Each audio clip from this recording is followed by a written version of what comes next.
had offered Vladimir Putin anything in exchange for what he offered, which of course was not to attack infrastructure and transport facilities. Vladimir Zelensky will, in the most polite way possible, point out that when he was in the Oval Office on the 28th of February, and we all remember that meeting, that was the last time the two spoke, that he did point out that Donald Trump couldn't trust anything that Vladimir Putin said when it came to holding to agreements or to ceasefires. Now, he doesn't want to start that row all over again, but he will point that out politely. He'll also be concerned that there were reports that Putin also wanted to make sure that the United States stopped any military support and intelligence support to the Ukrainians during this 30-day ceasefire. Donald Trump, in a TV interview late on Tuesday, said that aid and support never came up at any point. We have heard from Mike Waltz, who is the National Security Advisor to Donald Trump. He has said that he's spoken to his Russian counterpart just in the last hour, and the two have agreed that their teams should meet in Riyadh in Saudi Arabia on Sunday. The intention to implement and expand this ceasefire. It'll be interesting to see what comes out of the phone call between President Zelensky and Donald Trump, which we believe is currently underway in the Oval Office. Absolutely, Alan. Thank you very much for that. For now, that's Alan Fisher live at the White House. Let's bring in Asad Beg. He is in the Ukrainian capital, Kyiv, and Ukraine very much feeling like it's on the back foot in this relationship, doesn't it, Asad? What will it be hoping for? Well, they will be hoping for more details about that conversation President Donald Trump had with Vladimir Putin, but also hoping that the aid keeps flowing, the military aid keeps flowing, and so too the intelligence sharing continues. But President Zelensky has been speaking. He made a statement earlier today, and he reiterated Ukraine's red line, saying that Russia should have no say over the independence of Ukraine. Now, again, that's the position of Ukraine, saying that if they want to join the EU or NATO, no country should have a veto over it. But he's also reiterated the other position, the red line for Ukraine, is that Ukraine will not recognize any occupied territories as part of the Russian Federation. And yes, Ukraine does feel like it's on the back foot, and in terms of the battlefield, Russia has been making slow and steady advances, but also these negotiations are taking place without Ukraine present. The United States officials are meeting with Russian officials. Ukraine hasn't had any direct talks with Russia, and it seems like Donald Trump is doing the negotiating for Ukraine with Russian President Vladimir Putin. Asad Beg with the latest live in Kyiv. Thank you very much, Asad. Let's cross over to Dorsa Jabari in the Russian capital. And Russia hasn't said anything about the phone call between Trump and Zelensky, but it sounds skeptical, doesn't it, Dorsa? Yes, absolutely. We have heard from the Kremlin spokesperson, Dmitry Peskov, who said that the events of the last 24 hours indicate that Ukraine is not a party that is to be trusted, the Kiev government.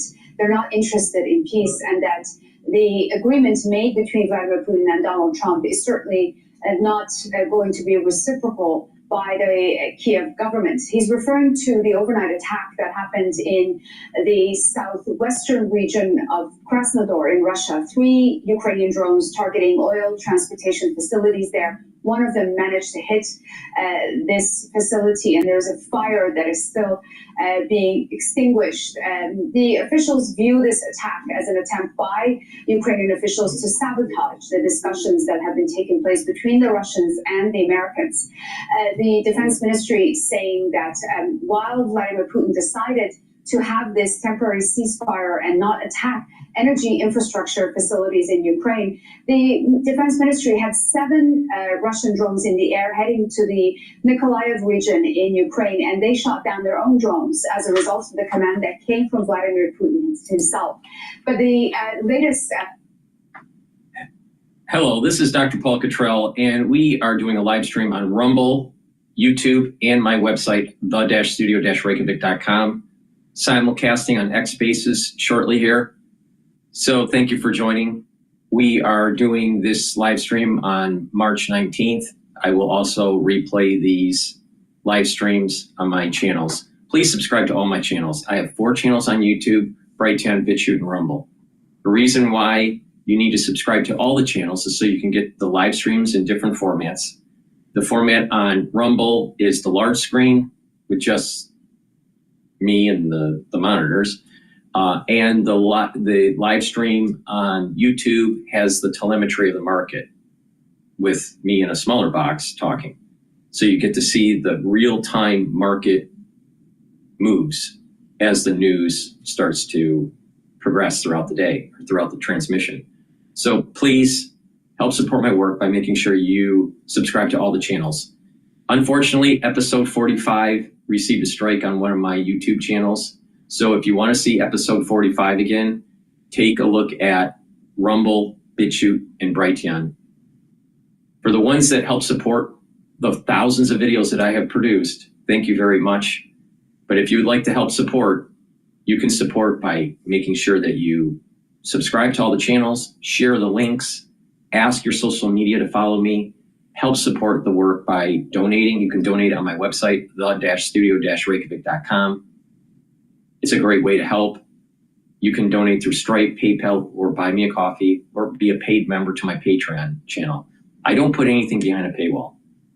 All these videos I do about international affairs, domestic policy, scientific endeavors, what's going on with your health and wellness, what's going on with the financial markets or the economy, all that's for free. I tell you where support levels and resistance levels are for the S&P 500, how to read the market in a unique way, all that for free. So please help support my work by donating, being a paid member to my Patreon channel. Again, thank you very much for the ones that have been supporting my work for years. Greatly appreciate it. And I also have great products on my store. I have ebooks, I have supplements. I'll explain how I take these supplements to improve your health and wellness. And I have these lectures that I created. It's a very comprehensive lecture series on immunology and pulmonology. You can purchase that lecture series for $50 for immunology or pulmonology. You get lots of videos, lots of PDFs. You'll get a unique password. You can log in as many times as you want, watch them at your leisure, watch the videos, download the PDFs, learn. So you're reducing that power imbalance between the patient and the physician. The more that the patient understands how the body works, how your body works, you'll be able to communicate better for your health with your physician. That's the whole purpose of those lecture series. You get a lot of information. So please help support my work by getting the products that I offer, sharing the links, donating, and better yet, get the supplements and follow the protocol and get healthy. So with that, let me pivot over to Bloomberg while I set up X Spaces. Tariffs were announced. Hard to get them together, hard for them to make decisions. A lot of things hobble Europe from making big moves toward growth. But I think they are going to put their money where their mouth is and start, defense as a sector will do better in Europe. If you're into property, the place to go right now is Dubai. That is the hottest property market in the world, I think, right now. It reminds me of New York in the 80s and 90s before things fell apart. So, there will be other parts of the world that will catch fire for certain sectors. But in terms of general overall flight safety, it still will be the United States, I think, at this point in time, unless something really drastic happens, which I hope it won't. I hope we will not destroy all of the goodwill we have globally because we're still seen as a global leader. Carol, thank you so much for joining us. Always appreciate getting your perspective on these markets. Carol Pepper is the founder and CEO of Pepper International. Let's get right over to Michael McKee. It is Fed Day. And again, complete coverage starting at 1:30 p.m. on Bloomberg Radio and Television. Tom Keene, John Farrell, Lisa Bromwich will bring that to you. Michael, before we go to Tom, before we go to them covering that, let's go over where the market is. The market for the S&P 500 is at 5,651. The VIX index is at 20.85, so it's still elevated, but it is going down right now. But when the Fed goes towards their decision at 2 o'clock, we'll probably see a little bit more volatility in the market. Euro USD is trading at 1.089, so slightly stronger for the USD compared to yesterday. BITO ETF for Bitcoin long is 18.7. I believe Bitcoin is trading at about 83 or 84,000 right now. I'd have to look. It's not on the dashboard. The oil is trading at $66.88 a barrel. And the USD Japanese yen is trading at 149.9. It peaked in intraday trading at, it looked like about 150.14. So there is a little bit of weakening of the yen. So that is usually my first indicator if there's stress in the market or not. Now, if the yen is weakening, then most likely we're going to actually see a little bit of a positive movement in equities. And we're seeing that, since the open. So we'll see what happens with the Federal Reserve. But as the Federal Reserve makes their decision, you'll start seeing a little bit more volatility in these big spikes for the candles on the dashboard in real time. This is all real-time data. All right, so let's go to Bloomberg here. Take later on today by Fed Chairman Powell. He's been very good, I think, at just kind of talking the talk and then not getting himself or the Fed in trouble. What could be at stake? Would it be strong commentaries on tariffs? Well, that could be one thing. I think he'll be well prepped not to do that. What he might do that Wall Street might take as a sign of something is say something like he said before, which is the Fed is well prepared to do whatever it takes to keep the economy on an even keel and inflation moving down. Maybe that would be taken as something of a Fed put. There's been sort of a chorus on Wall Street of we're missing the Fed put, and maybe that might move markets in a way that the Fed isn't particularly appreciative of. But the less he says for him and for the Fed at this point, the better.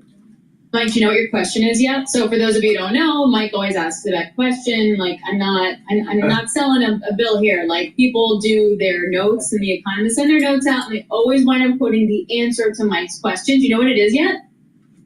I've told people that I could ask my sort of all-purpose question for the Fed, given what's going on these days, and just stand up and say, Mr. Chairman, what the?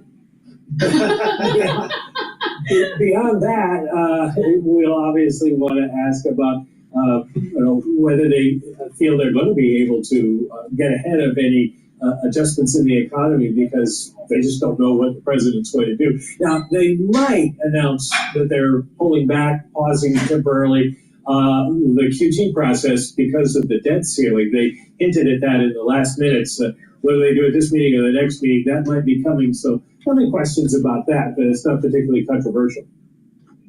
All right, Michael McKee, thank you so much. We appreciate that. Michael McKee, International Economics and Policy Correspondent, Bloomberg News. He's down in Washington, D.C. for the Fed meeting today. Again, the statement comes out at 2 p.m., press conference at 2:30. All right, so a lot is going to be happening for the international markets, and we're going to be covering some other stuff, too, at the same time. So this is going to be a busy day for me. Please help support my work by getting the products that I offer. I have structural nanosilver soaps, so you can get it in peppermint. You can also get the structural nanosilver soaps in lavender in the new packaging, very high quality. Get a couple bars or a few bars for your household. Use discount 5 and you get $5 off. I also have lemongrass, structural nanosilver soaps, and charcoal tea tree. Very high quality. Get a few bars for your household. Go to my store, the-studio-reykjavik.com. Use discount 5, all caps, number 5, and you get $5 off any order. Any order. All right? Another thing that's really important to take, it's the first pillar of my core protocol, is max 14 or max 35. Take a teaspoon a day, swish it in your mouth, gargle, 20, 30 seconds, improve your epithelial lining and your mucosal layer in your oral cavity and in your oral pharynx, and help boost up your immune system. Take it every day. If you're not feeling well, take a tablespoon or 2 a day. Same thing. You put it in your mouth, swish it around, gargle 30 seconds, 20 seconds, and then swallow. So please go to my store, get the Max 14 or the Max 35. And that's part of the first pillar to help boost up your immune system. All right, let's go to CNN's breakdown of the Putin's message to Trump.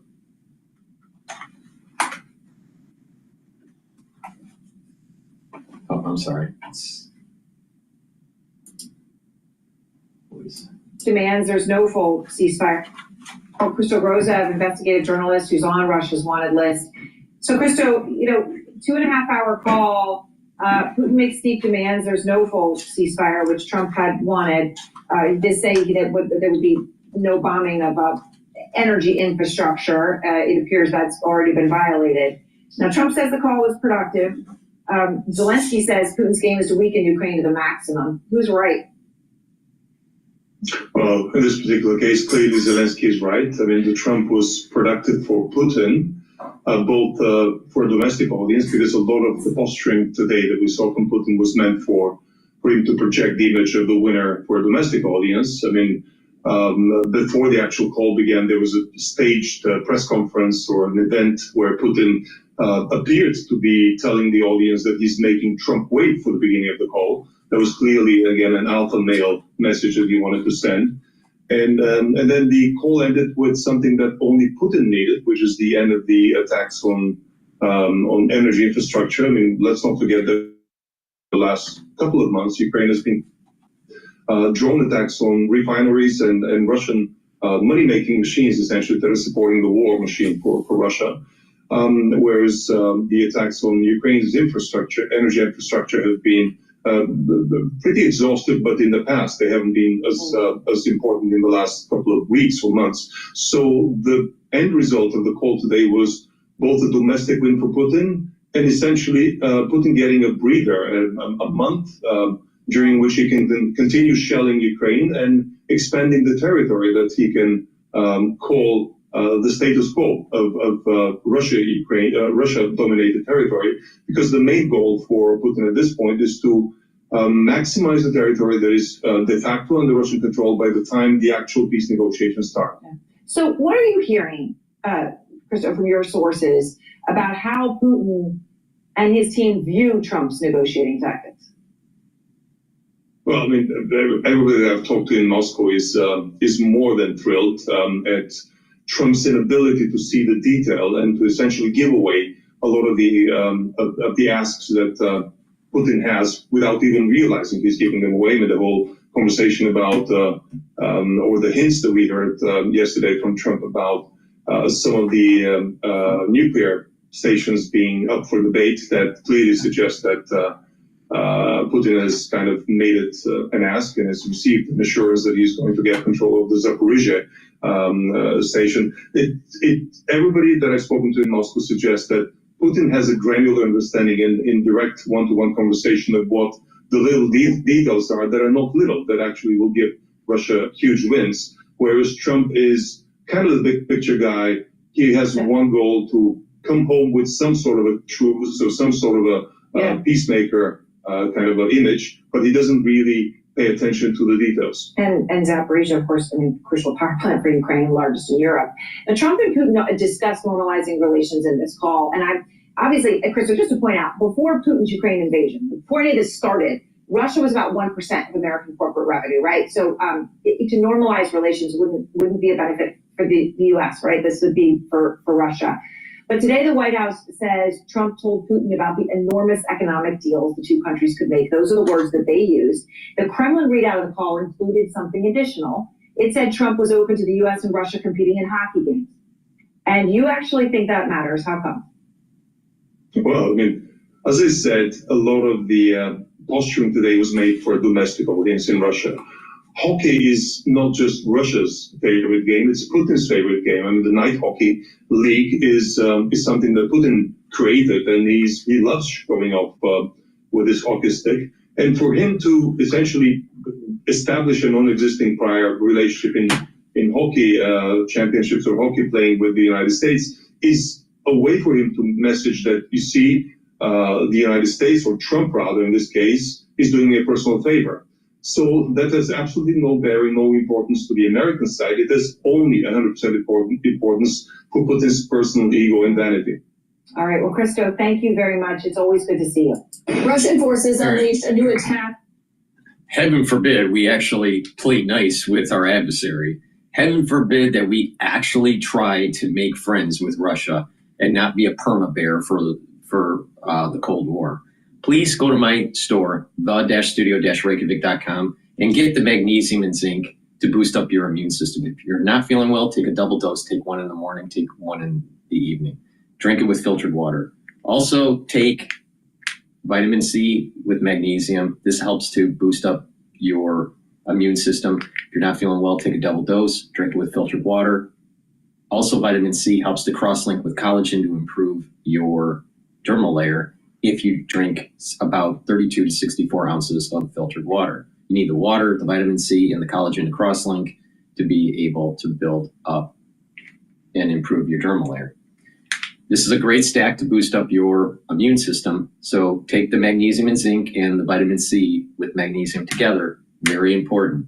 Please go to my store, the-studio-reykjavik.com.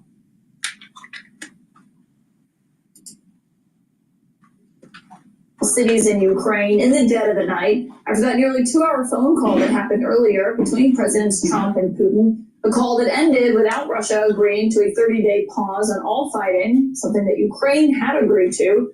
The Russian leader did agree to lay off hitting targets like Ukraine's energy grid or its power plants. But of course, important to note with that spares Putin's energy infrastructure as well.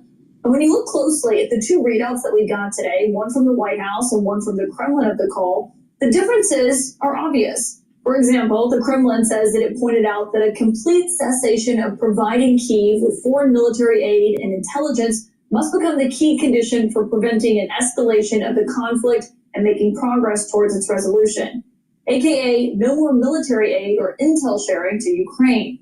But the White House didn't mention that demand to stop military aid from the call, and Trump said tonight they didn't talk about it. No, we didn't talk about aid, actually. We didn't talk about aid at all. We talked about a lot of things, but aid was never discussed. My sources on all of this are the former Deputy Director of National Intelligence, Beth Sanner, and the former NATO Supreme Allied Commander, Admiral James Stavridis, who has a new book called The Admiral's Bookshelf. And it's great to have you both here. Beth, when you look at this and the two different readouts here in terms of what this looks like, what does it say to you that one mentions stopping military aid, Trump says they didn't talk about it, and just in general, what were your takeaways from the 2-hour call? I mean, look, we are looking at the very top of the iceberg, right, in terms of these readouts. We're only getting maybe, 0.01% of what this 2-hour call was, half for translation, but nonetheless, we don't actually know what happened, do we? So I don't know if that's true or not that they didn't talk about that. I think that there was probably quite a bit that was discussed, but I think that the main thing I take away from this is that there is one person who's driving the terms of this negotiation. It is not Donald Trump. It is President Putin. Because if we were taking us back a week ago where we left Marco Rubio saying we're going to present Russia with an unconditional ceasefire and we'll see which one of these countries is a problem for peace. Well, we just found out, but instead he got praised. So these are all Putin's terms. Admiral Stavridis, how do you see this in terms of, Trump said tonight the next step is a full ceasefire, but do you believe the Kremlin appears to be any closer to that from that 0.01% of the readout that we got, as Beth put it? Yeah, I think Beth's background at the CIA is showing, and I think she's right, which is to say Putin is kind of playing rope-a-dope here. He's going to try and do everything he can to appease Donald Trump, but at the same time, he really does not want to give up what he perceives, I think correctly at the moment, is a military advantage. So what is he going to do? He'll agree to what is, frankly, a kind of a minor ceasefire sliver of, okay, I won't go after infrastructure, I won't go after electric grid. We'll see. He's launching missiles right now. On the other hand, the big ceasefire, that's still a chimera glimmering off in the distance. Putin is just playing the table right now. And Admiral, what does it mean for the fighting on the ground, actually, with what Russia did agree to in terms of, I mean, Ukraine had actually been making progress on that front, on hitting Russia. So what does this mean for what happens on the ground right now? Well, let's start with that terrible 5 days where the U.S. ceased supplying weapons, but I think more importantly, Beth will agree with this, with supplying intelligence. That's like taking a boxer in the ring and dropping a full court mask across his or her face. You can't fight if you can't see. So I think as long as we keep the intelligence flowing, we can keep the Ukrainians in the game right here, both on the ground and in the air. The key is going to be whether or not Putin ultimately decides he wants to get to a ceasefire. So far, I'm not seeing anything that makes me confident of that. Well, Beth, on this front, I mean, when you look at this and knowing, as someone who studies Putin and what he does and his tactics, do you think he's just trying to stall for time here? They're stalling, but there's also positioning. One of the things that I really took away from the Kremlin readout was how much this is framed as two great men who are running great powers, and our role is to have this global responsibility. And so all of this is about rehabilitating Putin, bringing him back into the international community, and being seen at home as being very, very strong. And I think that he is actually succeeding in these ways. Well, is that part of him, when at the end of the readout, they talked about hockey and having the United States and Russia play hockey again, and rearranging those games. I mean, is that part of that? Is that kind of a sports washing of what we've seen happen with Russia? I just keep wondering, who is Ovechkin going to play for? But yeah, sure, it's a sports washing. It's an everything washing. It is, and we're helping because we are equivocating in our statements, Russia and Ukraine, you know, this war should never have started. There is literally zero penalty for Putin saying no. But of course, the talking heads on CNN don't talk about the never-ending encroachment since the fall of the Berlin Wall by the NATO alliance. Please go to my store, the-studio-reykjavik.com, and get the probiotics that I offer. I have two types. I have the powdered version, which I take with soft foods. You can mix it with just filtered water or a smoothie, however you want to take it, but I take it with soft foods like hummus.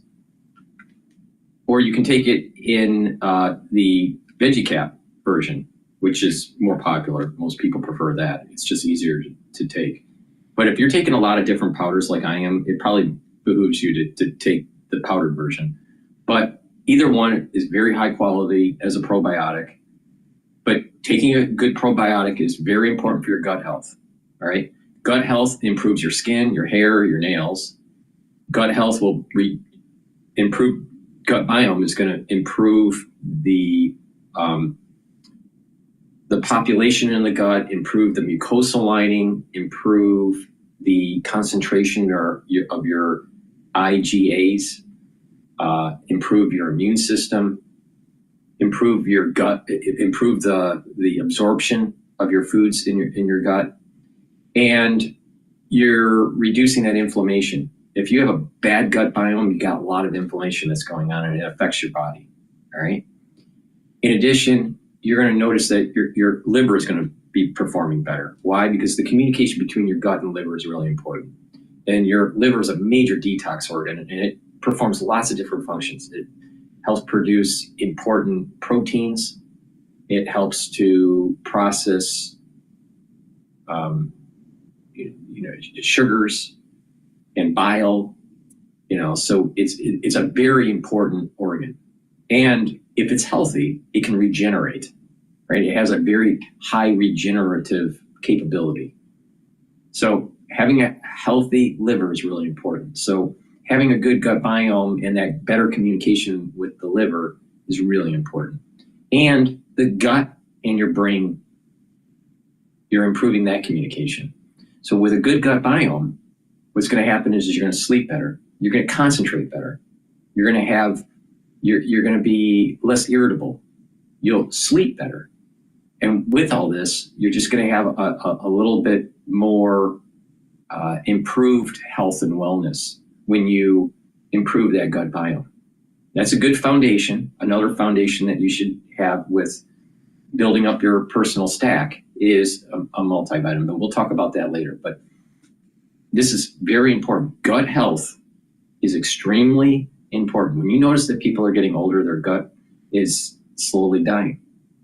All right? For many different reasons. Some of it's because of chronic inflammation. Some of it's because of, poor diet. If you're eating a lot of processed foods and you're literally caking the inner lining of your gut, and it's just not performing well.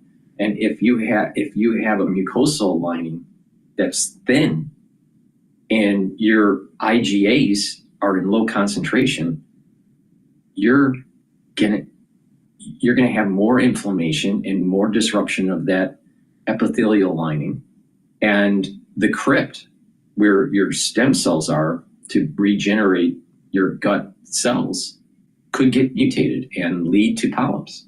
So you don't want that, all right? You need a good gut biome. But also, once you turn about 40 years old, males or females, you really need to do cancer screenings, do colonoscopy screenings, really important, all right? So, this is a holistic approach, all right?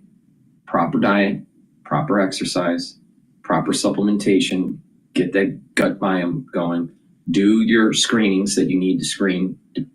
If you have family history, you should be screening earlier. So please go to my store, the-studio-reykjavik.com. Get the probiotics, either in VeggieCap form or in the powdered form. All right, let's go to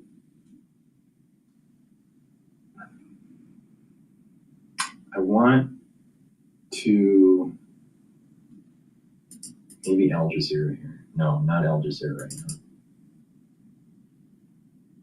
Yeah, of the deadline instead of 2 years, for example. If I want to install a facility for production of electricity. What I want to do is let's play CNN and this judge thing. They're talking to Bernie Sanders. Tonight is the independent senator from Vermont, Bernie Sanders. And Senator, it's great to have you here because you issued your own rebuke, as I'll call it, and basically said that you think President Trump needs to turn off Fox News and, quote, read the Constitution. Look, the guys who wrote the Constitution back in the 1790s were nobody's fools. What they wanted to do is have a separation of powers between the executive, the legislative, and the judiciary so that one person could not assume enormous power. And what you are seeing right now is a president who is authoritarian. He just attacked the media the other day. I think he called CNN illegal because I gather that now and then you criticize him. He is trying to encroach on the constitutional responsibilities and spending powers of Congress, and now he's going after the courts. Look, if somebody is a corrupt judge, that person can and should be impeached, but not because you voice an opinion. That's why these guys have life terms, so they are immune from these types of attack. And there needs to be a separation between different branches of government, for sure. That's the foundation of our Constitution. The problem comes in is these activist judges that are trying to slow walk the policies from the executive branch. Now, with due process, the executive branch could appeal, right? But the thing is that there are activist judges. There are activist DAs. And it is actually causing problems in our country at the federal level and even at our local city level. Case in point, New York. Look at New York City and all the crime that's going on because they're weak at the DA. They're not willing to prosecute crimes, especially by minority groups. Well, if you have a justice system that's not willing to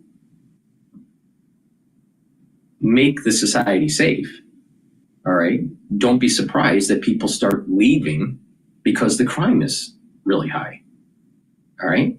So there is an activism that, the point I'm making is that there's an activism that's taking place in the judicial system. DA, the district attorney office in New York, perfect example. What about the lawfare that we saw that was going on? And these activist judges. So yes, in theory, we do have separation of powers, but we also have a problem with activist judges. All right. And then not only that, there has been a steady erosion of the actual powers of the executive branch by the legislative branch. It has been a multi-decade issue. How much power does the executive branch have? And that may need to go to the Supreme Court. All right, so let it happen. But to say that all judges are just, justice blind and they're always in the middle, that's not what's happening. You got the activist judges, you have the lawfare, and you have district attorneys at the local level that aren't willing to prosecute crime, and they're pushing a certain agenda. In this case, in New York, it's this minority, woke, ultra-liberal agenda. But of course, Sanders won't say that because Orange Man is always bad and the judicial branch is always good. Yeah, okay. In their judgment. And just the word here. In the last number of years, I'm not a great fan of Chief Justice Roberts. You have had decisions from the Supreme Court on Citizens United, which allowed billionaires to buy elections. One of the worst decisions in the history of the Supreme Court. You didn't see a whole lot of people saying impeach Roberts and members of the court. You had this horrible decision on Roe versus Wade, taking away women's rights to control their own bodies. Again, we live in a society of rule of law. Supreme Court. But if we don't have an affinity to God and country and family, we lose our ethics. And we use terms like, choice, right? For Roe, with this whole Roe versus Wade, Roe v. Wade, all right? That it's bodily choice. What about asking it in a different way? At what point does the unborn have constitutional rights? At what point? At what point is killing a fetus, terminating the life of a fetus, a crime? I mean, but no, when you lose ethics, when you lose the affinity to God, country, and family, you're slowly tiptoeing into this chaotic society that just hates life. You listen to like these people that are like ultra libs, and they hate people. They would rather have trees than humans. Or there's this really perverse, illogical hate of humanity with these ultra libs. Now, what is strange about Sanders, and I do think that there is a disparity between incomes, uber wealthy versus the middle class, and that's a problem. I know why it's happening. It's because they put their money in instruments that have scale and they can grow their money very quickly while the middle class is living paycheck to paycheck. All right? That's why it's happening. But the thing is that Sanders, multimillionaire, writes books on why capitalism is failing, yet uses capitalism to be a millionaire. If he thinks capitalism is so bad, then why doesn't he donate, I don't know, half of his money, maybe half of his homes? He's 5 homes. All right? So why doesn't he chainsaw one home in half and then give the other 2 and just have illegal immigrants live in there?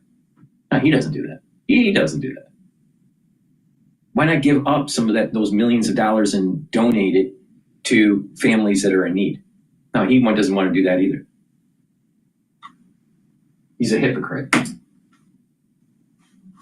It's power. Judges have their power.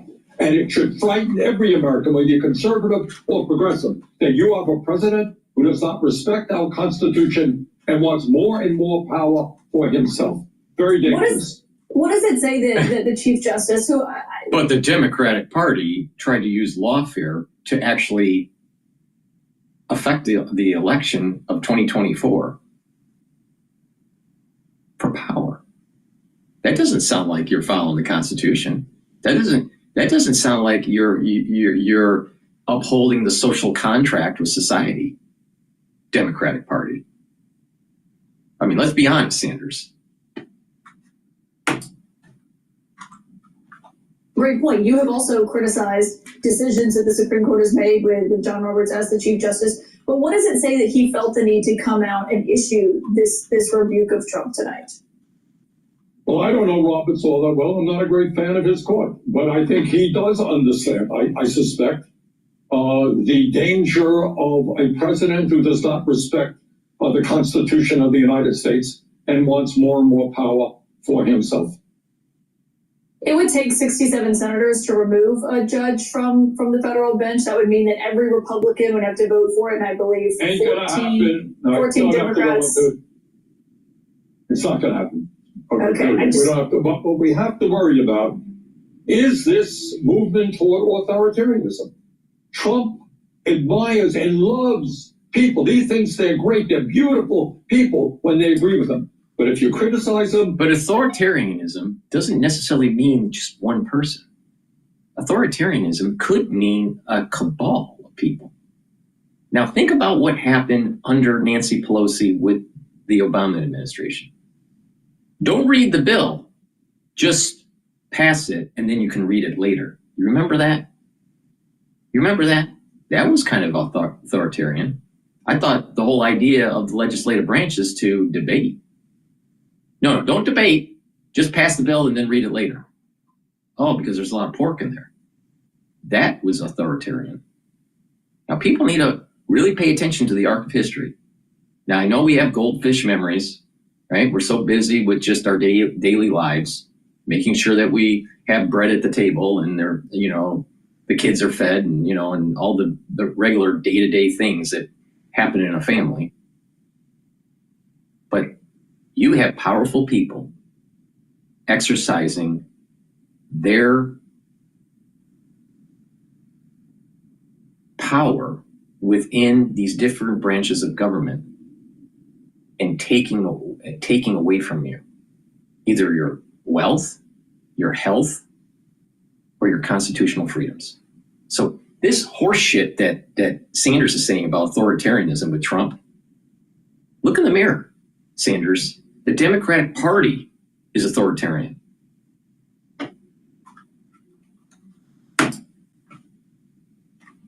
Acting illegally, you should be impeached, you're terrible, etc. You're a left-wing fanatic, whatever he calls people. A very dangerous trend. Look, I don't have to tell anybody that we are living in difficult times, and it's not only this movement toward authoritarianism, it's this movement toward oligarchy, where you have a number of billionaires running the United States government, where you're seeing right now with Musk in. You have lobbying groups that are very powerful, that are funded by billionaires, but also by multinational corporations, where they're like faceless. And Sanders pays attention to them. All these senators, all the representatives, pay attention to K Street. Stop playing this game that you only care about the little person. You care a lot about K Street. You care a lot about the lobbying groups. You care a lot about these political PACs. Not the little person. You ask for the little person's vote, but you have 2 years for K Street. And I don't care if you're Republican, Democrat, he's independent, but he's really a Democrat. But the thing is that, come on, Sanders. So it's not just the well-heeled, but there's an oligarchy that is taking place within the legislative branch, where you have multimillionaires minted just because they were able to get a seat in Congress, because they have insider information. They can trade on that insider information, which should be illegal. You try to do that and you would be thrown in jail for like 10 years. But they can do it and they can become millionaires very quickly. Because if you know where the money is flowing before everybody else does, you can easily invest in that company and grow your assets. Now, there are apps that are following these people on how they're trading, but there's a time delay, so you don't get exactly the arbitrage that they're playing. But the thing is it's happening. And so you have an oligarchy that's starting to develop, maybe not uber oligarchy, but you have an oligarchy that is developing in Congress. Now, do you think that they're going to vote for the well-being of the American citizen, the middle class, and how you need it, have jobs? They'll do lip service on a stump speech, but what they really care about is their K Street partners, their lobbyists, and how they can position themselves, the representatives, the new oligarchy, to make more money.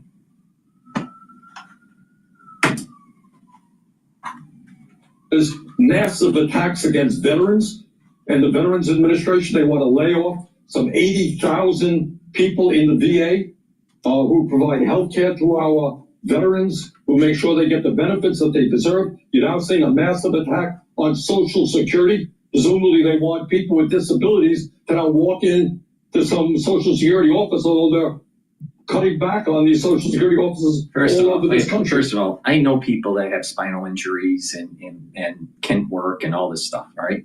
How it works is that they regularly, once a year, have to show that they cannot work because of their disability. And it's really easy. I mean, they show some, CT scans, they show doctor reports, all right? And it's no big deal. And it goes through. But when they do these screenings, they're looking for people that are faking it. And there are a lot of people that fake it.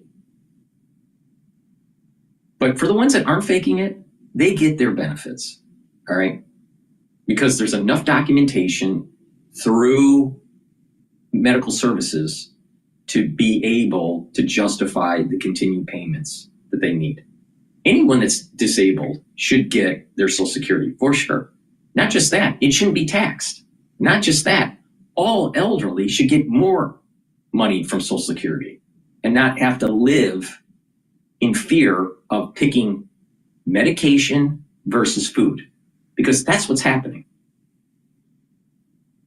People that are geriatric, that are in the geriatric part of society, and their main source of income or their only source of income is Social Security. And as they ail, they need medication for certain types of diseases, and they don't have the money. So what they do is they literally either don't take their medication, so they're non-compliant, and it makes things worse. Because a lot of times when you're taking like heart medication, you're non-compliant, you're making the problem worse, because your body has to slowly titrate off of the medication or slowly titrate into the medication. And if you're just not being compliant with the concentrational levels, you can exacerbate a heart attack. All right. But they're at a point where they have to pick medication or food because the Social Security isn't funding their high costs of living. And they're just living day to day, and we're living in worry. And all that worry for someone that's retired is adding to the stress and their decline in health. So they should make more money, but they shouldn't be taxed either on their Social Security. And the reason why they don't make as much money and why they're taxed on their Social Security is because a crazy programs that we have where we don't have the money anymore. We don't have money to waste. So we should start with this premise.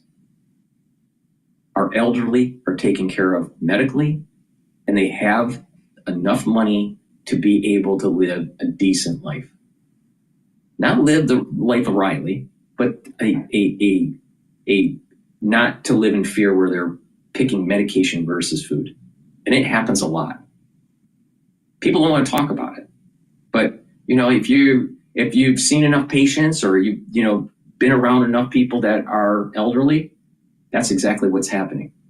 And then what happens is that when you have to transition them into nursing homes, it's a total scam because you have to sign off on all of their wealth. You have to sign, if they have a home and they get transported into the nursing home, you have to sell the home and the home is transferred to the nursing home. The Social Security is transferred to the nursing home. That's why a lot of people that are buying nursing homes are making a lot of money. They're multimillionaires. So that Luigi that blew away the United Health guy, CEO, his family made lots of money on nursing homes. You know how you make the money on nursing homes? Because of this transfer of wealth.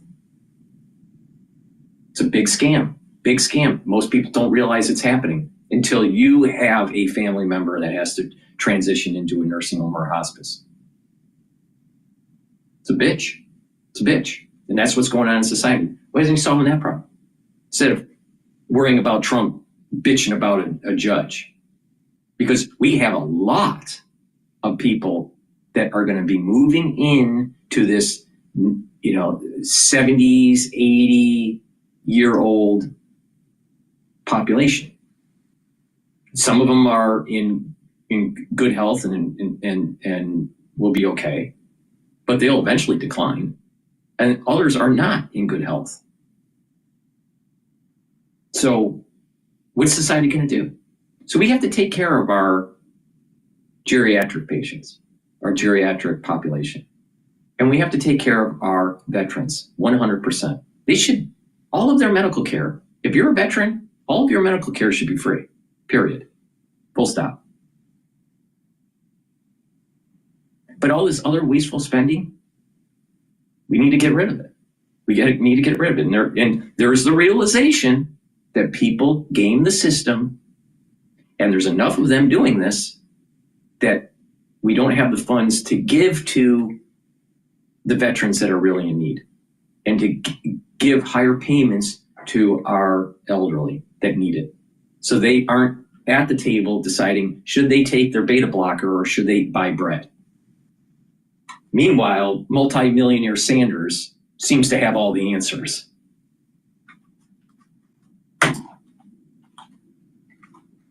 And at the end of the day, Caitlin, in my view, you got a bunch of these oligarchs who want to destroy virtually every program in America that works for working class people so they can give massive tax breaks to the 1% and the billionaire class. Yeah. And how does all the wasteful spending help veterans? How does all the wasteful spending help the geriatric population where they have to choose between medication for their heart or bread on the table? How is it working, Sanders? How? How is it working? Tell me. It's not. It's not. Now I'll be on the road with Alexandria Ocasio-Cortez the next few days trying to fight back against this horrific set of activities. Yeah, you've been on this anti-oligarchy tour. You've been making stops. I mean, it's really notable to see the crowds and how many people are showing up. We're showing one of the pictures of you speaking here, and you've been going to all over, to Colorado, to Wisconsin, all over the country. You have a lot more stops planned next week. What you just said about Elon Musk and what Trump are doing now that he's back in power, it's safe to say there's a lot of despair in the country over what Democrats are doing, how they're responding to this. You're an independent, but you caucus with the Democrats. I want you to listen to what happened at a town hall tonight with Democratic Congressman Glenn Ivey. but you aren't even working together on a shared strategy. And that is failure. We are not interested in hearing that you are in the minority. We know that. We want you to show some of the backbone and strategic brilliance that Mitch McConnell would have in the minority. Is that what you've been hearing out on the road, Senator? I think there's a lot of discontent with the Democratic leadership, and I think with the entire Democratic Party. And one of the things that I and Alexandria will be trying to do is get people involved in the political process, either as independents or as progressive Democrats, to stand up for a working class in this country, which is being hammered every single day. You know, real inflation accounted for wages have not gone up in 52 years, while the very richest people have become much richer. Our healthcare system is broken. Our housing system is broken. Our childcare system is broken. We're not making the progress we need to address the climate crisis that we face. And yet the majority of the American people believe that we should have a government that works for them and not the few, which is what we have right now. So I hope we can rally the American people. But don't forget, the oligarchy is the uber class of wealth, but also there's a sub-oligarchy just below them called your representatives in Congress. To understand the critical moment that we're in and to get them to stand up and fight back, not only against Trump, but in the richest country in the history of the world, we should not be the only major country that doesn't guarantee health care to all people, or paid family and medical leave, or have 800,000 people sleeping out on the street. We're the richest country in the history of the world. We can have a government and an economy that works well for all. When it comes to that effort in the Senate, do you think Senator Chuck Schumer is the right person to lead it? It's not. I know everyone's beating up on Chuck, and I strongly disagree with him. Strongly. No one is in the caucus more critical of Schumer than I am, but it's not Schumer. It's the caucus. It's not the caucus. It's the Democratic Party. You got to take a deep breath and understand that you have a Democratic Party. You have a Republican Party, which is owned by Musk. Any Republican who defies Donald Trump will be primaried by Musk, unlimited amounts of money. In the Democratic Party, you've got a party that is heavily dominated by the billionaire class, run by consultants who are way out of touch with reality. The Democratic Party has virtually no grassroots support. So what we are trying to do is, in one way or another, maybe create a party within the party of bringing millions of young people, working class people, people of color, to demand that the Democratic Party start standing with the working class of this country and take on the very powerful corporate interests that have never had it so good. You've been out on the road hearing that from voters with Congresswoman Alexandria Ocasio-Cortez, as you mentioned. People are saying she should primary Schumer. Do you think she'd be a formidable opponent if she did? I don't want to go. Look, the issue right now is not worrying about a primary 3 years ago, 3 years from now, whatever it's going to be. That's media stuff, Caitlin. That's not what people are worried about. It's Democratic voter stuff too, though. Wake up.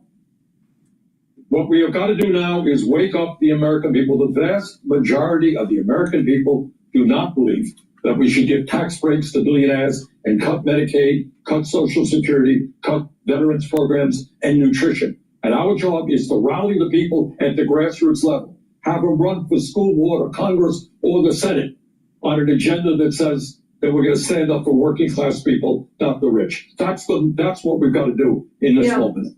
And certainly, I mean, we have seen this at your town halls, and for people who have been watching where you've been going, I mean, your stops across the country. It's been quite fascinating to see just the audience reaction. Senator, I do want to ask you, because tonight we have breaking news that President Trump has fired the 2 Democratic members of the Federal Trade Commission. Usually the president's party has 3 seats, the opposing has 2 on that board. Do you believe that move is illegal?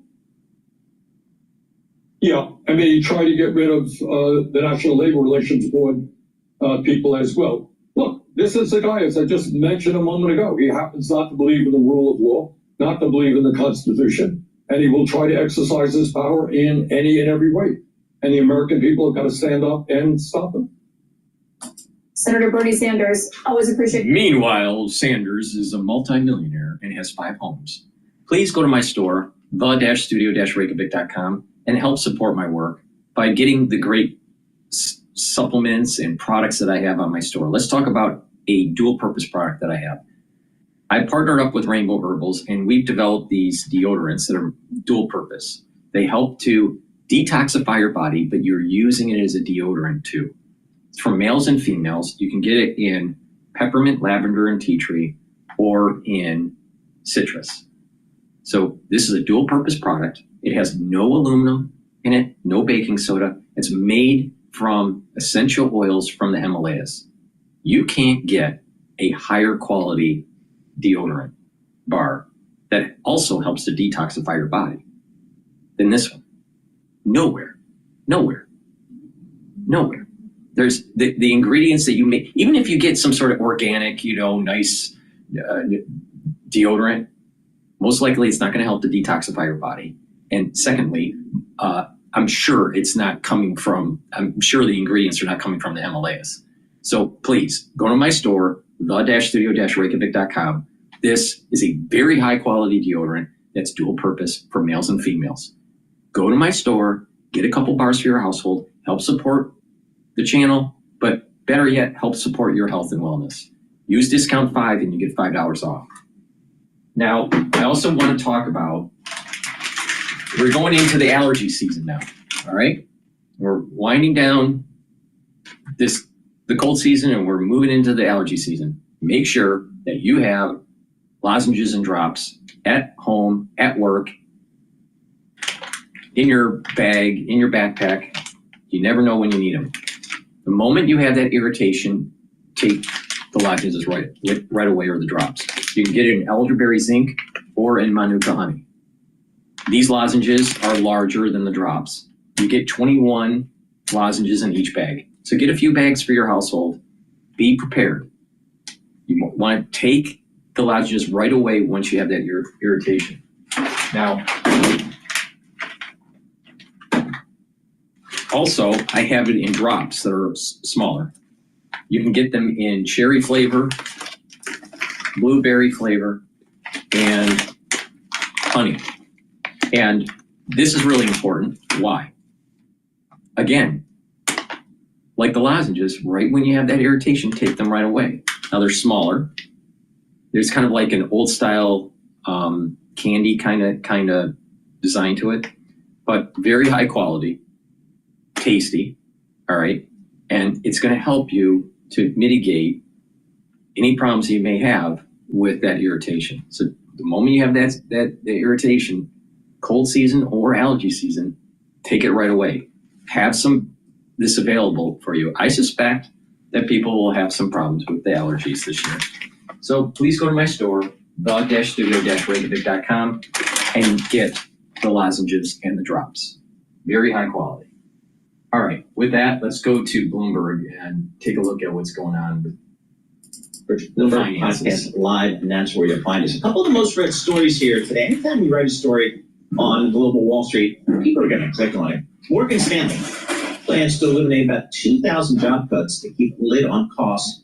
Then our friends over at Citi /executive bonuses tied to the bank's turnaround here. Is there any common thread here? I don't know. Todd Gillespie joins us here. He's a finance reporter for Bloomberg News. Todd, let's start with Morgan Stanley. Is this just kind of the annual culling of some of your underperformers, or is there something different going on here? It's certainly a bit of that, Paul. I mean, this is quite a big cut. I mean, the most recent comparison is something, they did in 2000 where they cut 2023 where they cut a sort of similar number of jobs in the thousands. But this certainly seems to be tying together a few different phenomena here, partly tied to performance, partly, the firm reorienting where it's basing some of its workers, and also a small portion of these cuts are coming from AI already and automation, making certain roles and tasks more efficient.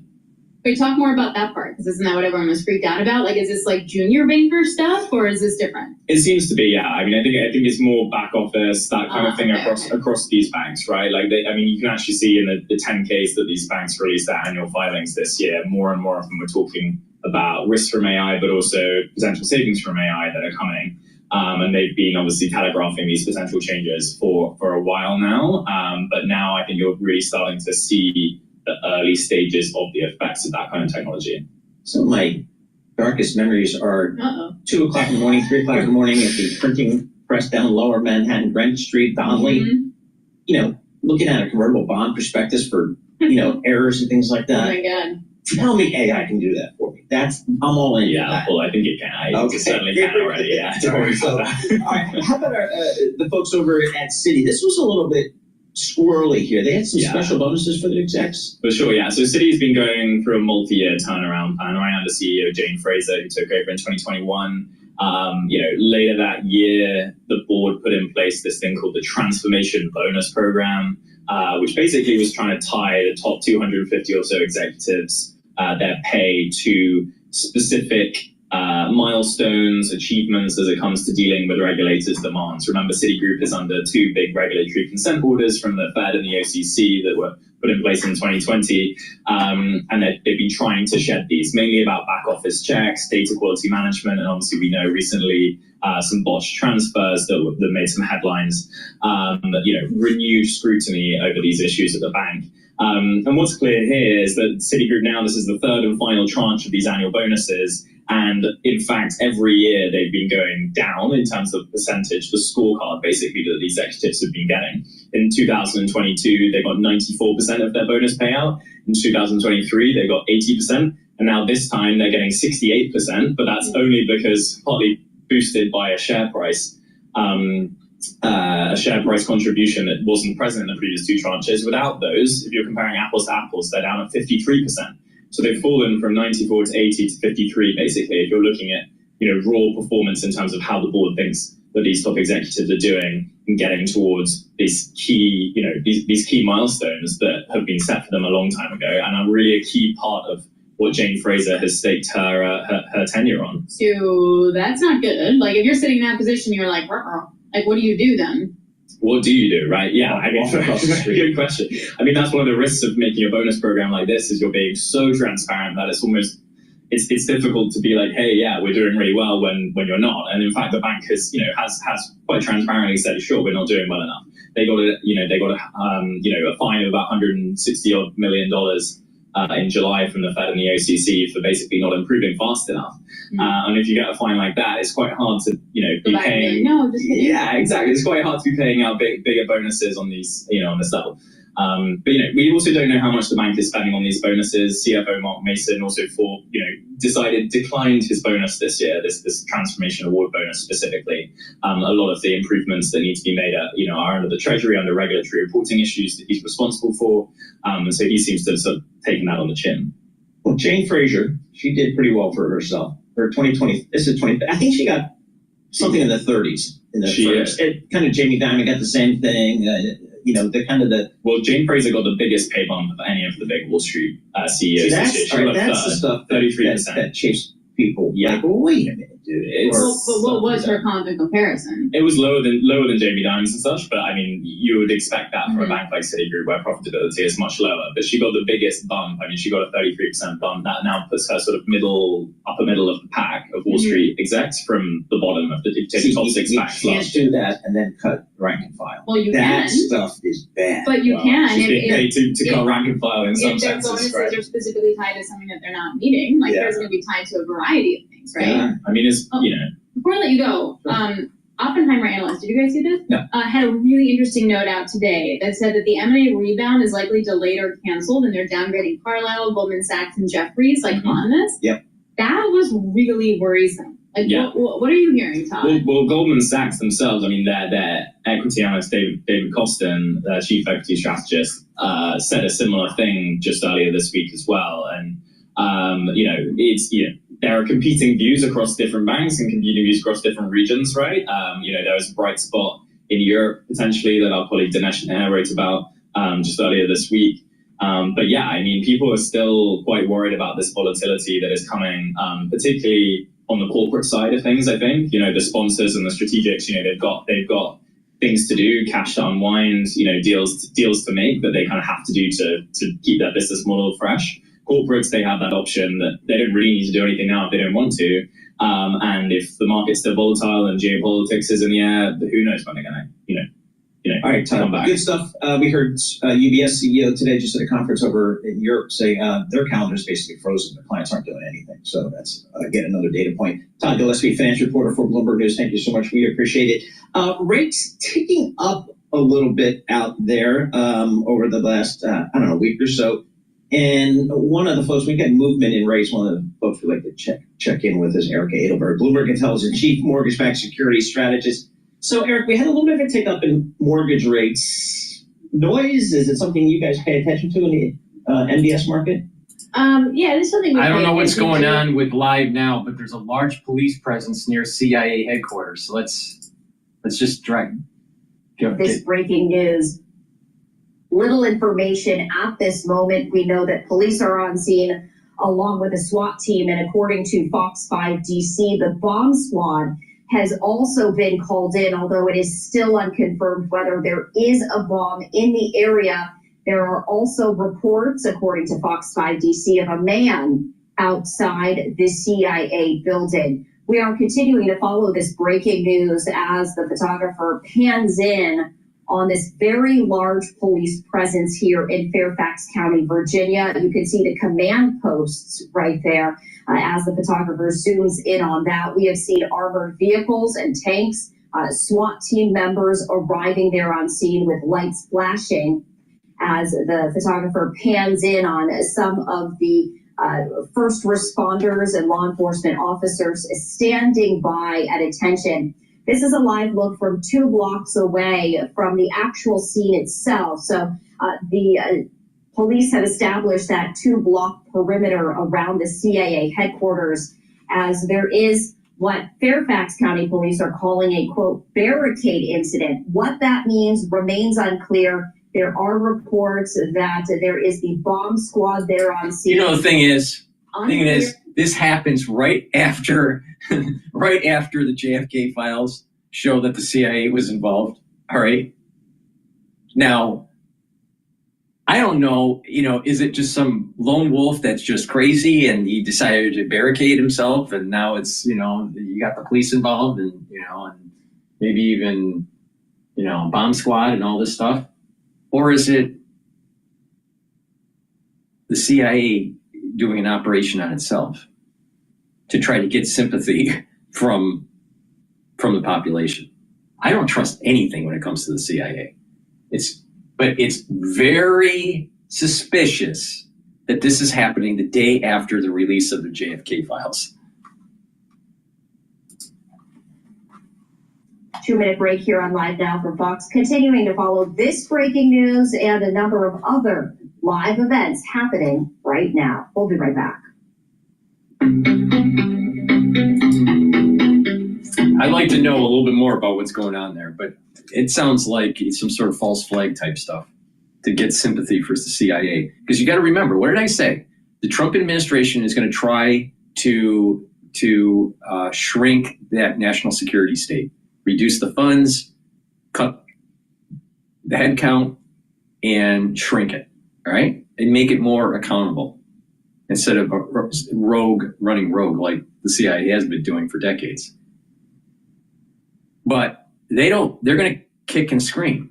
Now they're going to do false flags, maybe a 9/11 event, to try to blame Trump that by cutting heads and by cutting funds that the agency wasn't able to catch those terrorists. And therefore it's Trump's fault. And that this new 9/11 type event that may happen this year, that I suspect, could be blamed on the Trump administration, and that they go to Congress and ask for more power and more money and to re-inflate the national security state. So is this the beginnings of it? Maybe. Please go to my store, the-studio-reykjavik.com. Get the multivitamin that I have. It's easy to digest. You need multivitamins and minerals as cofactors for your enzymatic activity. Your enzymes have a certain 3-dimensional structure. Now, when you have the proper concentration of of vitamins and minerals, they'll attach as cofactors to these enzymes and change the shape of the enzyme and work more efficiently in the cell. That's what a cofactor does. So take this multivitamin, have the proper enzymatic activity for your cells. It has a great base for the different vitamins that you need. And that's a great foundation to start this health protocol that I want you to build up for yourself. You can follow what I'm doing, or you can build up and customize it based on what you want to target. But I'm gonna show you one stack that's really good for you. So the multivitamin is great for overall health, but not just that, enzymatic activity. Really important. Take this multivitamin every day. It's easy to digest. Now, also, olive leaf extract is a dual purpose supplement. It helps bring down inflammation, so that's going to help your immune system, but also bringing down inflammation helps your vascular system. And olive leaf extract helps to bring down LDL levels and increase your HDL levels. That means it's improving your total cholesterol profile. And with less LDL is oxidized. That means less plaque buildup. So taking these two together as a stack, you're getting the enzymatic activity that you need for overall health of your tissues in your cells, right? And olive leaf extract to help with your cardiovascular health and your immune system. So this is a good stack to start with. All right. Please go to my store, the-studio-reykjavik.com. Use discount 5 and you get $5 off. All right. With that said, let's go back to live now, because looks like something's going on over at CIA. And so we do want the photographer to have a chance to reestablish the live look right there. We're going to continue to monitor it as well, and of course bring you any developments as they come into our studio. In the meantime, we are going to head back to another major story, this time out of New York City, where there is a hearing going on talking about update on the DrPaulCottrell. And you can see the hearing there happening right now. The transportation hearing talking about potential federal funding cuts. Secretary Duffy has said that the congestion pricing has to end by Friday. Otherwise, there could be cuts to federal funding for the subway system right there. So I did want to share that with you as we continue to listen in. Which is a transportation desert. But all right, let's not listen to that.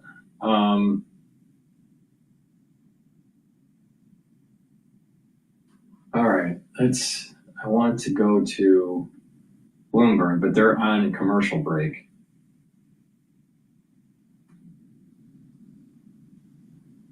Let's go to NBC and their take on the JFK assassination records being released. And so breaking news tonight, the long-awaited release of the new JFK files about an hour ago, posted on the National Archives website, are what the Trump administration says are tens of thousands of never-before-seen memos, some intelligence reports, troves of top-secret documents. We are talking more than 1,100 PDFs, and President Trump has promised full transparency, no redactions. And we've been sifting through so many of those pages after the DOJ lawyers have been working all night to do the same. One detail that has been debated for decades, the single bullet theory. That is the official account that one bullet caused a number of wounds in both JFK and the governor he was riding with, the path of that bullet, and doubts over who was responsible for firing this shot has fueled so many of the conspiracies we've heard over the years. A single bullet caused 6 wounds while staying intact. But many argue that the bullet's trajectory is impossible. The angles just don't add up.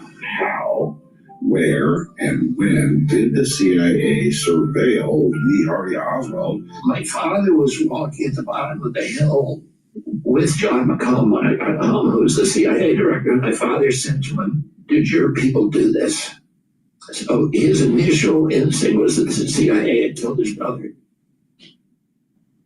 That was Robert F. Kennedy Jr. there recounting his father's suspicions of U.S. government involvement in the JFK assassination back in 1963. Today, almost half of Americans have similar thoughts. One poll from a couple of years ago found that 43% believe the U.S. government was involved somehow. So Did today's document dump get us any closer to finding definitive answers? Let us hope so. So joining us now is Gerald Posner, who literally wrote the book about JFK and the assassination there. Gerald, thanks so much for being with us.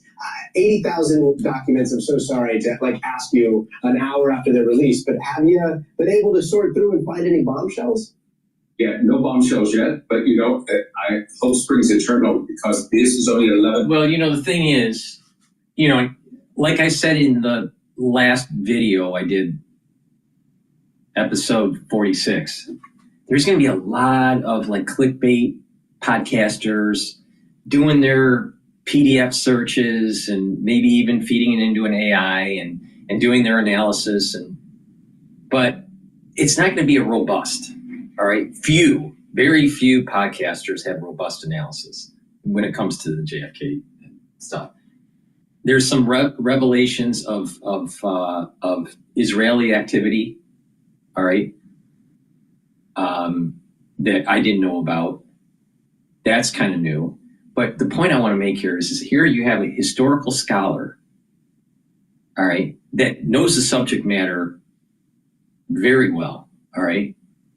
And a lot of the stuff that's being released, we already knew about, all right, or suspected, So there's not a big, there's not proper analysis. There's a lot of documents out there, and there's a lot to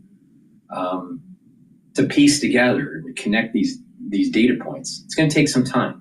Let the scholars do their work that know the subject matter well, not some pseudo scholar, and just be patient. We waited, 62 years or whatever it is for this. We can wait a little bit longer, like a week. It's not a big deal. But your government most likely did, or was heavily involved in it. For 23 records, we expect another 30,000 to 35,000 pages tomorrow, and maybe they're holding the best material for the last bit, doing a bit of drama. That would be perfect with the Trump administration spin. Yeah, that would be definitely fit the MO at least. Does it look like the president rebuked the CIA here? Was there some internal fighting behind the scenes? Yeah, I think you're absolutely right. You just hit the nail on the head. The first time that when Trump was president, his inclination was to release them because, Curly was been suspicious about the so-called deep state. And so you'd think he would say no to the CIA to hold any of these files back. But he listened to Mike Pompeo, who was then the CIA director, who said, we can't release them because there's some sources, information, some confidential material. That's one of the reasons I don't think you see Pompeo on Trump 2.0. So now Trump is ready to go. He wants the files out, and we're finally getting them. They should have been done. Biden could have released them as well. So, I'm glad that they are out. And now that they're out, do you have any predictions as to what we might see here? So, my predictions, a lot of people, if you ask them, what do you think you're going to do? I used to have a lot of respect for Pompeo, all right? Especially after I listened to the audiobook of his memoirs, America First, all right? But he was a major player within the Trump administration that prevented Trump to do this in his first administration.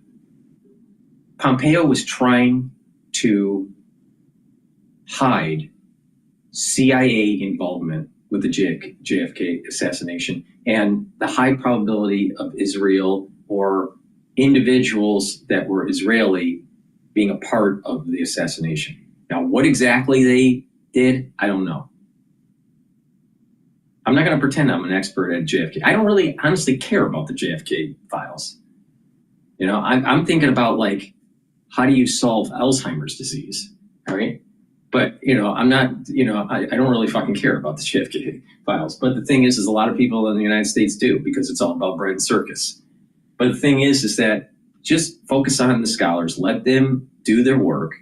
But there were people that worked at the CIA that were part of the Trump administration during his first term in office that were trying to slow walk and prevent this information from being released. And it's important to have it released, but let the scholars do their work. And so they can, but I don't think there's you're not going to see on a page that's going to say, this person did it. It's a mosaic of data points, and it's going to take some time to get it. And some sort of super sleuth, using AI isn't going to do it. All right. Just let the scholars methodically take a look at what's going on and have them have their opinion. But most Americans, they're all about bread and circus, and they'll do the clickbait, and they'll just go to that, like Steven Crowder. You really think that he's a person to go to about the details of what's going on here? No, he's got a podcast that needs eyeballs so he can monetize you. It's ridiculous. And sell you his mug club. But all right, so let's continue. But Pompeo, I used to have some respect for, but he was towing the line of the deep state. Even though he had lots of good rhetoric about America first and blah, blah, blah, but he knew his bread was buttered with the national security state. And he protected the national security state more than your constitutional freedoms and your access to what your government has done. They think they're going to find the second shooter of the assassination. They're going to find evidence of a CIA plot that Oliver Stone is really more of a historian than we all think. I don't think that's going to happen, but I do think there's going to be material in here that will be embarrassing to the CIA. Information about how they have spied on Oswald when he visited Mexico City only 6 weeks before the president was murdered, and that they may have learned how unhinged he was in visits he made to the Cuban and Soviet missions. Then the question becomes, if they knew he was that unstable, why did they report that back to the FBI when he comes back into America only literally 5 weeks before Kennedy is killed? The FBI would have had him as a top priority. Maybe the assassination could have been prevented. Wait, so just to clarify here, does it sound like, the big conspiracy, at least in your perspective, might be like a cover your ass kind of thing where, the CIA may not have been forthcoming because they had him on the radar, they were watching him, and they trailed him to Mexico and they didn't stop him. Is that accurate? Right. And that makes sense. This is the same thing that happened, as you know, at 9/11. The CIA and FBI don't. There's also an alternative theory to this that I'm surprised the scholar hasn't mentioned, that there were actually two Oswalds. Oswald was a project, and there were two attempted assassination that is known or thought to be known on JFK. One was in Chicago that was foiled, and it was a different Oswald. The Oswald is a project. And that's the reason why Oswald said he was a patsy. And it was all CIA. So the CIA followed two terrorists into California. They ended up on the planes that went into the towers. They never shared that information with the FBI or the FAA or anybody else. It's vintage CIA, because they developed their own sources of spying. So whatever they learned about Oswald at the Cuban and the Soviet missions in Mexico City would be a result of surveillance. Maybe they had video surveillance, they had audios, they had telephones. They might have even had a human asset inside those missions was a double agent. They never want to tell that to the Warren Commission or share it with anybody else because they want to keep those assets in place. And as a result, they're always covering their own behind at the expense of the truth. That's unfortunate. Maybe these files will show us the extent to which that happens.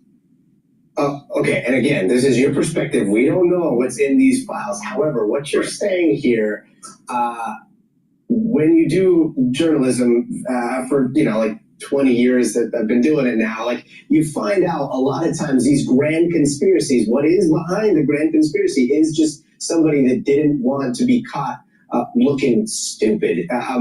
This does seem like the root of many other modern day conspiracies. I'll tell you, anyone that doesn't talk about the Oswald project and that other assassination attempt that I believe was in July or June, I think it was July or June in Chicago, that was foiled by the Chicago police. Is not really paying attention.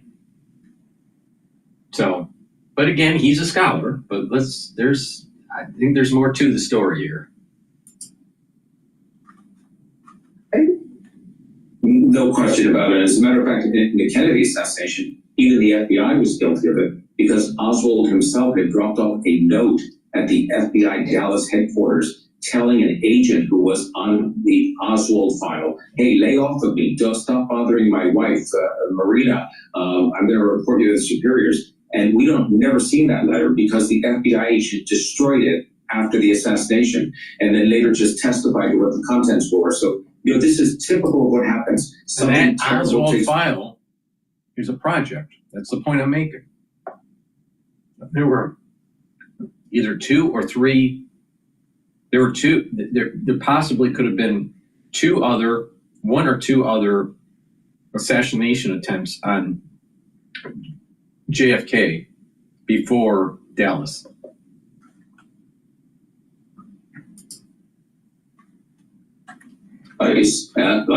Oswald's arrested for killing the president, and the FBI and the CIA, instead of immediately turning over everything they have, they start to look through the files and think, okay, what's going to be embarrassing? What should we hold back? And remember also, the CIA was not telling the Warren Commission that they were in a partnership with the mafia to try to kill a head of state, Fidel Castro. So that was all a secret that they kept as well. This type of cover-up has led to an erosion of public trust. No wonder. I mean, I think that Oswald alone killed Kennedy, but no wonder so many people disagree with.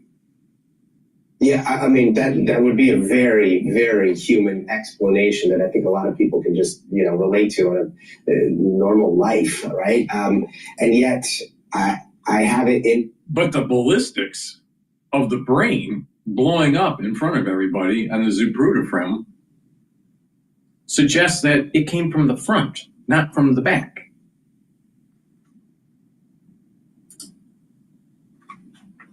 And, the single bullet theory, for me, and again, I'm not a physicist, but like the trajectories, and there's a lot that you have to process for that bullet to actually kill Kennedy, embed itself in the governor after doing so much damage. And then there's the possibility that there was another bullet that was found there. You were saying that Lee Harvey Oswald acted alone in your mind. Like, how do you reconcile that? And is there any chance that we're going to see anything that sheds light on this in one way or another in all of these tens of thousands of documents? I don't think we're going to see anything on the single bullet. And by the way, I'll tell you that the breakthrough on the single bullet actually came in the 90s by, not me, I reported on it only, by a firm called Failure Analysis that does courtroom reconstructions. They tested the bullet for both sides of the Kennedy case, that it was impossible to do it and that it was possible to do it. And they had new technology to apply ballistics that the Warren Commission and the FBI didn't even know didn't exist in the 1960s. When they test the bullet today, they can explain exactly why it goes through Kennedy and then wounds the Texas governor, ends up in very good condition afterwards because it slows as it goes through the two people. And it's not just a theory. They've recreated through two carcasses the same size as the president and the governor. They fire the bullet at the same distance from Oswald's type of gun, and they reproduce that bullet all day long. Now, that bullet, if it happened, as I believe it did, the so-called single bullet, magic bullet, as Oliver Stone calls it, it doesn't tell you who killed Kennedy, doesn't tell you who was firing it from behind. Even if you conclude it's Oswald, as I do, you still don't know if there's a conspiracy. If that's the case, then why did they try to do this reconstruction with the picture with his skull? The quote official photo is reconstructed, trying to hide the actual bullet wound, the actual exit. Why is there some cover up of the autopsy? Why is it that no one can find, all the evidence for the actual brain? Because I would tell you if it was from the front or from the back. Now, if they were so sure that it was Oswald shooting from the book depository, don't you think that you would want that skull to show definitively that it came from the back and not from the front? So, but it's not just that. There were multiple Oswalds. There were multiple Oswalds running around the country. It was a project. It was a CIA project. He could have been doing it for somebody else. And so it's a multi-layered case. If the bullet is important, and if the single bullet couldn't have happened, you've got a conspiracy from the get-go. But even if the single bullet happened, you still have to do a lot more investigation to determine conspiracy or not. Jeff, I'm so glad I talked to you before I stay up very late trying to go through all these documents. You've recalibrated my brain, and I really, really appreciate your insight today. Thank you. I'm going to do an all-nighter. Maybe we'll get a chance to talk again about buying the later next week. All right.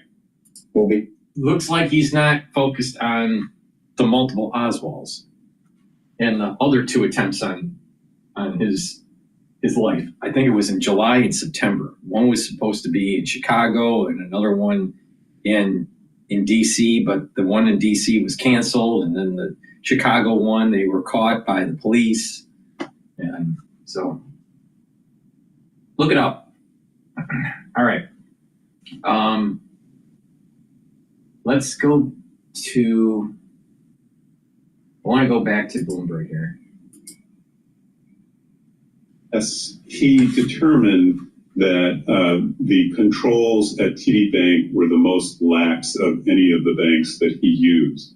And so he was able to bribe tellers to be able to put large sacks of cash into the bank. And the bank was supposed to follow federal regulations to ask a lot more questions than they did. For instance, if someone wants to put more than $10,000 in cash into the bank is supposed to file a report called a currency transaction report, which alerts the Treasury Department to this deposit. And in hundreds of instances, TD Bank did not file accurate currency transaction reports about the deposits made by David C. and the people he was working with in this criminal enterprise. And so that allowed C's organization to launder more than $500 million, even though the regulations were in place and the bank knew what it was supposed to do. It failed to do so. And more than 24 people have now been criminally charged as a result of the investigations stemming from TD Bank. David C. has pleaded guilty. He's awaiting sentencing. And there are several bank insiders who've also been criminally charged by the Justice Department. All right, we really appreciate it. Thank you so much, David. David Riakis, a Bloomberg legal reporter, joining us on that big take. Definitely check it out in the Bloomberg terminal. Also, Bloomberg.com/big take, the money laundering scams that cost TD Bank billions. Wow, that's something. You know, having learned about this on various television shows, the hard part of being a criminal is laundering the money. I mean, how do you take all those, singles and fives and tens and put them into a bank and write checks and do all that kind of stuff, ATM cards? Israel Defense Forces have begun a limited ground operation in the center and south of the Gaza Strip. Breaking news from Bloomberg. According to Citi, is pricing in a 1.2% move in either direction today on the Fed meeting, which would be higher than average. Usually we're about 0.8% swing to either side. So this could be a mover, but like I mentioned earlier, it's really not that big, starting to really pick up. Yes, it is. It's again, we'll have full coverage starting at 1:30 p.m. Wall Street time. Tom Keene, Jonathan Farrow, Lisa Ramos, the Bloomberg surveillance team, starting 1:30. We'll take you right through the 2:30 press conference. Yep, and then I'll pick it up with TV with Scarlet Fu. All right, for our listeners in the U.S., here is a reminder. You can listen to us via satellite radio on SiriusXM Channel 121. Access the world's only global audio business network, coast to coast, 24 hours a day. Bloomberg Radio on SiriusXM Channel 121 is presented by Oracle. Stay tuned for the latest market news and industry research. Looking at balance of power is coming up next with Joe Matthew. Again, the market right around the highs of the session, the S&P of 0.8% tech, consumer discretionary and energy, all leading the way higher. Happy Fed Day, everyone. This is Bloomberg.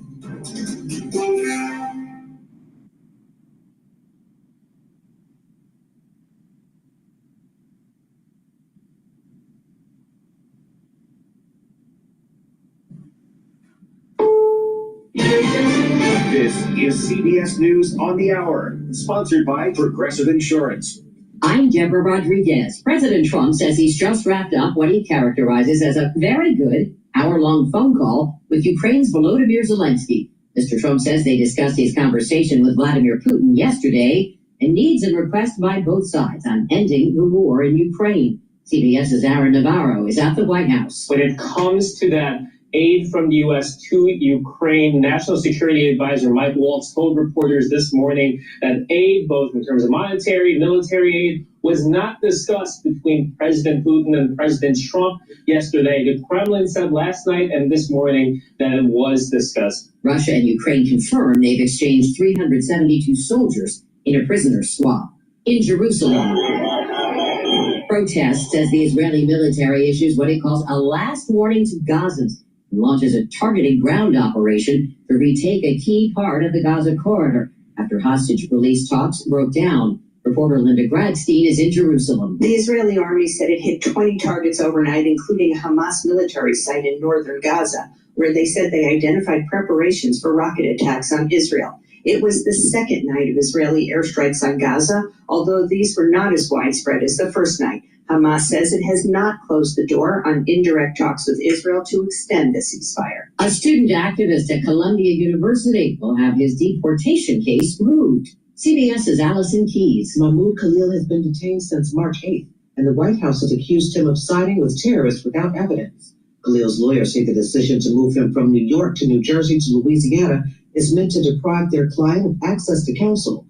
A federal judge ruled that a review of Khalil's case should be heard in New Jersey. Spring arrives tomorrow, but people in the Midwest are bracing for a blizzard. A dust storm shut down a huge portion of Interstate 10 in New Mexico.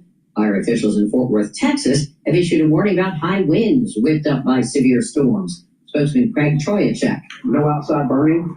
We ask people not to cook and grill outside on high fire days. The mayor of a small town in New Jersey has been charged with DUI and endangering the welfare of her child. Police arrested Lumberton Mayor Gina LaPlaca at her home early in the evening on St. Patrick's Day. They went there after a witness shared a video of her vehicle swerving in and out of a lane and nearly striking a utility pole. Court documents say the 45-year-old LaPlaca admitted to drinking before she picked up her 2-year-old son from daycare and drove him home. She was arrested after police found an open container in her car. Christopher Cruz, CBS News. Now up 3:15. This is CBS News.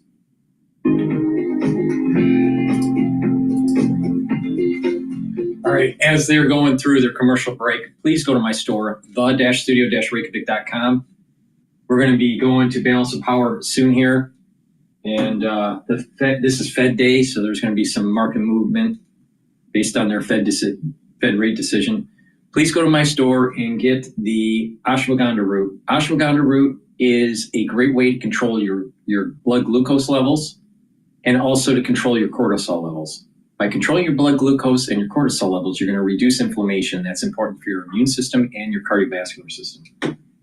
Turmeric is a great antioxidant. It's going to soak up free radicals, but it also brings down pro-inflammatory cytokines. So it's going to bring down that inflammation. Also, very important for your immune system and your cardiovascular system.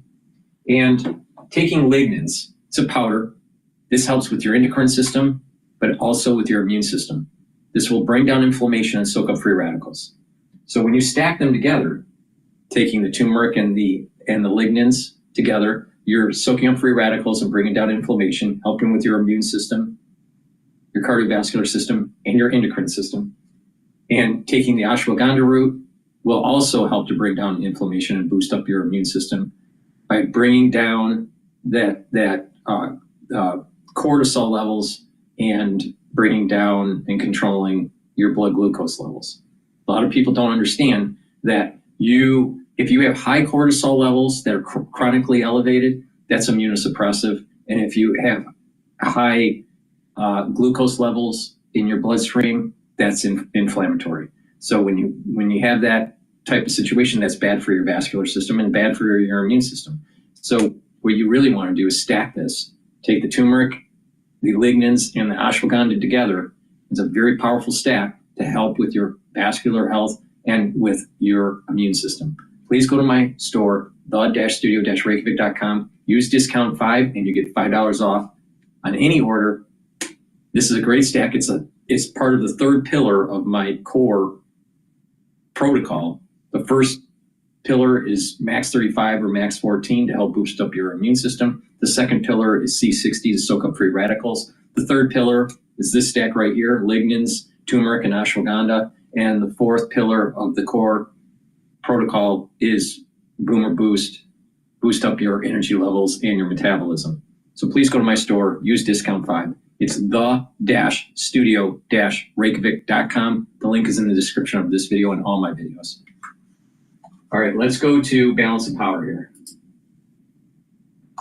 Strategy in Ukraine with Dr. Rebecca Grant at the Lexington Institute. She's with us in studio at the table coming up in just a few, and we're going to dig into the mounting legal challenges against the Trump agenda, immigration, the DOGE, and beyond with our political panel. Republican strategist Maura Gillespie is with us alongside Democratic strategist Roger Fisk. We've got a great program teed up for you, and it all follows, of course, a look at Wall Street. It's Fed Day, and We're live streaming on Rumble. We're live streaming on my website, the-studio-reykjavik.com, and on YouTube. The YouTube live stream and my website has the market telemetry. We're simulcasting on X Spaces, so please join on X Spaces if you'd like to ask a question live, or just type it in the chat, and I will try to answer any questions, or just tell me your opinion about what's going on in the news. This is an interactive show. Please participate. All advancing, stocks are climbing, bonds are falling, the dollar outperforming most major currencies as traders brace for a Fed rate decision and, of course, the outlook. So right now, the S&P up 51, up 0.9%, 56.65 where we stand. The Dow up 342, up 0.8%. Nasdaq, the composite index, up 1.2%. The Nasdaq 100 index up 1.1%. And the Russell 2000 index up by 0.9%. 10-year right now, 4.30%. The 2-year, 4.07%. Gold flat on the day, $3,034 the ounce, holding close to a record. West Texas Intermediate crude up 0.7%, $67.35 a barrel. And Bitcoin now surging back above $84,000, $84,600, up by 3.2%. As for what to expect from the Fed, Michael Cushman is Chief Investment Officer for Broad Markets Fixed Income at Morgan Stanley Investment Management, and he was a guest this morning on Bloomberg Surveillance. But the Fed has to, I think, not deviate from its data-dependent kind of view. We have to wait and see. I think there's a lot of debate whether or not they'll attach a higher weight to growth risks versus inflation risks. Should they just stay still where they are, two rate cuts priced in the dot plot this year? Should they tilt it to 3? Wait and see indeed. Again, 2 o'clock Wall Street time when it all happens. Stock analysts at Cantor Fitzgerald, that's the firm long led by now Commerce Secretary Howard Lutnick, have upgraded their rating on Tesla. That is the car maker run by White House advisor Elon Musk. Tesla shares up now by 4.6%. Balance of power continues right now. Back we go to Washington. Fed Day. We'll say it again. Once again, your host here is Joe Matthew. You got it, Charlie. Great to see you. Thank you so much. Welcome, yes, to the Fed Day edition, the Wednesday edition of Balance of Power on Bloomberg Radio, on satellite radio channel 121, and on YouTube, where you may as well dial it up right now. Keep this thing going right through 2 o'clock because we have a lot of news coming your way in the next 2 hours. Yeah, Fed Day, 2 p.m. Our special coverage starts, as always, at 1:30 p.m. Eastern Time, as we'll send things back to New York for special coverage, and we'll bring you the news conference. I just bumped into Michael McKee. He's down here in the Capitol and on his way to the Fed right now. Now, we're not fooling around today. We start with breaking news. Redhead on the terminal. If you're with us on YouTube, you see it on the screen. We're just now hearing from Volodymyr Zelensky following his phone call with President Trump. Others, of course, on the line. Zelensky, Trump discussing partial ceasefire in the call, according to a source talking to Bloomberg. Zelensky backing the proposal to halt energy asset strikes. Remember, we told you this late yesterday on the late edition of Balance of Power. President Trump, President Putin, of course, on the line together talking about not a full ceasefire, but an energy infrastructure ceasefire to last 30 days. The bombing and shooting can continue otherwise. That's at least where we are right now. Now, this call was not as long as the call with Vladimir Putin yesterday. It did conclude, we can let you know, and we've heard from Donald Trump since then. President Zelensky was speaking earlier in Helsinki, setting the tone, if you will, for this call. Here's what he said. Сьогодні у мене буде контакт з президентом Трампом. Today I will have contact with President Trump. We will be talking to him about the details of the next steps. We've had very good meeting in Jeddah with our teams, and I think everything has been going well, except for Russia, which is always unhappy when something is going in the right direction. We will discuss the details about the next steps, and I think I will hear from him the details of his conversation with Putin. Fast forward to Truth Social. Donald Trump, this is 31 minutes ago, just completed, he writes, not I or we, just completed a very good telephone call with President Zelensky of Ukraine, lasted approximately 1 hour, much of the discussion based on the call made yesterday with President Putin in order to align both Russia and Ukraine in terms of their requests and needs. Donald Trump writes, we are very much on track, and I will ask Secretary of State Marco Rubio, National Security Advisor Mike Waltz to give an accurate description of the points discussed. The statement will be put out shortly. Okay, we're waiting for that statement now. And I want to bring in Brett Bruin, the president's CEO of the Global Situation Room. This is, of course, a voice of reason on the program and a voice of experience, having spent time as Director of Global Engagement in the Obama White House. Brett, it's great to have you back. The way I'm reading the language, this is very curious the way this is written, makes you wonder if Donald Trump was actually on the call. Or was he watching Rubio and Waltz talk to Zelensky? What do you make of this?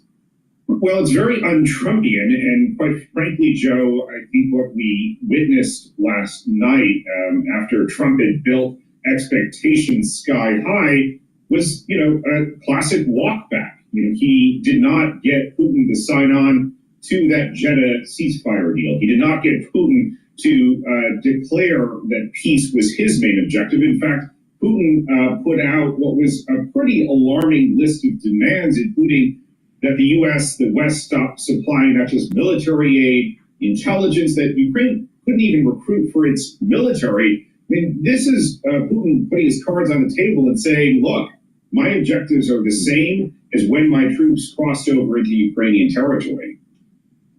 Do you have, as the diplomat inside of you, Brett, the ingredients for a peace deal here or not?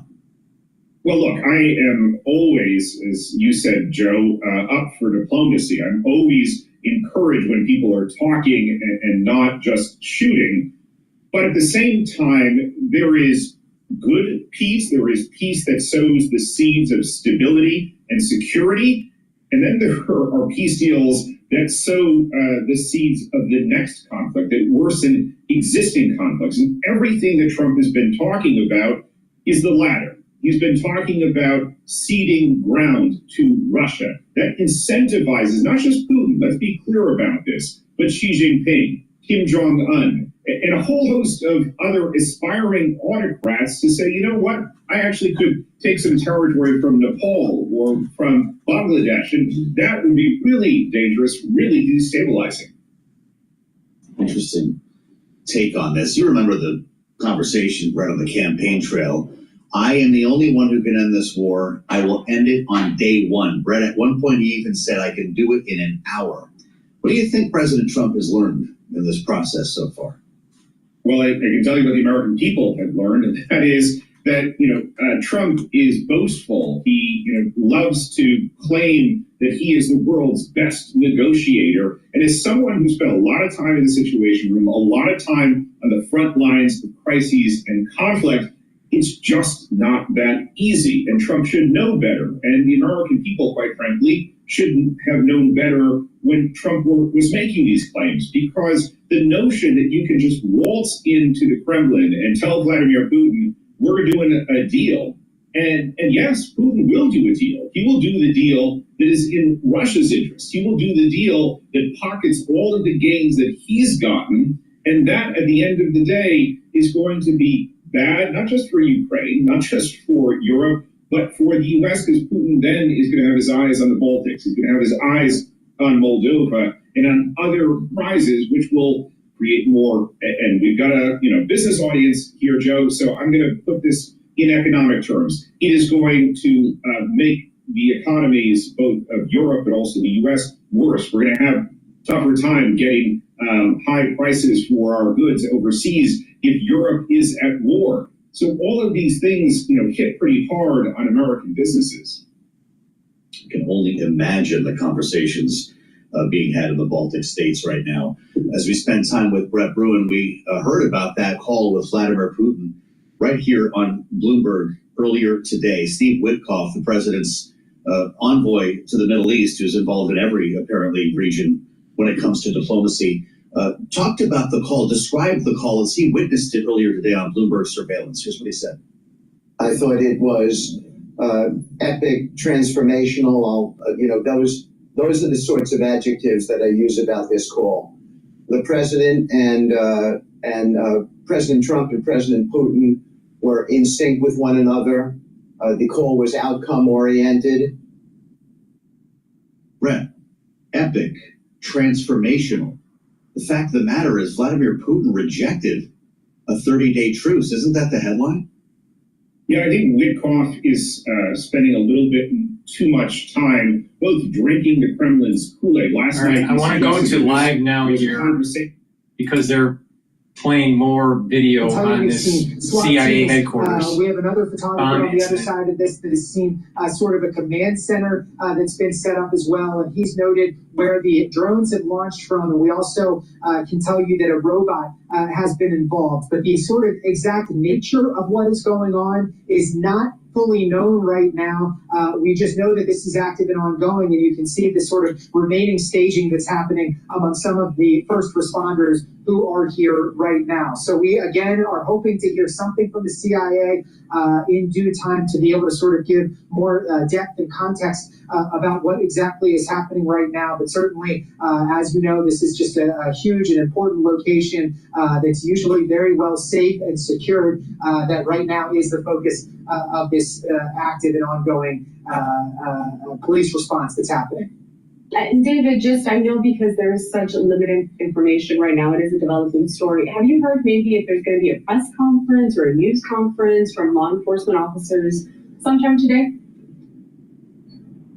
I have not heard that. And so certainly right now, indications are that it would be the CIA that might put some additional information out. All we've heard from Fairfax County Police is essentially that they are responding, notifying people who live in the county about the traffic impacts here. But we can also tell you that we've seen some sort of Fairfax County apparatus here that is responding to this. But indications are it would be the CIA that would give information on whatever is happening, since this is their campus, their property. And we do not have any information right now on when we can learn more information from them, but certainly a lot more questions than answers as this all unfolds.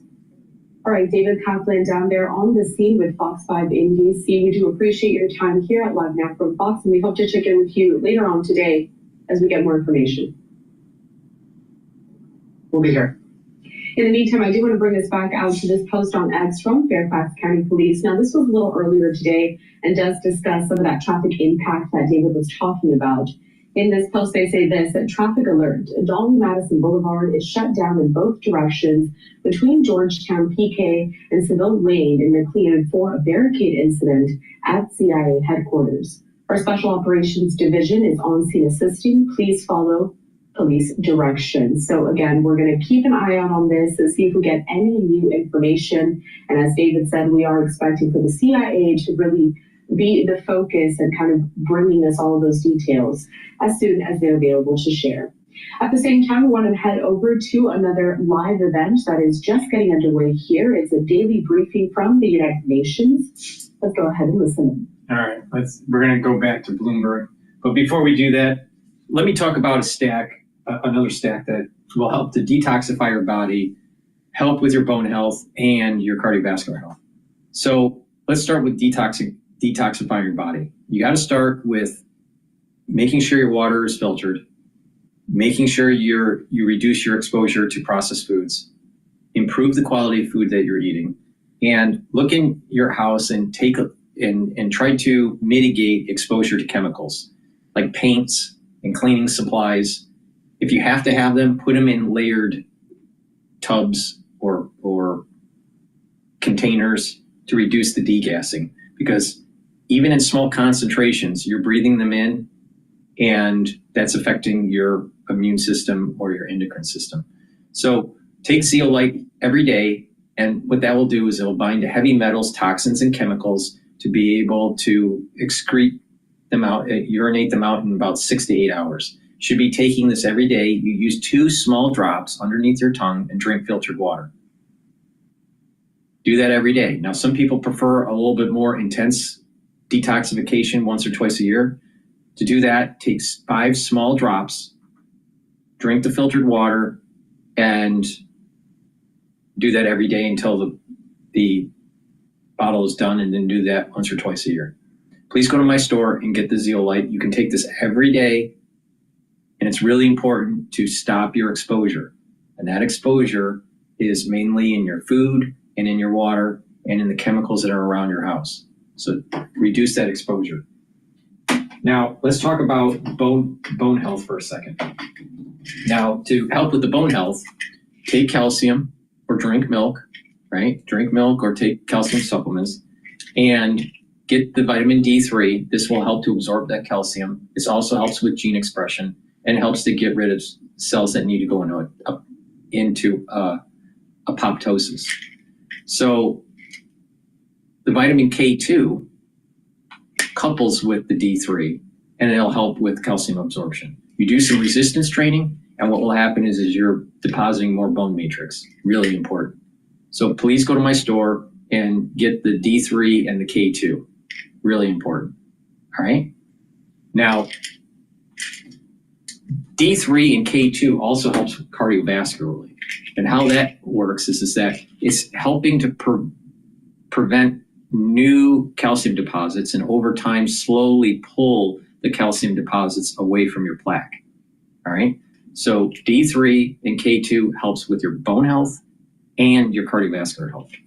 To add to the cardiovascular health, take the nattokinase. That's fibrinolytic. It's going to break up clots. It also helps with your lipid profile. It'll bring down LDL levels and increase your HDL levels. Lower LDL levels means less oxidized LDL. That means less plaque formation. So please go to my store, the-studio-reykjavik.com. Help with your bone health and your cardiovascular health with the nattokinase, the D3, and the K2. It's a great stack. And then add the zeolite to it, and you're detoxifying your body on a daily basis. So please go to my store, the-studio-reykjavik.com. Use discount 5 and you get $5 off any order. All right, let's go back to Bloomberg here. Wherever you get your podcasts. In fact, we go to Washington. Once again, your host, Joe Mann. All right, Charlie, many thanks to Charlie Pellet at World Headquarters in New York, about an hour away from the start of our special coverage on this Fed Day, 1:30 p.m. Eastern Time. We're a bit truncated. We're the fastest show in politics, even more than usual today. And of course, we'll be back with the late edition of Balance of Power at 5 p.m. Eastern. But we do have news for you. If you were with us at the top of the program, the redhead crossed the terminal. The call has ended between President Trump and Volodymyr Zelensky, and we have a little bit of a sense of what they discussed, with more headlines crossing. Zelensky, Trump discussed the partial ceasefire in the call that we came out of the Putin meeting with yesterday. Zelensky backing the proposal to halt energy asset strikes. Remember, this was the energy infrastructure ceasefire, not the full ceasefire that Ukraine had accepted. It was about an hour-long call, a bit of a curious post on Truth Social. It's hard to tell if the president himself, if Donald Trump himself, had a lot of interaction with Volodymyr Zelensky. As he says in the post on Truth Social, I will ask Secretary of State Marco Rubio and National Security Advisor Michael Waltz to give an accurate description of the points discussed. He says at the top, just completed a very good telephone call with Zelensky of Ukraine. No I, no we. And so I'm curious to hear more. They are promising a statement, a readout from the White House, and we'll get that on an official level for you here coming up shortly. We'll let you know what's going on here. And it, of course, follows all of this, as I mentioned, the phone call with Vladimir Putin was right at this time yesterday. We were standing by for the readout on what was a much longer call than we saw today between Trump and Zelensky. Steve Witkoff, the president's special envoy to the Middle East, deeply involved in this negotiation, spoke about it earlier today on Bloomberg Surveillance. Listen. what was agreed between the two presidents was, and it was at President Trump's suggestion, that there be a cessation of attacks on energy infrastructure from both sides and civilian infrastructure for that matter. Also, working towards a Black Sea moratorium on hits on naval vessels and freighters carrying grain and things of that sort, and ultimately that would evolve into a full-on ceasefire. Okay, but what this does not mean is a stop in the fighting between Ukraine and Russia. In fact, it was a hell of a night in Kyiv, as we've learned from reporting. Agence France-Presse says Russian forces launched 6 missiles and dozens of drones at Ukraine overnight in a barrage that authorities say killed 1 person, damaged 2 hospitals, 145 drones. The Ukrainian Air Force says it downed. So I just looked at the Doge clock, and they've found savings of 115 billion so far.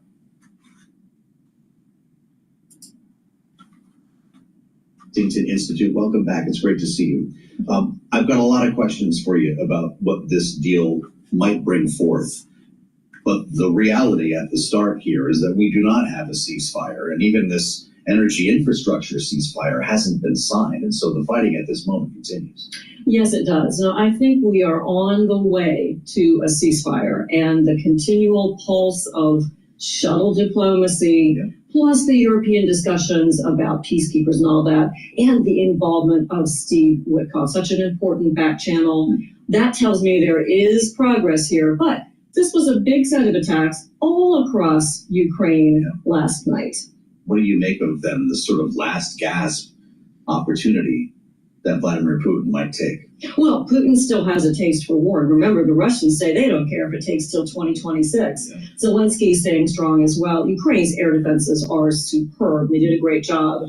But at this point, neither side is really going to back off militarily until somebody signs on the dotted line, even to do that temporary ceasefire. Now, it sounded to me like what Russia did last night was a little bit in violation of what they talked about on the Putin and Trump phone call. So do you assume that when a call like that ends, that the other party is going to make good on the deal about to be signed? Or did Putin say, you let me know when Zelensky has the pen in his hand?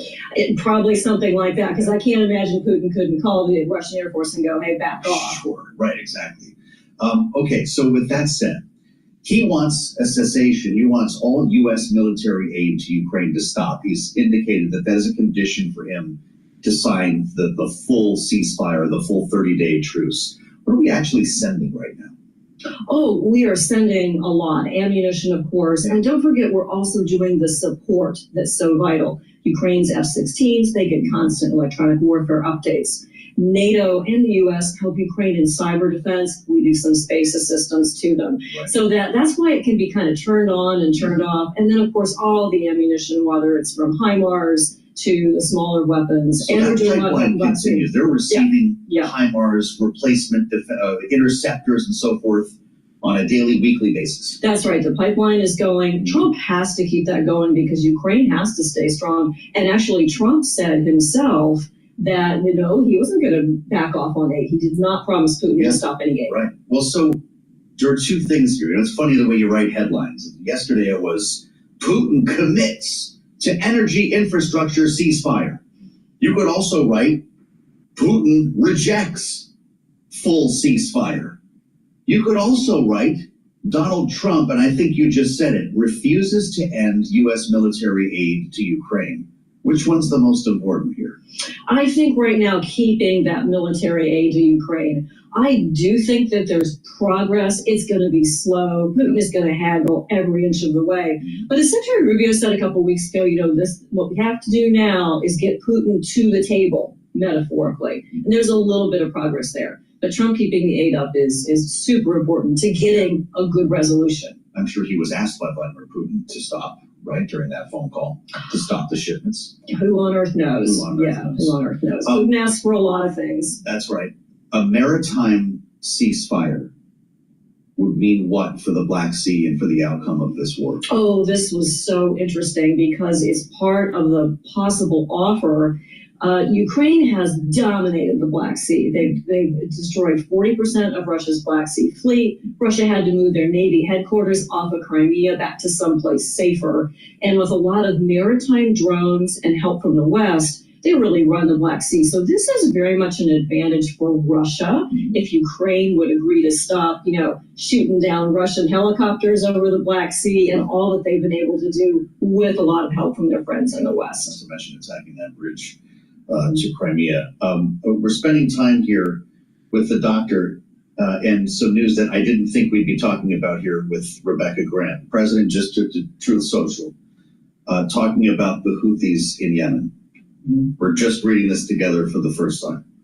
Reports are coming in that while Iran has lessened its intensity on military equipment and general support to the Houthis, they are still sending large levels of supplies. The president writes, Iran must stop the sending of these supplies immediately. Let the Houthis fight it out themselves, he says. Either way, they lose, but this way they lose quickly. Tremendous damage inflicted upon the Houthi barbarians, he writes, and watch how it will get progressively worse. It's not even a fair fight, never will be. They will be completely annihilated, exclamation point. Now, just yesterday, he said that anything fired by the Houthis, we're going to treat like it was fired by Iran. What are we in for here? Well, that tells me that the USS Harry S. Truman, our aircraft carrier in the region, is loading ordnance, possibly to do additional strikes. We know Central Command has more targets available.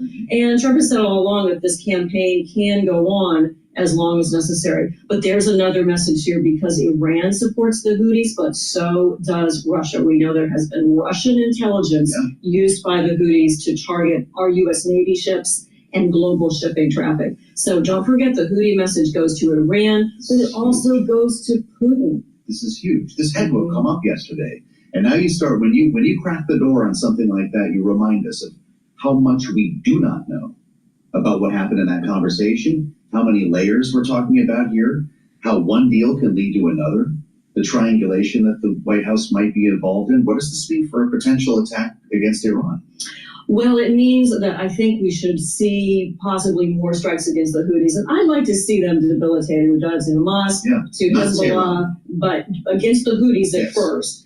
Now, do Iranian targets become legit? There was an Iranian ship that sits in the Red Sea giving targeting information. Is that a legitimate military target? Maybe. What about their oil terminal down in the south? I think it's possible that we might see something, but I would expect to see first a step up against some of the Houthi legitimate military targets. Okay. I can't imagine that that's a terribly tall order for our military, our Navy and Air Force conducting those strikes. What happens if you sink a ship flying under an Iranian flag?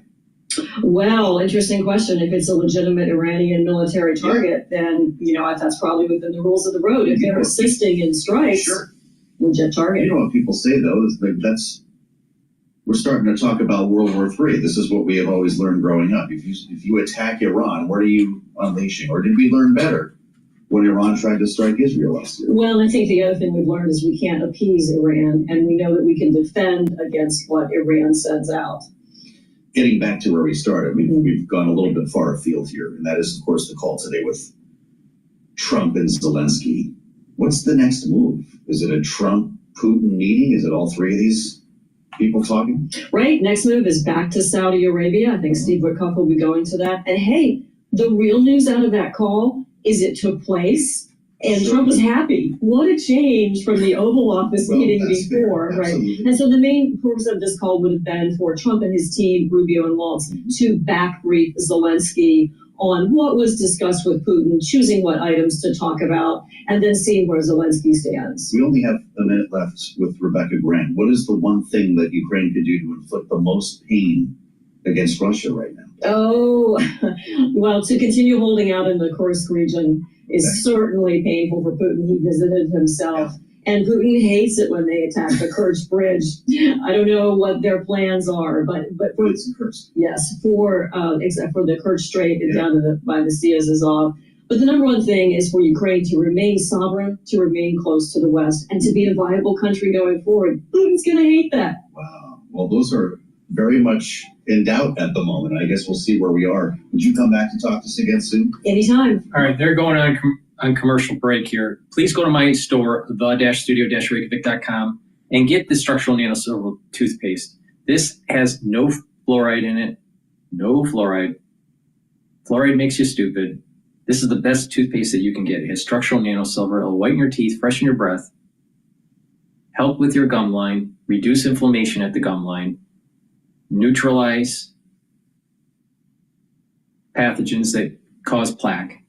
And with good oral hygiene, you are going to you're reducing your chances of cardiovascular problems and valvular problems.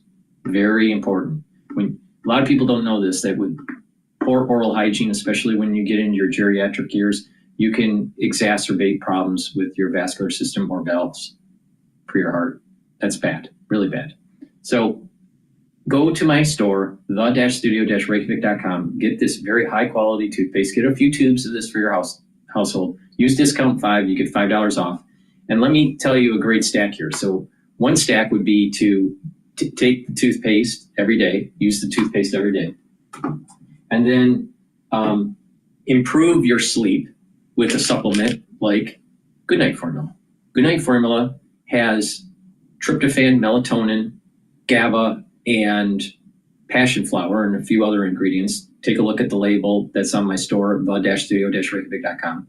But Goodnight Formula will help you to have that 3 cycles of deep sleep and REM cycle sleep that you need every night to be able to consolidate memory, detoxify your central nervous system, and to be well rested in the morning. When you're sleep deprived chronically, what will happen is that you're not consolidating memory. You have garbage collecting in your central nervous system, and poor sleep can lead to early onset of dementia. So please, as part of a holistic anti-aging protocol, one of the things that you need to do is to have good sleep. Not too much sleep, but having not enough sleep is bad too. You'll age faster. Part of the reason is that you're not detoxifying, you're not consolidating the memory, but with Goodnight Formula, you're detoxifying your central nervous system and consolidating the memory. That's really important. Also, when you are sleep deprived, your cortisol levels are up. When your cortisol levels are up chronically, that's immunosuppressive. That means that you're aging faster. Cortisol ages the body faster. Plus, your immune system is down. So get a good night's sleep. It's part of an anti-aging protocol. But take the Goodnight Formula every night. It has tryptophan, melatonin, passion flower, and GABA. This is a great way to help with your brain function and just to be well rested. Another supplement that you should be taking that's really important for your body, especially when you're 40 years of age or older, is Myotrol. Myotrol has flavonoids, lignans, and polyphenols to help gene expression for building and maintaining muscle. It also helps with mitochondrial health, so you'll have more ATP. You need lots of ATP to maintain muscle. Now, when you get older, you start to atrophy. Part of that is that you're less active. Another part of it is that your gene expression is less for building muscle. So you want to boost that up. So taking Myotrol every day, do some resistance training, and you're going to maintain and build muscle. Very important. This stacks really well with also Gladiator barley. Now, I'll talk about Gladiator barley throughout the broadcast. But Myotrol is great to take once you turn 40 years of age. If you're an athlete, young or older, taking Myotrol will help with your sport. Because by taking Myotrol, you're going to be able to build the strength to improve your performance in your sport. So take this if you're an athlete, or even if you're not an athlete and you're 40 years of age, you should be taking Myotrol every day. Do some resistance training to maintain and build muscle. So a great stack to improve your memory and your energy levels, detoxify your central nervous system, and to be well rested is the Goodnight Formula. Myotrol to help build muscle, and to take the structural nanosilver toothpaste to improve your oral hygiene. All right? Again, this is the best toothpaste that you can buy. You can't buy anything anywhere better than this. This is the best toothpaste. So Cottrell, build up your muscles. Good night formula to be well rested and consolidate memory and detoxify your central nervous system, and to improve your oral hygiene, the structural nano silver toothpaste. Please go to my store, the-studio-reykjavik.com. This is a great stack. Use discount 5 and you get $5 off any order. All right, let's go back to Bloomberg here.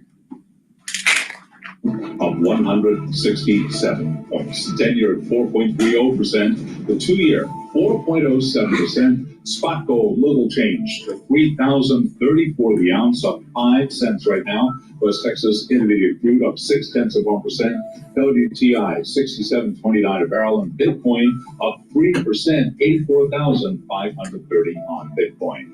The Mortgage Bankers Association this morning reported loan rates are up for the first time since January. And with that story, here's Bloomberg's Bitchute. Last week's rate on a 30-year fixed mortgage rose to 6.72%, causing a pullback in loan refinancing and tempering home sales. Total loan applications were down for a second week. Mortgage rates typically move in tandem with the U.S. Treasury's benchmark 10-year note. Looking ahead, there's more housing data set for Thursday, last month's tally of sales of previously owned homes. Any doubt, Bloomberg Radio. Sources tell Bloomberg Elon Musk's social network X has raised close to $1 billion in new equity from investors in a deal that values the company at roughly $32 billion, a valuation in line with when Musk took it private in 2022. After earnings, Signet Jewelers, that's the parent of Cade Jewelers, surging 18%. After earnings, Williams-Sonoma, the retailer, up by down 6.7%. Again, recapping, stocks higher, S&P up 42 points, up 0.7%. For on-demand news 24 hours a day, subscribe to Bloomberg News Now, wherever you get your podcasts. Back we go to Washington. Fed Wednesday, balance of power continues. Your host here is Joe Matthew. Keeping us trained on Bloomberg's top story today, Fed Day, yes indeed, about 45 minutes from now. Thank you, Charlie. We'll start our special coverage across all of our platforms, Bloomberg Radio, of course, our global television audience on YouTube as well, where you can find us right now. You may as well get in there. We've got a lot to talk about. Search Bloomberg Business News Live. As I say, 1:30 p.m. we'll turn our attention to our special Fed coverage with an important announcement at 2 p.m. and we'll bring you the news conference as well. Until then, we're talking geopolitics largely today in Washington because President Trump did hold a call earlier with President Zelensky, this following, of course, yesterday's call with Vladimir Putin, which lasted a lot longer, and the president had a lot nicer things to say than he did after this one. Though he did call it a very good telephone call, not a perfect call with President Zelensky, which he has a history of. Lasted approximately an hour, he says. Strangely, he writes that Secretary of State Marco Rubio and National Security Advisor Michael Waltz will give an accurate description of the points discussed. We're still waiting for those. And there will be a readout, presumably a statement at some point. The president says will be put out shortly. We did hear some comments from President Zelensky saying that he is open to the idea of this partial energy infrastructure ceasefire, even though Russia bombed Kyiv all night. 145 drones, more than 70 missiles. And there were attacks across the nation here because there is no real ceasefire as we speak. One of the other big stories we're following here, the legal answer to some of the Trump agenda. There have been a series of setbacks this week, remembering that the White House has continued to say, Trump has said it himself, did so last night on Fox, Caroline Levitt as well, we will always obey the courts.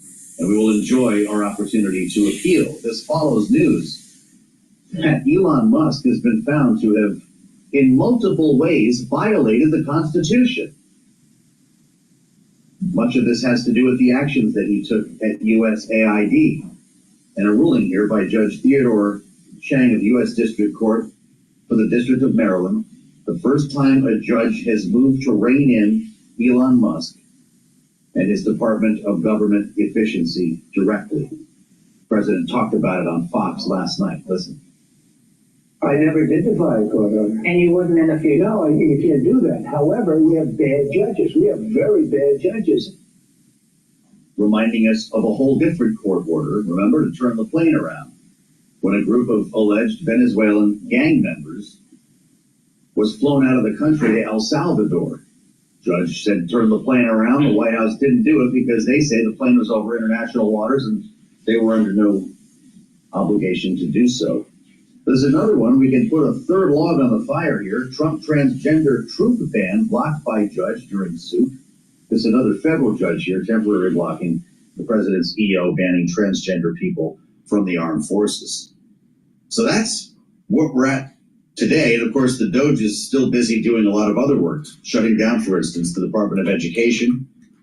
We've seen probationary workers who were fired reinstated. And we wonder what direction we're going in here with our political panel. Maura Gillespie is with us, Blue Stack Strategies founder, our Republican strategist alongside Democratic strategist, Roger Fisk, former special advisor to President Obama. Great to have you both here. Maura, what's going on? Because there have been a lot of questions about Congress kind of losing its teeth as a check against the executive. The courts have been awfully busy. Who's winning? You know, when Elon Musk and the president came out with this idea about Doge, I think there was optimism about what the recommendations would be based on the investigations and Elon Musk and his team looking into the various departments and advising. But unfortunately, what has happened before many of these cabinet secretaries got in place, Elon Musk was making cuts and saying that the president was in lockstep with him about making these cuts. But what he did was take funding away that had already been allocated by Congress, which again is stepping on Congress's toes and on the Constitution's separation of powers. And so what you're seeing, unfortunately, is a real lack of messaging, but also directive and clarity from the administration and what's happening in Congress. They're really not saying very much. So what's coming back to the American people is a lot of chaos, a lot of confusion, and grocery prices remaining very high. So I think some of the things that people had voted for the president on during the election are not being addressed because there's a lot of other noise going on that's detracting them from the initial reason for their big win in November. Roger, it's great to have you back. What do you make of the Trump White House beating the drum on its acknowledgement of the courts? We always do what the court says, and then we appeal. It seems to be part of the strategy. You just keep throwing stuff at the wall, do what the court says, so you don't get into trouble, and at some point, some of these things are going to stick. Absolutely, Joe. Thanks so much for having me, and it's great to be here with Maura. I think they got a little bit of a unicorn this weekend, which is it happened over a weekend, first off. They've allowed it to kind of devolve into the courts needing to get into the forensics of when planes took off and when they left U.S. airspace and all these other things. And Judge Boasberg has been very clear in saying that it's not about the plane, it's about the U.S. personnel on the ground who were on U.S. soil for the entirety of this episode, not following clear orders. I think they're going to continue to do this kind of air war and ground war thing, which is the president in an atmospheric sense is going to say, we will, of course, always respect the orders of the court. But in an operational sense, the message, I think, is going to be very clear, just take off, just keep going, and we'll deal with it. But then, as we all know, because sooner or later these dynamics get captured in some kind of compelling video, a mother being taken out of her home or any number of other things that are going to bring it into stark relief. And when the American people see kind of this distilled into just the human essence, and you put it up against the kind of constitutional drift of the administration right now, that could change things very quickly. Well, this flight or flights, we actually don't know if there were multiple airplanes, from what I understand, with these alleged Venezuelan gang members, providing great political optics for Donald Trump. You see all these bad dudes shackled, and you heard a lot of applause, actually, by Trump supporters around the country. Caroline Leavitt was boasting about it in the White House press briefing and probably will again today. That's one thing, Maura. The ruling on the dismantling of USAID is another. And you start wondering here, with the reinstatement of tens of thousands of probationary federal workers, is the Doge going to survive the courts?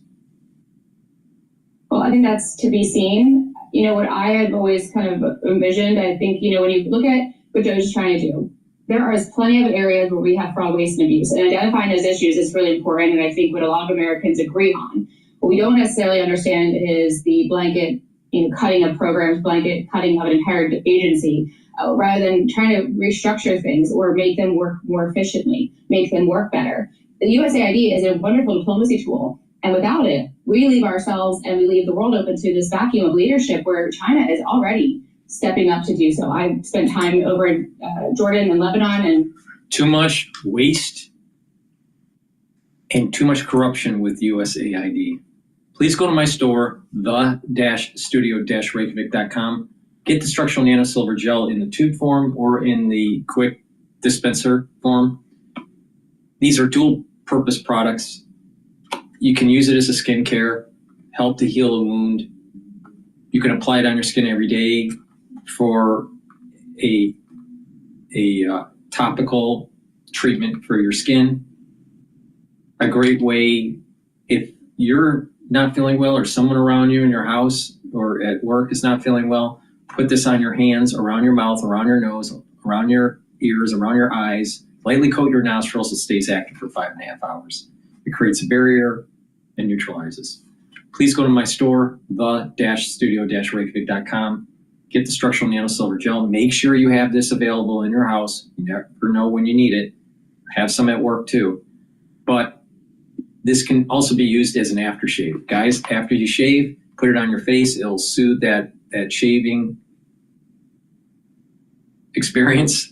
And women, if you shave your legs, and hopefully you shave your legs, because women that don't shave their legs is disgusting. But the thing is that shave your legs and then apply the structural nanosilver after that shave, and you're gonna help soothe and heal the skin, improve the health of the skin, and not just that, reduce the razor burn. So please go to my store, the-studio-reykjavik.com, and get the structural nanosilver gel. Use discount 5 and you get $5 off. Any of these program managers and doing a full, sober, robust policy exercise and drilling into it and getting into the spreadsheets of the finances and the KPIs and et cetera, that would be one thing. But as we all know, that's not happening, which means this is largely just Mr. Musk and his minions going in and conducting somewhat of a blind kind of binary experiment where they just go up or down on a bunch of functions, which very often, as we've already seen, they don't even know what some of these departments or these individuals do.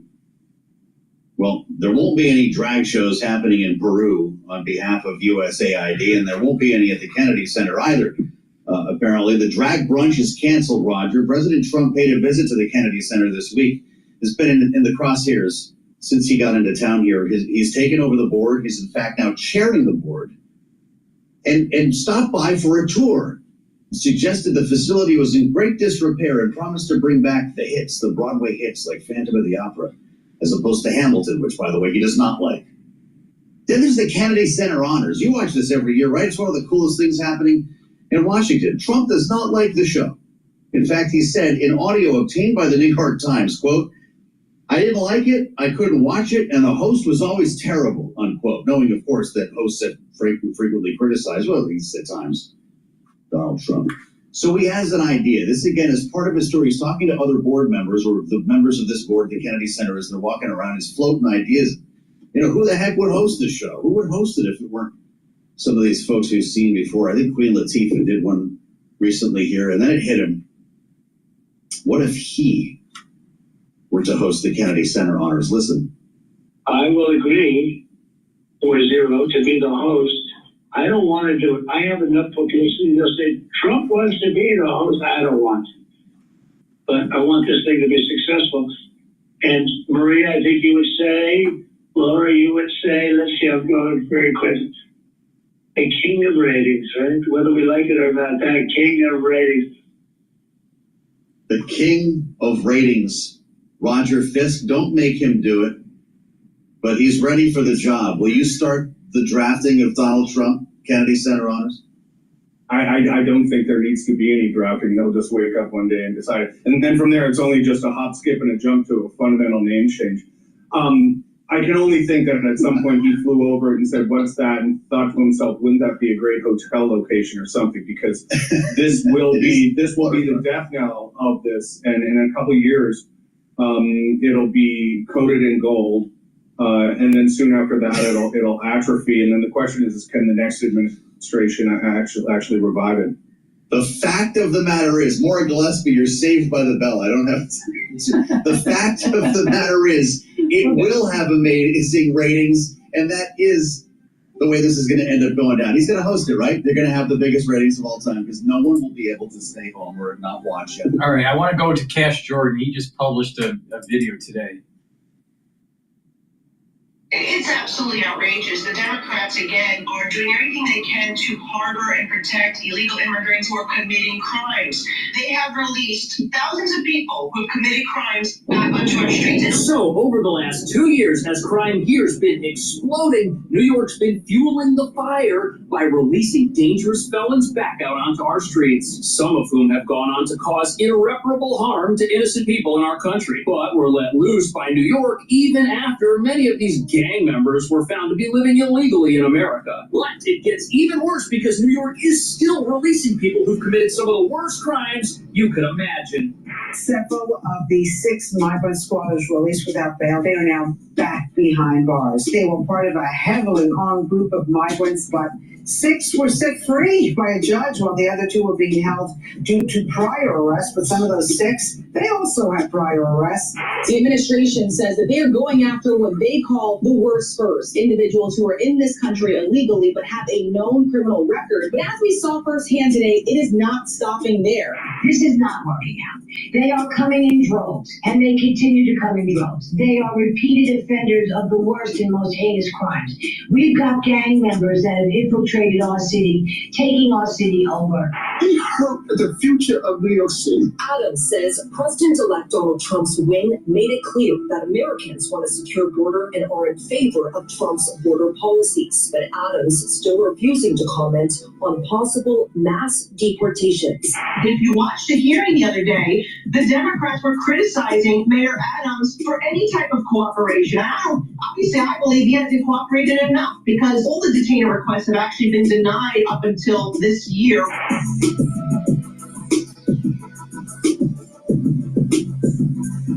So some of the most dangerous people on the planet are making their way to New York, where they know they'll be protected. And what nobody running this place wants to admit is that by harboring criminals, our sanctuary policies put the entire country in danger. As many high-profile capital crimes in America have been committed by those who at one point were jailed in New York and then released. And as a sanctuary city, our police, who do God's work, have their hands tied behind their backs the second someone in their custody is found to be here illegally, at which point they have no choice but to ignore federal pleas to detain dangerous fugitives and are forced to set them free, which has resulted in homeless immigrants lighting fires in our subway, dangerous gang members being released only to reoffend, and in one case these policies even caused a young woman with a bright future to lose everything she had, all because New York wanted to give America a big slap in the face by releasing a federal fugitive on his own recognizance, not because that person wasn't dangerous, but because he and many of these criminals were in the country illegally, and those are the people sanctuary cities exist to protect. And that brings us to the real reason sanctuary cities like this one won't give up their activism and have plans to release thousands of additional criminals the second they get their hands on them. Without criminals here hiding from ICE, what purpose does a sanctuary city even serve? If ICE were to arrest all the criminals here, our laws couldn't be used to further a progressive open borders agenda that puts every American at risk while empowering violent gang members and criminals who make money trafficking people into our country, while they hide in plain sight, blending into the background of sanctuary cities like New York that are enacting new rules as we speak to make ICE's job harder, while continuing to resist federal efforts to get dangerous criminals out of our jails and off our streets before they strike again. And as you're about to see, this has made New York the #1 destination for people with no other goal but to prey upon the law-abiding.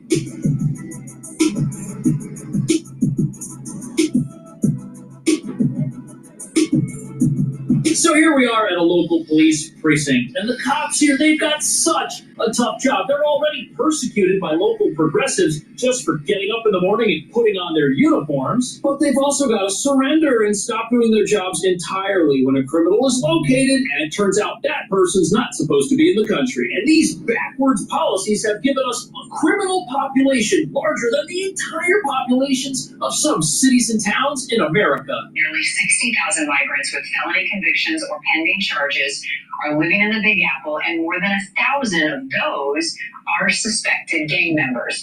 Critics of the city's sanctuary policies argue that limiting cooperation with the Fed. That's astounding. 58,000 people living here who are in the country illegally, and 1,000 of those folks are gang members. But in a city that's made it its mission to protect criminals, is anyone really surprised that criminals are coming here? And for the last decade, when criminals have found themselves in the back of our police cars, ICE has not been allowed to come and get them. Of course, ICE asks if they can come get the person. That's called a detainer request. But our police are banned from cooperating. They're forced to let people go. Now, they're not literally opening the backs of their police cars and just releasing these people out into the street. No, but instead they take them into custody and put them through our kids club's legal system here that then releases those people secretly without telling the federal government. And in a lot of cases, you've got dangerous people who should be incarcerated that our laws say, no, you're not a criminal, you're free to go. And this has led to innocent people getting hurt in other parts of America. Prosecutors say that's the suspect, an undocumented migrant, before he found and attacked nursing student Lakin,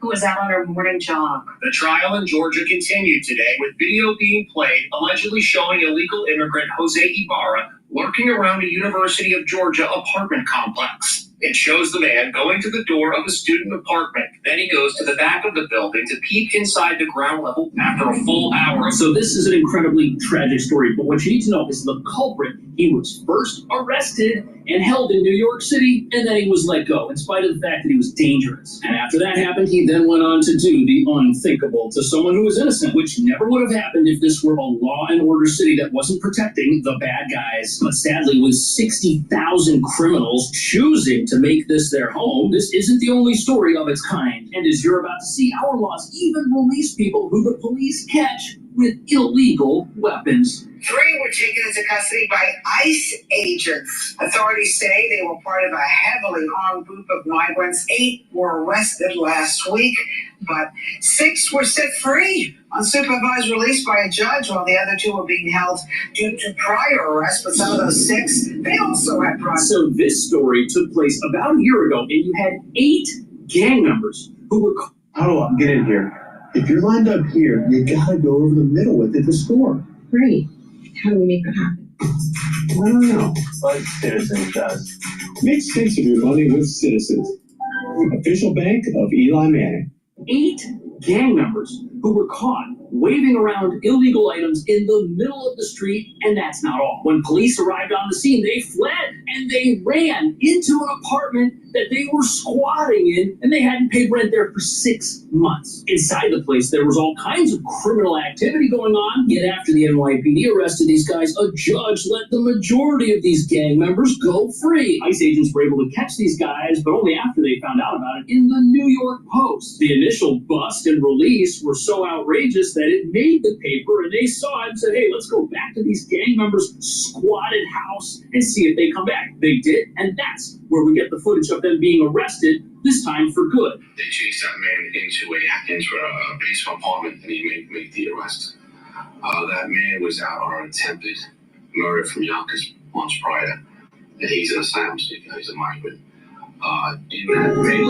So as it turns out, one of these criminals was charged with attempting to seriously hurt someone in another part of this state, and he was still free. And the others were all out on this thing called supervised release. And supervised release is when non-law enforcement community organizers supervise criminals between when they're released and when they're supposed to come back to court. Yet it looks like these community organizers either didn't do their job or were incapable of supervising armed gang members who went right back to their old tricks the second they got free. One of the guys that got arrested was first caught shoplifting and then released. Then 3 months later, he gets arrested again with an illegal weapon and also gets released. And the worst part about all this is that the federal agency tasked with keeping everybody here safe doesn't find out about these criminals, who they are, or where they might be until it's already too late. Well, now some of them have been arrested by ICE. ICE came in. Now, usually NYPD cannot, because we're a sanctuary city, cannot notify ICE. But, you know, it was the front page of the New York Post yesterday.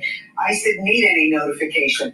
Anyway, this is how our stupid city forces federal agents to check the internet to figure out where they need to go and do their jobs. That's dumb. That's what you call stopping people from doing their jobs. And in this case, their job is to keep people safe. And sanctuary city advocates, like whoever put this sticker here, will tell you that our laws just make the city a safer place. But how on earth is that possible when all our laws do is release people who are so dangerous they should be kept in jail, possibly forever? And obviously this is a backward system of the highest order, but the worst part about it is it's still going on. We're still releasing criminals, even though the federal government has recently passed laws to try and stop that from happening.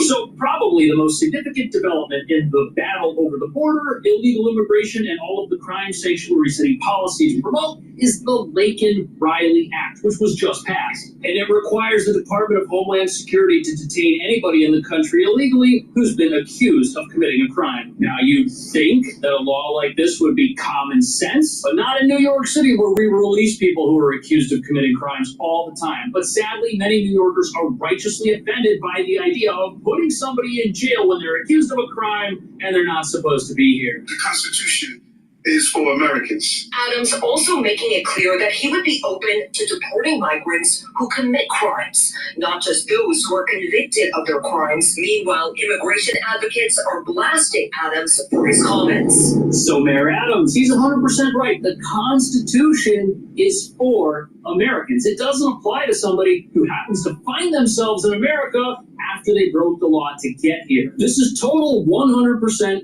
common sense. But statements like that have led to calls from local progressives for the mayor to step down, with some people claiming he just doesn't represent New York and that by throwing away our sanctuary city laws, he's made the city less safe, even though the very people making New York City less safe do it again and again, repeatedly. And these local activists, they would prefer criminals stay out on the streets where they can do whatever they want, possibly committing more crime, than for them to be in jail where they can't do any of that. Mayor Adams is wrong. He's ripping a page out of Trump's playbook and stoking fear and spreading misinformation.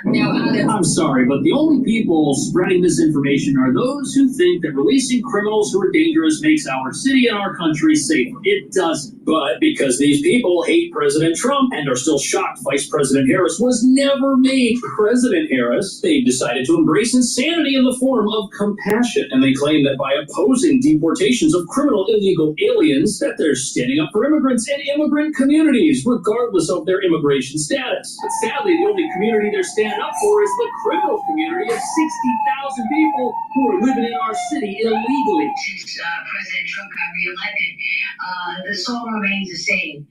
There's absolutely no changes coming to New York anytime soon until we move in ICE and they get to cooperate with our police, which is what we desperately need. So anybody with common sense who's keeping an eye on this, they're not surprised at all by this critical mass of crooks we've got living here. Of course criminals are going to come to a place that has laws that are in their favor and protects them. Of course criminals are going to do everything they can to make their way to a place that won't put them in jail when they steal from somebody or when they steal from a store or commit any type of crime. And even with the massive number of anti-weapon signs you see around here, our judges often look the other way when somebody gets caught with one of these things. A crime that is supposed to be a 3.5-year minimum sentence. But the reason the city just keeps getting more and more dangerous is because our leaders believe in defunding the police and standing up to ICE. A situation that's terrible for the law-abiding, but again, great for criminals. They're the only beneficiaries of policies like this. A problem magnified by the fact that many of these gang members get to live for free in city-run asylum shelters regardless of their behavior. Been arrested? Got warrants? Do you put people in ambulances for fun? None of those questions are asked to people before they're moved into facilities next to women and children. But sadly, as a sanctuary city, we're not allowed to ask people where they're from or what they've been up to. Nope, can't do that. And the reason for that is here, the right to shelter is a right, and it doesn't go away if somebody behaves poorly and puts other people in danger just by their presence. And the worst thing about this is that many of these gang members, like this Tren de Aragua, we know that these gang members live in our shelters, and we know that trafficking people is their specialty. This is a gang where the members are taught to see everybody around them as potential human capital that can be used to further the criminal ambitions of the gang itself. And they've been on a massive recruiting spree in our shelters, telling people to join their gang and go steal stuff or be branded an outsider if they won't comply. Something nobody who lives in a facility that bans police from entering would ever want to hear. And sadly, the trafficking situation in this city is now so bad that if you go to the bus terminal where many people first arrive from the southern border, you'll see signs all over the place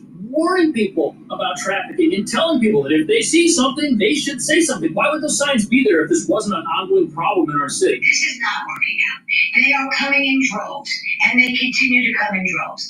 They are repeated offenders of the worst and most heinous crimes.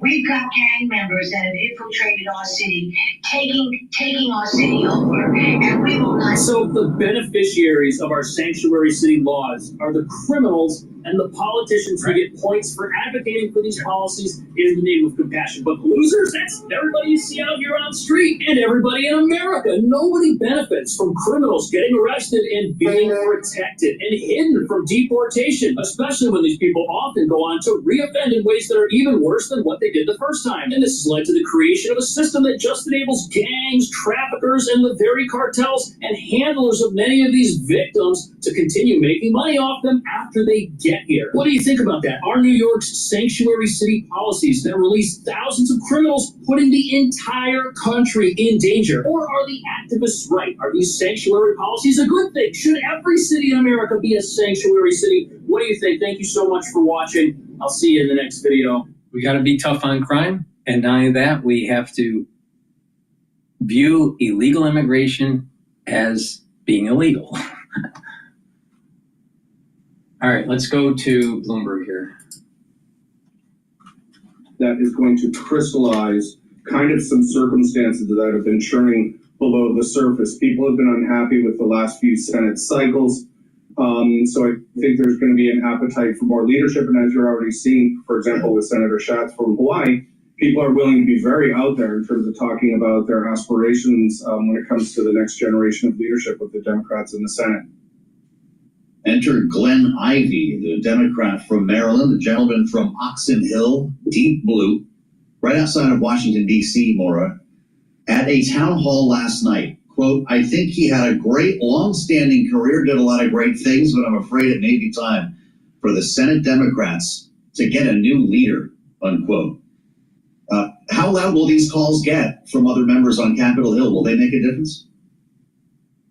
They should. The Democratic Party is in need of leadership, right? They've struggled, as was just pointed out, that for cycles now without having a strong voice and a strong leadership presence. And I think Dean Phillips during the last election, presidential election, called this out. He said it's time to pass the torch. And that was refused to do so until June of last year when Joe Biden was forced out of the race by somebody like Nancy Pelosi, who, by the way, will be 85 later this month, who has a net worth of almost $250 million. And she's ruled with an iron fist. She's somebody who has had a long career, but is still pulling the strings in leadership but not necessarily putting herself out there as much. But she certainly picks her moments. I do think the Democratic Party needs to find its own identity again and decide what their fight is about. If it's simply to be against Trump, that's obviously not working for them. They need to be for something as well. And I just think that this superiority complex that we've seen play out isn't going to be helpful and isn't really resonating with voters. So at this point, I think the calls for new leadership and new direction is going to be louder and louder.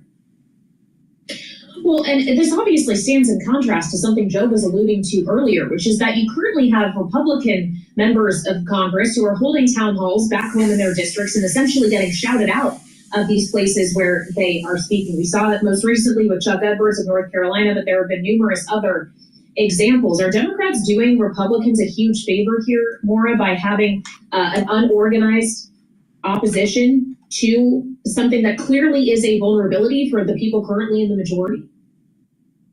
They're certainly not helping themselves, but yes, I think there is going to be ripe opportunities for Democrats to point out the failures, perhaps, of what was promised to them at the 2024 election and was not being delivered. But instead, they can't find that voice, they can't find that path because they don't have leadership. And again, like I said, they've kind of operated from this moral superiority standpoint that isn't resonating and comes across as arrogant. And so at the end of the day, voters feel very left behind. They feel very, very dissatisfied with their government. And I think that you're seeing a lot more people who don't feel as though they belong to either party. We saw it kind of in the last election as well, this political homelessness that we're watching play out. And I don't know that either party is doing a good job of explaining, I'm actually here for you and here's how I'm going to do that for you. Here's why and here's how. We're not seeing that. And I think as we get closer to the midterms, that's going to be a bigger problem for both parties, truly. Well, let's name names here, Roger, because it's easy to talk about kicking somebody out. It's a lot more difficult to replace them with someone who can get the support of the Democratic caucus. Everyone's looking at AOC. This is the whole conversation right now in Washington, which leads me to believe that that may not be very likely. The conventional wisdom is rarely the direction we're going in here. Let's be honest. Chuck Schumer is going to be sitting in that chamber a couple of years from now, isn't he? I don't know that that's as clear a certainty as you might think. We live in an age, and you can look at everything from the Iowa caucus, for example, which at least on the Democratic side is all but completely toppled, where anyone who thinks that there's some fixed cultural icon that's impervious to the trade winds, I think that doesn't realize how rapid the change can be in this particular day and age. And so I think it wouldn't take much for someone to come out and declare a candidacy now, for example, and then for concurrent with Senator Schumer being primaried as another example, to bring about a situation where he himself shows himself the door. And that's just the era that we live in. The age of cultural icons being able to withstand attack after attack after attack is over. Well, so when we consider the battles that are still ahead, knowing Congress will be coming back into session next week, Roger, they're expected, at least on the Republican side, to start dealing immediately with budget reconciliation and that whatever that architecture ultimately is going to look like. What does Chuck Schumer or Democrats as a whole need to do to counter that, knowing that it's expected to be a party line thing? They don't really have a role. Yeah, I mean, being in the minority in either chamber is very, very difficult. There's the performative nature, as we've seen in committees like the Judiciary or Oversight, where, for example, you could make some headway with Chairman Comer being so concerned about Hunter Biden and his connections with China, and then here you have the same Oversight Committee absolutely refusing to bring Mr. Musk in front of it, who's having a much larger material impact on the trajectory of this country. And by any measure has much more business dealings with China than possibly any other human being alive. So they can make some headway in those performative levels, but and then trying to compile the resistance into some kind of not just an opposition as a reactive, but weave it into some larger fighting for people in a kitchen table sense, very similar to how Senator Slotkin did the response to the address to the nation. That's, I think, the challenge that's ahead of the Democrats for the remainder of the year and on into next year.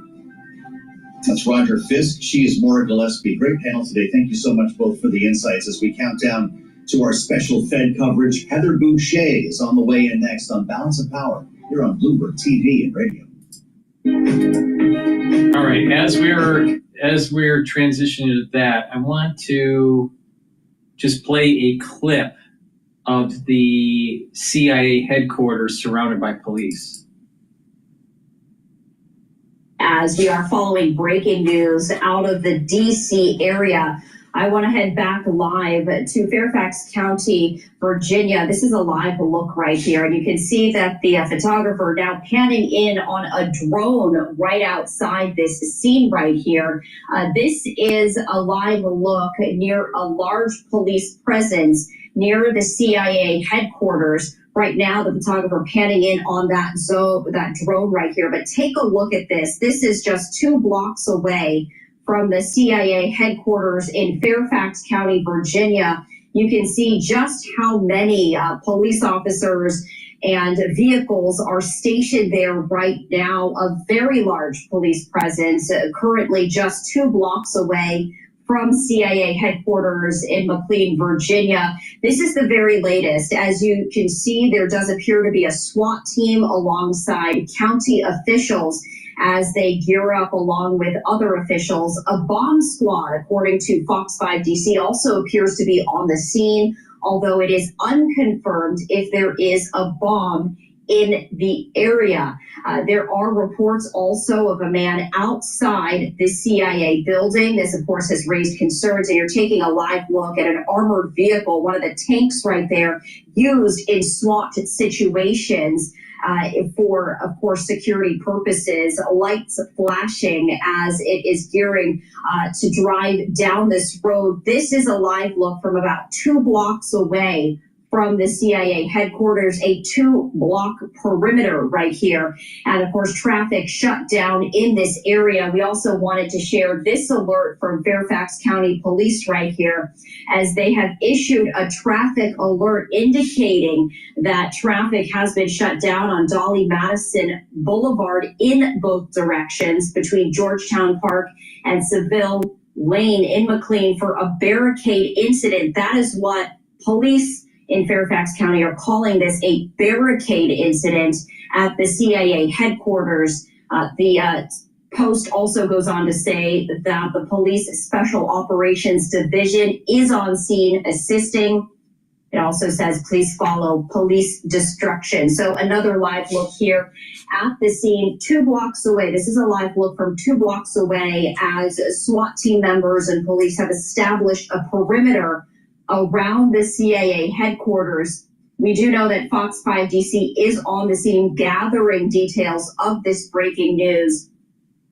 Little information at this moment. We know that police are on scene along with a SWAT team, and according to Fox 5 DC, the bomb squad has also been called in, although it is still unconfirmed whether there is a bomb in the area.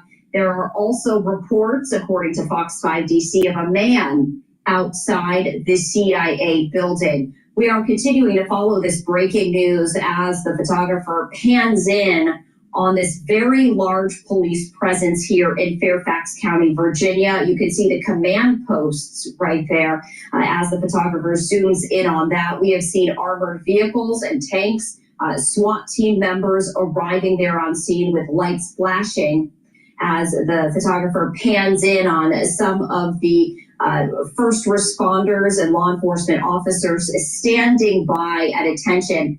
This is a live look from 2 blocks away from the actual scene itself. So the police have established that 2-block perimeter around the CIA headquarters, as there is what Fairfax County Police are calling a, quote, barricade incident. What that means remains unclear. There are reports that there is the bomb squad there on scene.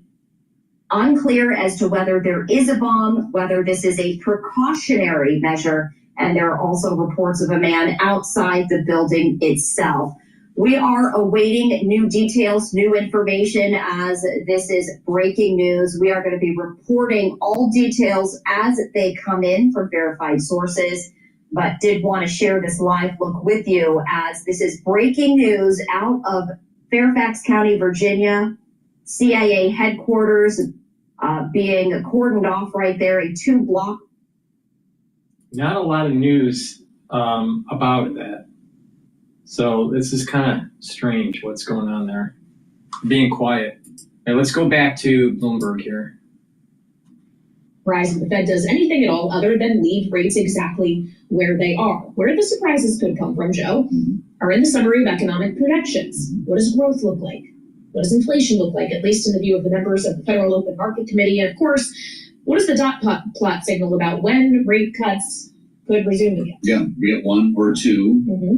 And will they reach for Donald Trump's favorite word in the dictionary is a question I have, not to mention the Doge. Now, what's really interesting is we spent a good long time, I'd say about 4 years, talking to Heather Boushey around this without being able to ask Heather Boushey directly her thoughts on this. But things have changed. The senior research fellow at the Harvard Kennedy School and former member of the White House Council of Economic Advisors with us now in her new capacity as we count down to our special coverage on this Fed Day. Heather, it's great to have you back. Welcome to Bloomberg TV and radio. I wonder your thoughts on this, because it won't just be the statement, of course, we're parsing, but the news conference. Will Chair Jay Powell speak to Donald Trump's favorite word, tariffs? Well, Jay Powell is, a very thoughtful and considered man. He's, been chair for quite some time. And, he understands what his job is, which is the dual mandate. And, he has a very, very tricky job in front of him today, as you've already pointed out. While the actual economic data that's come in, for the most part, has been sometimes a little bit on the soft side, but has been looking, okay. All of the discussion and the forward-looking data about confidence and expectations looks rather chaotic and unsettling. And so I think, we are all watching to see what the Fed does, in terms of how they talk about it. But I think we all know the reality in front of us, which is that the economy right now is being held hostage to this chaos and uncertainty that's coming out of the White House. So with all of that uncertainty, Heather, with the description you just gave of the economy as it currently is, knowing they're going to provide forecasts of how they expect the economy to look down the road, what is your expectation in terms of revisions we could see to growth estimates and inflation? Well, already the OECD has downgraded growth for the United States. Certainly these tariffs, and particularly the chaotic way that they're being put in place. One day they're on, the next day they're off, and then they're on again. It's very difficult for businesses to plan.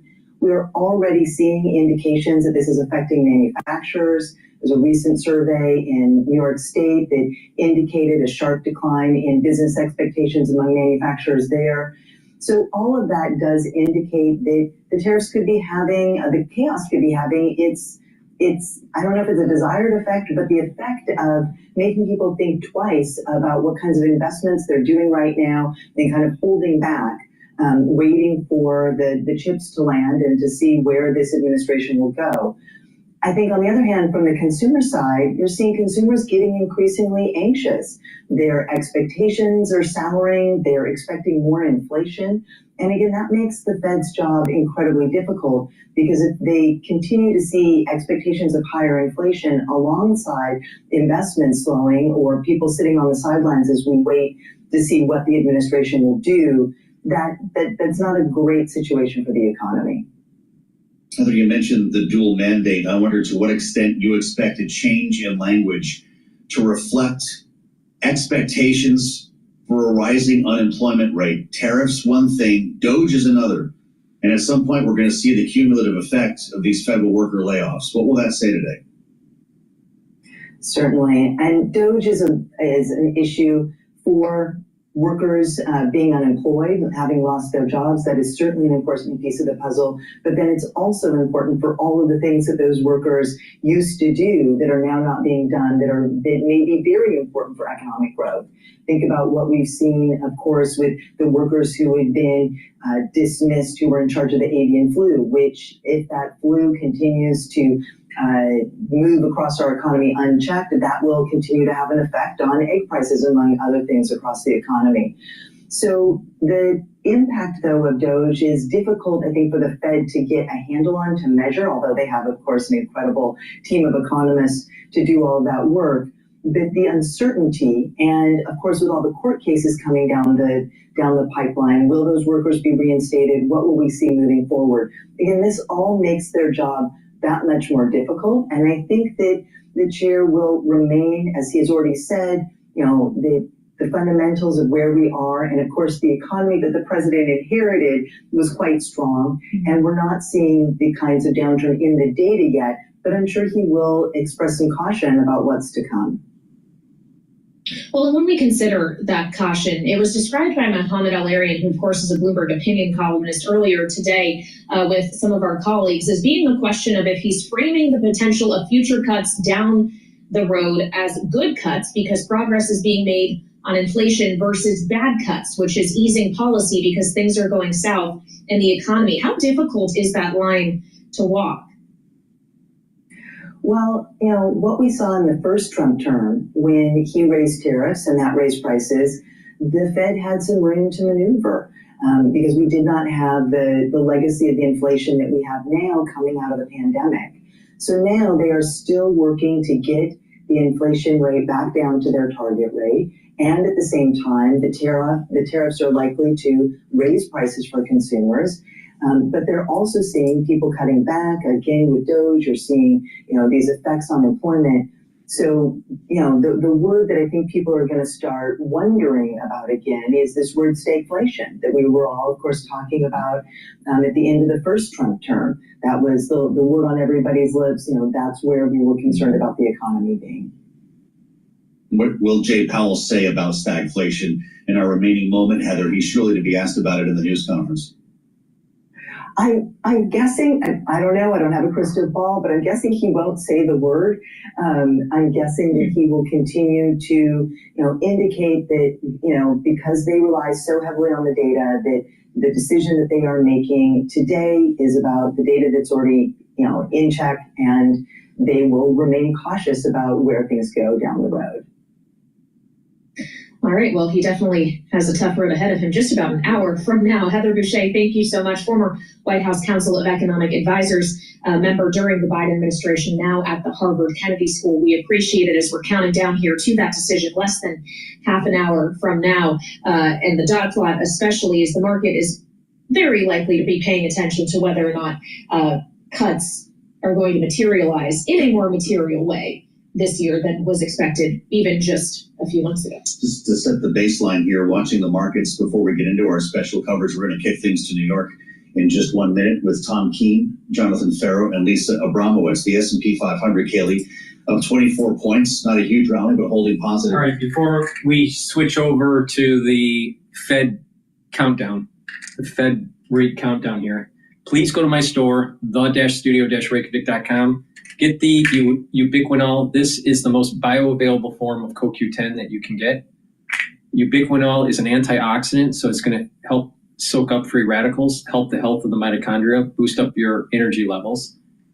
And ubiquinol will help protect your neurons. So please go to my store, add ubiquinol to your stack, really important. NAD plus supplement will help to boost up your NAD plus levels. That will help with energy, but also NAD plus will help to repair DNA damage. NAD plus helps cellular DNA and mitochondrial DNA. That's really important. All right. As you get older, you have more DNA damage that has to be repaired. NAD plus helps to repair that damage, especially when you get older. And NAD plus helps to protect neurons. So for a neurostack, to help to protect neurons, take NAD plus and take ubiquinol. Now, NAC is another great supplement to add to your stack. Why? NAC will boost up your glutathione levels. That will soak up free radicals. That'll put less stress on the cell and your tissues. That's very important. The different ways that you soak up free radicals, the better off your body will be in the slowing down of the aging process. Now, NAC also helps to detoxify your liver and your kidney, and NAC helps to calm your central nervous system, reduce anxiety. Very important.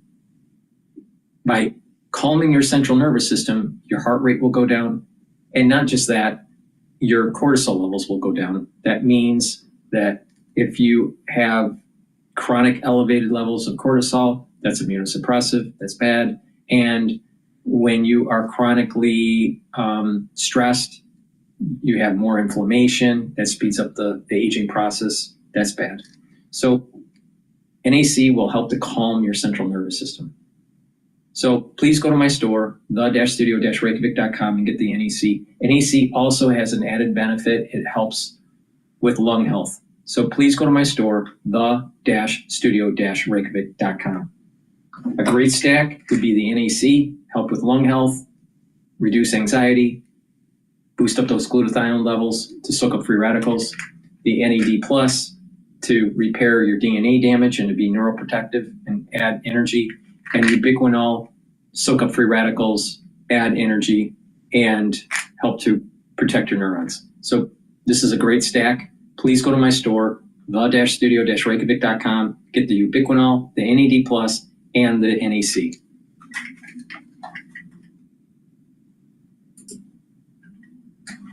At 4:31:18. And I do think that the 10-year might be the most interesting one to watch, especially with discussions around quantitative tightening. Well, coming up shortly, Mr. Exceptionalism, or the U.S. not being so exceptional himself, JP Morgan's Bob Michael, Kathy Jones of Charles Schwab, and Bank of America's Aditya Bahave. They will be taking us up to that Fed rate decision at 2 p.m. Eastern. Then immediate reaction from Jim Bianco of Bianco Research, along with Diane Swank of KPMG and Deutsche Bank's Matt Lazzetti. And finally, after we get that press conference from Chair Powell, we'll be hearing from former New York Fed President Bill Dudley, as well as Amanda Lynham of BlackRock, to understand what does dovish mean at a time where there are very different risks that are kind of contradicting each other. You mentioned Matt Lazzetti of Deutsche Bank cutting his outlook for growth in the last 24 hours and joining a very, very long list of economists who have done just that in the past week. JP Morgan, Morgan Stanley, Goldman Sachs, the list goes on and on. If the Fed doesn't reflect that downgrade to the growth outlook that we also heard from the OECD, what does that mean in terms of just how much they are really reflecting the growth concerns? Does it actually suggest that they're somewhat more hawkish? Joining us now to discuss, I'm pleased to say, we can kick off this afternoon's program with Bob Michael of JP Morgan Asset Management. Bob, good afternoon to you, sir. It's good to see you. Good to be here. Let's just start with broad-based expectations for this one. What are you looking for? What an extraordinary Fed meeting. This is one that in 2031 you're going to want to play the tape of and listen to what they talked about. Think about it. They've guided the economy to the perfect mythical soft landing. While they should be tinkering, they find themselves in the middle of an escalating trade war. That's the situation they've got to deal with. I wouldn't want to be in that room with them. I think you're right. We're going to see the outcome in the dot plot. They're going to acknowledge that stagflation is a real possibility. Growth will be dialed down a bit. Inflation will be dialed up a bit. Let's watch where they put unemployment, because that will tell us how they think businesses are going to respond. We think that ticks up a couple tenths. We were talking about the Fed put and this question about how much the Fed will be inclined to rescue this market from growth concerns.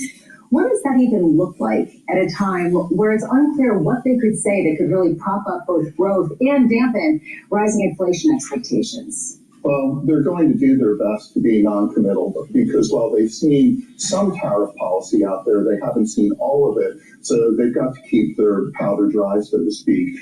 I think the one thing they're looking at is the level of unemployment. That's going to tell them how businesses are responding to the tariffs that are already in place and how they're thinking about the tariffs that could be coming down the road. I think if they start to see unemployment tick up over 4.5%, they're going to have little choice but to come in and start cutting rates. We have the charts for the Fed decides by 100% agree. If I go back to 1991-92, if I go back to 2002, if we go back to what you enjoyed at JP Morgan in 2007, when the unemployment rate moves, it really moves. Is that where we are right now?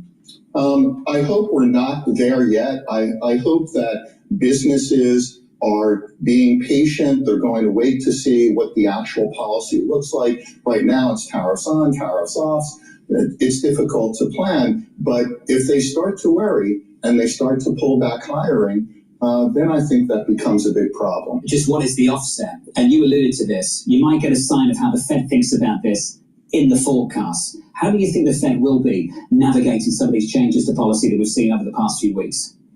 I think that they're probably as confused as most of us, trying to figure out, are these lasting? I think they're looking at inflation expectations. Is that starting to tick up? That would really begin to worry them. For now, that's not actually happening. So I think they're trying to... Important distinction. Can I jump in? Sure. Market-based inflation expectations, the things that you can tell the world about in just a second. Perhaps that's true. Survey-based expectations of the consumer, you, Mitch, etc., they have started to climb, and they've started to climb dramatically. We've seen this Federal Reserve respond to that in the past. Why won't they now? Well, what you're saying is people aren't stupid. They realize with tariffs coming along that businesses are going to pass some of that on to them. They're going to pay higher prices and they're going to adjust their consumption because of that. I think the Fed is in a tough spot because while they see that, I think genuinely that inflation could be transitory. It could be there for a year and then it could pass. They've already used transitory. They can't use that again. I think what they're more concerned about is how businesses respond to a drop in consumption. And if they start to pull back, then they've got to respond and cut rates. I guess what John's trying to get at to some degree is which data are they looking at, the soft data or the hard data? Are they looking at the sort of more rapidly moving sentiment indicators from not just UMich, but others, as well as company guidance like Delta? Or are they looking at the figures that are released by the government at very periodic levels? Well, they took their hand a while ago that they're looking at both. When the data, the hard data itself was pretty stable, we looked at their forecasts and they had already started to adjust them. And he admitted that there are some members of the FOMC that were already thinking about how policy would interact with the economy. So I think it's a good Fed. I think they're looking at both. As I said, it's an impossible decision. The tension in the room is going to be very high. The 10-year yield, if we see some lessening of nominal GDP, does a 10-year yield lead nominal GDP down, or does it follow nominal GDP down? I think it will lead. I think that there will be a flight to quality in the Treasury market. Where's your level on that? Where's your signal point, your trigger point where the level of the 10-year yield where that touches? I think we could go through 4% to 3.90 in a material slowdown. Where the market starts to begin worried about unemployment rising. That's great, John. You can get into 8,000 square feet. You think rates are going to come down that much? I need rates at rock bottom. I need like 1% interest rates again. That's not going to get it done. Yeah, mortgage rates just rose again for the first time in about a month, but whatever. Bob, I do want to ask, though, about that 10-year yield, how dependent it's going to be on any kind of discussion of quantitative tightening and potentially pausing it or starting to slow the amount of treasuries that it's letting roll off its balance sheet. So let me just say, I hope the Fed doesn't change rates this year. I hope the 10-year stays where it is. I like yields where they are. That can bring in a lot of investors to the bond market. I'm a bond guy. Come on in. But you've got the Treasury Secretary out there saying that they're targeting the 10-year. And certainly pausing quantitative tightening is one way to do that. And then I think what you're also going to see is reinvestment of mortgage roll-off into the Treasury market. So those kinds of tools will keep the 10-year at least stable where it is and likely push it down a little bit. And although I expect them to say pause, we don't believe that they're actually going to pause. We think they're done. Lisa, you're right to bring up QT. We spoke to a range of guests this morning on the program about that. Very, very split about what we might see in the next hour. Yeah, Gennady Goldberg coming out and saying he doesn't think that they're going to pause quantitative tightening until at least September. Where meanwhile, Aditya Bhave is coming up with Bank of America, thinks that they're going to announce it in some capacity. Deutsche Bank's Matt Lazzetti, I think, is sympathetic with that view. So a real sense that that might be the big news from this press conference. That decision is 18 minutes away. Bob Michael at JP Morgan Asset Management will be sticking with us. Just a flavour of the bond market for you this afternoon. Bond yields are higher by 3 basis points at the moment on a 10-year, around 4.32. At the front end of the curve, up 4 or 5 basis points. We're approaching 4.1%. Coming up in just a moment, we'll catch up with Bank of America's Aditya Bhave in just a second, alongside Kathy Jones of Charles Schwab. Live from New York City this afternoon. Good afternoon.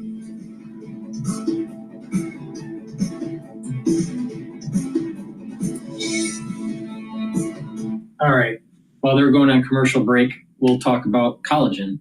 Collagen is a supplement that you should be taking every day. It's a powder. You get a big scooper in here. Take 1 scoop a day, mix it with soft foods or with milk or a smoothie or with filtered water. It's up to you. I mix it with soft foods, but take 1 scoop a day.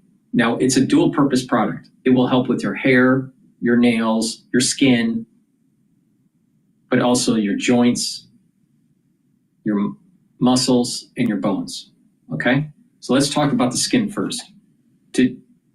For collagen to help with the skin, what you need to do is also take vitamin C and drink filtered water. Drink about 64 ounces of filtered water. If you can't drink 64 ounces because it's too much for you, drink 32 ounces of filtered water. But you need the filtered water, the vitamin C, and the collagen to cross-link to help with the dermal layer. And take that every day, 1 scoop a day. But also, if you're doing resistance training, what you'll notice is that you're strengthening your joints, and you're also strengthening the muscles, your tendons, your ligaments, and you're helping with your bone structure. So please go to my store, the-studio-reykjavik.com, get the collagen peptides. This has an amino acid profile that's shown on the screen here. If you want to see the label in more detail, go to my store, the-studio-reykjavik.com, and take a look at the collagen product. I also have a skincare box called the Anti-Aging Skincare Health Box, beginners or advanced. The beginners, you get the collagen, the structural nanosilver gel, and vitamin C. And in the advanced box, you get everything that the beginner's box has, but you also get C60 and resveratrol to help with the basal layer. So the structural nanosilver gel helps with the topical layer. The collagen and vitamin C cross-linking with the filtered water that you drink will help with the dermal layer. And then the basal layer is improved by the C60 and the resveratrol. The basal layer is the layer that produces new skin cells. So please help support my work by purchasing the very high quality products that I offer, stack them the way I'm telling you to stack them, and improve your health and wellness. It's a holistic approach. So please go to my store, the-studio-reykjavik.com, take the collagen and do some resistance training and improve your bones, your joints, your musculature, and also your skin at the same time. So use discount 5 and you get $5 off any order. If you get an anti-aging box or a longevity box, they are designed at a discount compared to purchasing the products individually. So it behooves you to actually buy an anti-aging box or a longevity box and apply discount 5 to it, and you get even more savings. So please go to my store, the-studio-reykjavik.com, and get the collagen. At a seismic shift in German politics, where suddenly they are embracing fiscal spending, and that has completely changed the game. At the same time, that people keep going to gold as a potential diversifier. Okay, so we're live streaming on Rumble. We're live streaming on YouTube with the dashboard, the market dashboard. You can watch either version on my website, the-studio-reykjavik.com. The link is in the description of this video. I'm doing a simulcast on X Basis. If you'd like to ask a question or just listen in, please do. The link is also in the chat. Hoist those suitcases up. Do you know how that would be terrible? TK's got experience. He's the only one around this table with experience of carrying gold bars into London Heathrow. I can see that. Joining us now is Kathy Jones at Charles Schwab, Bob Michael of JP Morgan Asset Management still with us. Kathy, welcome to the program. Decision just around the corner. What are you and the team focused on going into this one? Well, I think we'll be looking very closely at the dot plot. I don't expect the median estimates to change, but there is some risk that given the rise in inflation expectations we've seen in some of the data, that those numbers shift up. And that would be a big shock if we went from expecting 2 rate cuts this year to just 1. So that's something I'm keeping an eye on. I don't think it's a high probability, but inflation expectations are something the Fed's really focused on. And when you look at the surveys, not just the consumer surveys, but the things coming out of the various regional Fed banks, you're seeing a lot of concern about tariffs, price pressures, growth pressures at the same time. And I think the Fed takes those surveys very seriously. So I'm a little concerned that we get this kind of stagflationary signal from the Fed that the market's not really prepared for. Kathy, the Fed has a couple prongs that they could pull today. One of them is indicating how many rate cuts they're expecting on average, potentially with assuming and suggesting among Fed members later this year. And then there's quantitative tightening as a balance sheet that has come down substantially from the all-time high, allowing them to roll off the maturing debt and not reinvest it. If they stop allowing that debt to roll off their balance sheet. Would that be more supportive to markets than anything they could do with the front end of the yield curve? I don't think so. I mean, when we look at quantitative tightening, we don't really see a good correlation with movement in the market. And I think it's a bit more technical than that when they consider ending QT. So it does free up some liquidity at the banks. I'm sure a lot of people will take some excitement from that or view that as a bullish sign. But I really don't think that outside of freeing up a little bit of liquidity with the debt ceiling hanging over us, that's really going to be a big signal for the market. Kathy Jones, 10-year real yield, 2.00%. Nice convenient number. What does that signal to you, and where will it be 6 months, 12 months out? Well, I think it signals it is pretty good. You 2% real yield. That's pretty much near a long-term historical average. It might be a little bit lower than it was in previous decades, but for this market, 2% real yield is pretty attractive. And I don't know that it's going to change a whole lot going forward. I would think it might come in a little bit if we get sort of expectations on inflation now. But by and large, I think 2% to 2.5% is a pretty good spot for real yields to be at the longer end of the curve. If the Fed, Kathy, puts out projections that do have stagflationary type tendencies or trends baked within them, what does a Fed put look like going forward? I think, if we believe in a Fed put, I'm not sure I believe in a Fed put, but if we believe in a Fed put, it really has to be more about if we run into an economic problem that the Fed has to act to counter. And so I don't know that there's a signal that we would see in this kind of a meeting, because we're not into an economic downturn of such magnitude that they have to do something. Yeah, the stock market's down from the highs, but it's clearly still pretty high.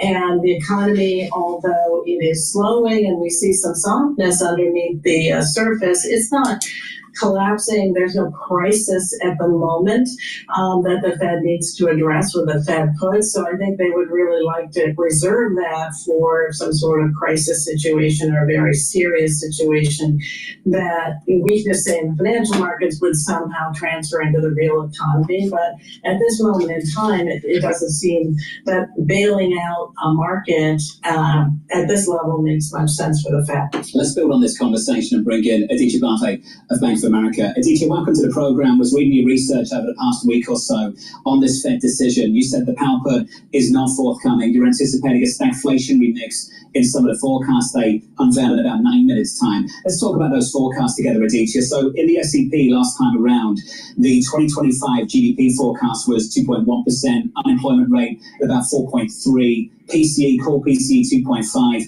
and a median dot plot basically signaling maybe 2 cuts for 2025. What do you think about all of that ultimately changes in the next 10 minutes or so? Good afternoon. Thanks for having me. So we expect growth to be marked down a little bit to 1.8%. I think they can do that without getting particularly political, because they can just say, look, this is just a reflection of the expected weakness in first quarter GDP, right? And then on the inflation side, equally just as a reflection of the last 2 months of data, which really have been quite disappointing without any tariff impact, we think they can go up to about 2.7% on the core PCE. We don't expect the dots to change, so they stay frozen at 2 cuts for this year. But if you really want to see what they're thinking, where they don't want to tell you what they're thinking, look at the distribution of risks. We think the distribution of risks at the back of the SEP will show a meaningful shift towards weaker activity and higher inflation. Which raises the question of how they can respond to this. This is the nightmare of central bankers around the world. Stagflationary-like kinds of trends. How do they message that they want to support an ongoing recovery while countering some of these trends while remaining non-political? Right, so here's our framework for this. We understand that stagflation pulls their 2 mandates in opposite directions. So then you have to ask, where do you have buffer? We think you have buffer on the activity side of the economy with with the labor market close to full employment, with growth well above trend, and financial markets at least starting this period of weakness from all-time highs in equities, right? Whereas on the inflation side, you don't have any buffer because you're already above trend. That's why we think that it's going to be very difficult for them to cut unless there are quite significant risks of a recession, which we don't see. And that's why we don't have them cutting any further. Well, Michael, I'm going to go back and forth here between the dots in my bracket, and I'm really having trouble here. I mean, both of them are a complete fiction. How do you construct dots right now? I don't know how you do it in a normal time. How do you construct a Fed estimate of dots here? Or is it like picking game? Is it like picking the bracket? Well, I think they've told us they believe that the neutral Fed funds rate is much lower than where they currently are. So their bias is to look for an opportunity to bring rates down. I think Aditya is right. I disagree with them all year. They may not cut rates, but I think over the next couple quarters, they're not going to have an opportunity to cut rates, but they're going to bring them down. We're going to see that in the dots. Is the dispersion going to widen today? To me, that would be the shock. I just don't see that. But is it the spread of the dots today? Yeah, I think it has to. I think there will be those who are hawkish that will be concerned about inflation, and there will be those who are dovish that will be concerned about rising unemployment, and that's the opposite pole that Aditya talked about. Just gauging how market participants, TK, feel about this over the last couple of weeks or so, the hawkish risk here, and I'm sure, Bob, you might agree, the hawkish risk here going into this meeting is that you downgrade your growth outlook. You have to push the unemployment rate up for the next year or so, and the median dot stays the same and still signals 2 cuts. That would be a hawkish development, and that's the risk for this Federal Reserve. They do nothing, they try to do nothing, the rest of the world changes around them, and doing nothing, the meaning of that changes. Is that the hawkish risk going into this one? I'm not so sure that's entirely hawkish. I think the market is more or less expecting that. I think if they bring down rate cuts to 1 dot, to 1 cut, that would be particularly hawkish. That would worry me. And then I would be concerned that they're actually not expecting inflation to be temporary. They're not looking through it. They're concerned that it will be entrenched at these levels. On the flip side, Aditya, I'd love your thought on this. If they are somewhat dovish and they do feel like, or they give the sentiment that they are more concerned about weakening growth than inflation, does that lead to a massive sell-off at the long end of the yield curve?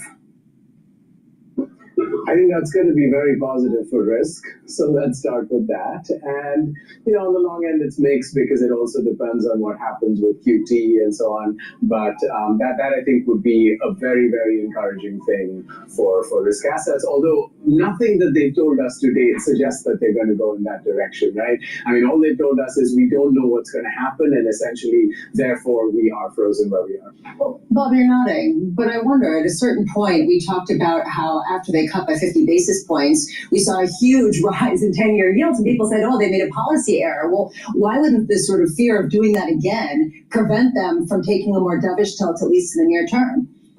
Because I think back then the market was very excited that they would be on a path to 3%. And then you started to see how the election was going to evolve. You saw the policies coming out of that, and people quickly reversed. We're going to 3% to, you know what, we'll probably stay in the 4 somewhere. And that got priced into the market, and the Treasury market adjusted to that. I think it was that simple. I think actually the Treasury market's in pretty good tune with the Fed. The Fed's in pretty good tune with the data. The question is, what will the data be 3 to 6 months from now? The sentiment, or will it all have changed? My head hurts with the dots discussion. Kathy Jones saved me here. With the unusualness of the moment, what do you do with a portfolio duration or maturity? How do you nudge that? Which way do you move? We're pretty much hugging the benchmark. So for us, the benchmark is the ag. It's around 6 years. You get a 460, 465 yield on that, all investment grade, high quality. I think it's a pretty good baseline. If you're a risk taker, maybe use a pop in yields to extend duration a bit, because we do see the economy slowing down in the second half. But, we're not ready to do that. We're setting up in credit quality because we are seeing a deterioration under the surface in some of the weaker credits. So we're just kind of hugging the benchmark and waiting to see what happens. Hey, Kathy, appreciate your time this afternoon. As always, Kathy Jones and Charles Schwab, alongside Aditya Bharve at Bank of America. That decision 2 minutes away. But Michael, just a final word going into that decision. What I heard from Kathy is they're buying bonds because, like us, they're seeing net inflows to the bond market. So you can be neutral. You're still buying bonds. I like the bond market here. We're buyers on backup in yields and credit spreads. I imagine you're not alone saying that. Is there this wall of money that people talk about? Sounds a little cliche, but is there a wall of money waiting for any backup in bond yields? Yes. All kinds of pools of investors are under-allocated to public fixed income.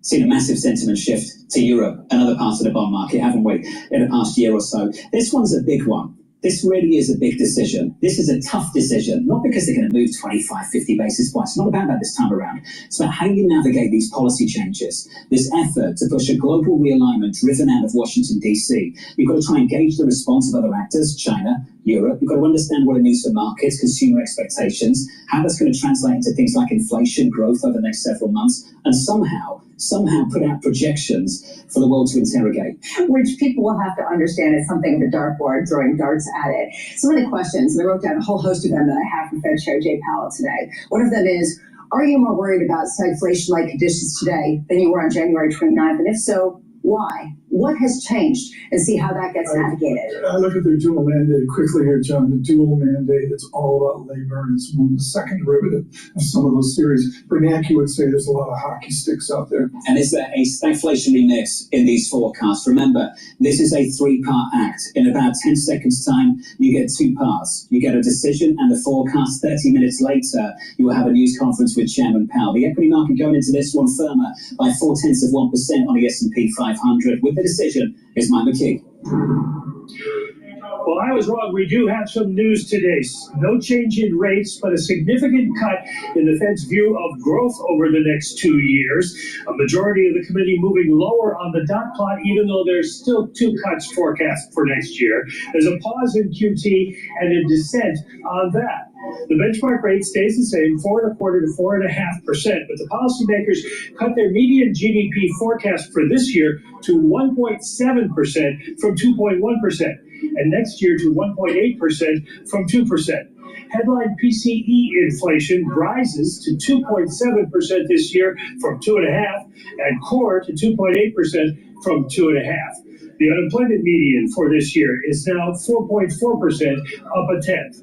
In their statement, officials removed language that risks to the employment and inflation mandates are roughly in balance, now saying the committee is attentive to the risks on both sides of its dual mandate. They emphasize that by saying uncertainty around the economic outlook has increased. That's reflected in the dot plot. 8 members now see 1 cut or 2 cuts or fewer. The median stays at 2 cuts with 2 more for 2026.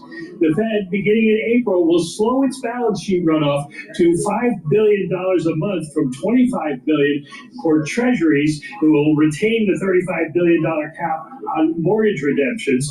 They don't attribute the change to anything, not to the debt ceiling, but we would expect Chair Powell to talk about that in his news conference.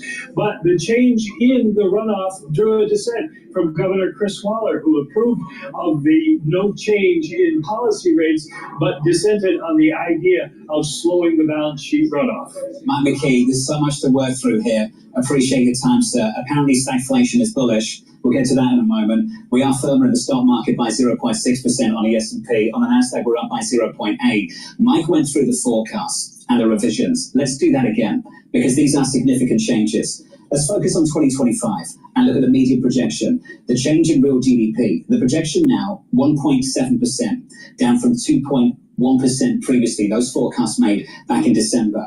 Unemployment up to 4.4%. The previous forecast was 4.3%. Core PCE, 2.8%. The previous projection, 2.5%. And the median dot, unchanged. So, Lisa, what we've got here is the Federal Reserve essentially saying inflation is going to be higher than we thought it would be. Growth is going to be weaker than we thought it would be. And as for policy, Well, policy doesn't change. That is the stagflationary mix in the forecast that some people were anticipating. Because we've heard it from all across Wall Street. If they hadn't done this, that would be sort of surprising, since they seem to be reflecting a general sentiment out there. Key question: how are they going to explain why? What has changed? Given the fact that, yes, we've gotten data that has come down, but we haven't necessarily seen a big spike up in inflation. And depending on what inflation expectations you've seen, you haven't necessarily seen them go up that much either. I do think it's interesting about quantitative tightening. I do think it's interesting about Fed Waller dissenting. And I'd like to hear a whole lot more. I also think it's interesting you're not seeing a huge reaction from the 10-year yields on that. He's running. Talk about that a few times. We'll come back to that later. If you don't know what we're talking about, Jim Bianco has thoughts. I'm sure he joins us in just a second. Let's turn to the bond market. Bond yields were higher going into this decision. They are now just about unchanged, around 430. So we haven't broken out that range, that very tight trading range over the past few weeks on a 10-year maturity, the 2-year at 4.03%. There's a lot of conflicting stories, a lot of cross currents to this decision here, Lisa. You've got a stagflationary mix in the forecast. The median dot remains the same, implies 2 cuts for 2025. And then you're slowing down the balance sheet runoff at the same time. This is going to be a really tough news conference to navigate for Chairman Powell. With those forecasts, it gets harder. Especially because he's not giving any explanation as to why they are pausing quantitative tightening. He has to explain why they are changing their forecast and why they haven't changed how many times they expect to cut rates. How do they balance these two risks at a time where, again, stagflationary-like scenarios are the worst-case scenario for a central bank? Buried in the headlines is a single one. FOMC median this year unemployment projection rises to 4.4%. The moment that overshoots... All right, on the dashboard, the USD Japanese yen is strengthening. So the yen is strengthening, so that's showing stress. Oil is trading down, which is at 66.85. Euro USD is moving up, so the dollar is weakening between the relative to the euro or the Japanese yen. And BITO spiked up and then started going back down again. Looks like equities are going to start to falter here. It might go down.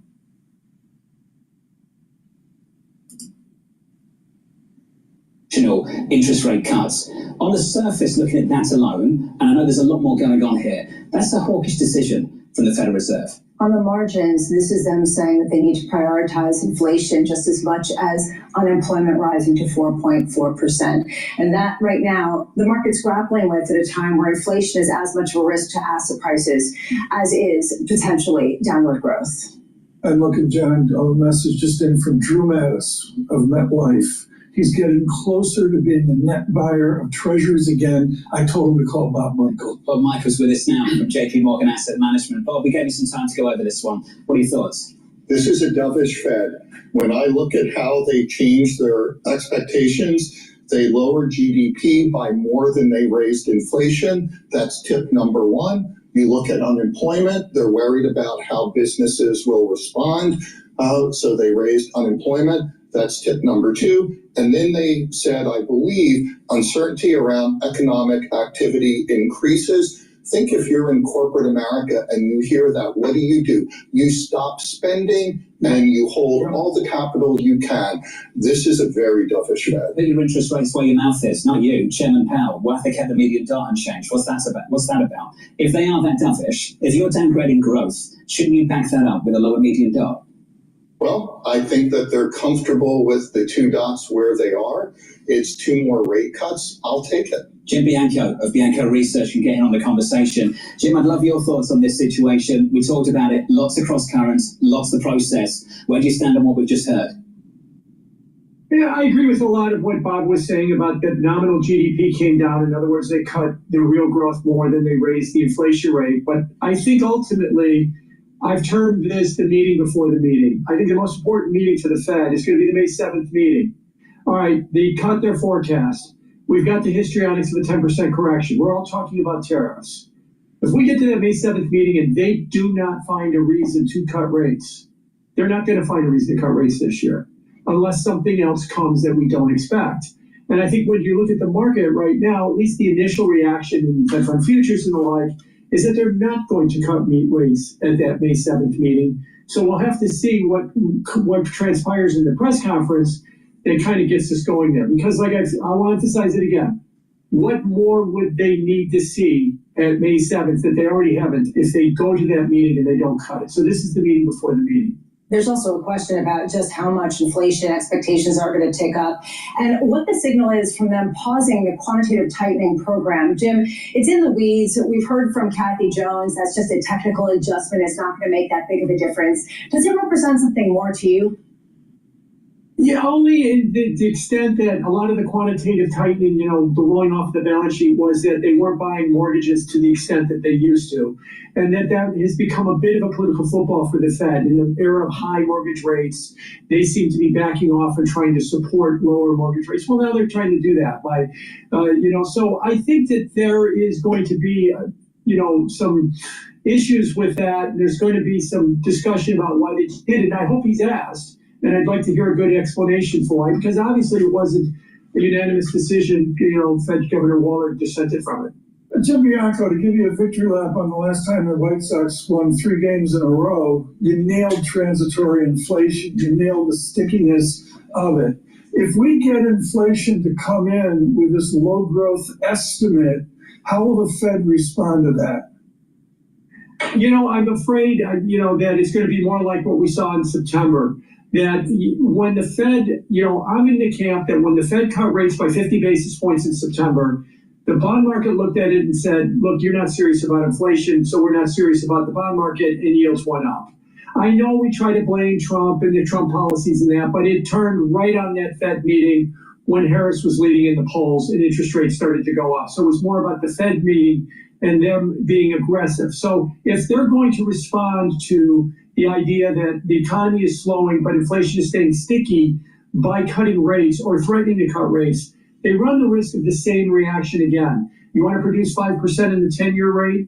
Well, then, cut rates when the market is still worried about inflation. And I'll remind everybody, we've had 46 straight months now of core inflation above 3%. And the Fed keeps talking about their target being below 2. We can't get core inflation below 3.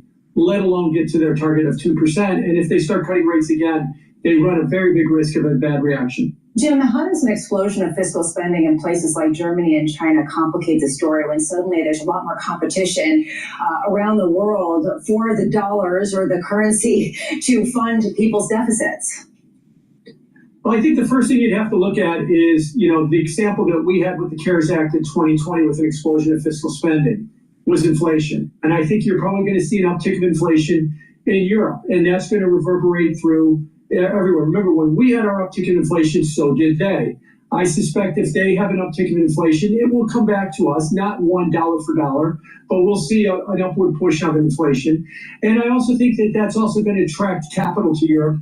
They've got, they got down to like a 10 PE on a lot of their stock markets when we were above 20. So they're a cheap market, and now they're stimulating. And they're willing, and at least equity investors be willing to tolerate more inflation, but bond investors won't. So I think you'll start to see higher, you'll see those higher rates in Europe continue and maybe higher inflation rates, and that will come back and be more problematic for the Fed if they want to cut rates later on this year. Hey, Jim, appreciate your time.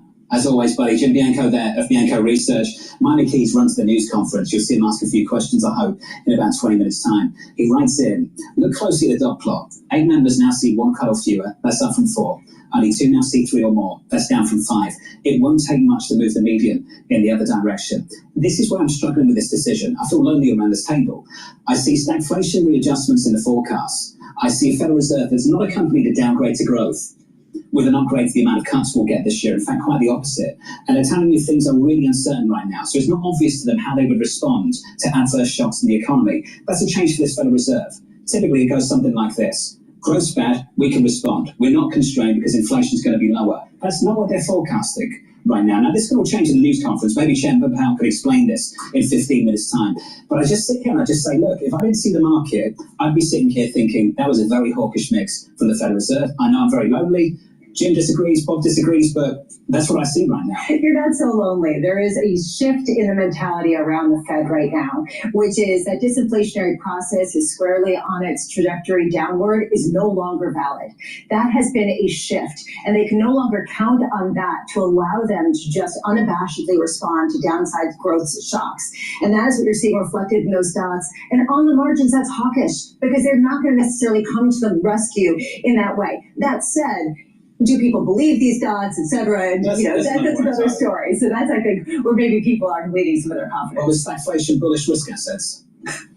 No, it's not. It's a pernicious ingredient into risk assets. So, what can you take away from the fact that this is a stagflationary mix to the adjustments of the forecast from the Federal Reserve, and they seem to be very uncertain about what to do with policy?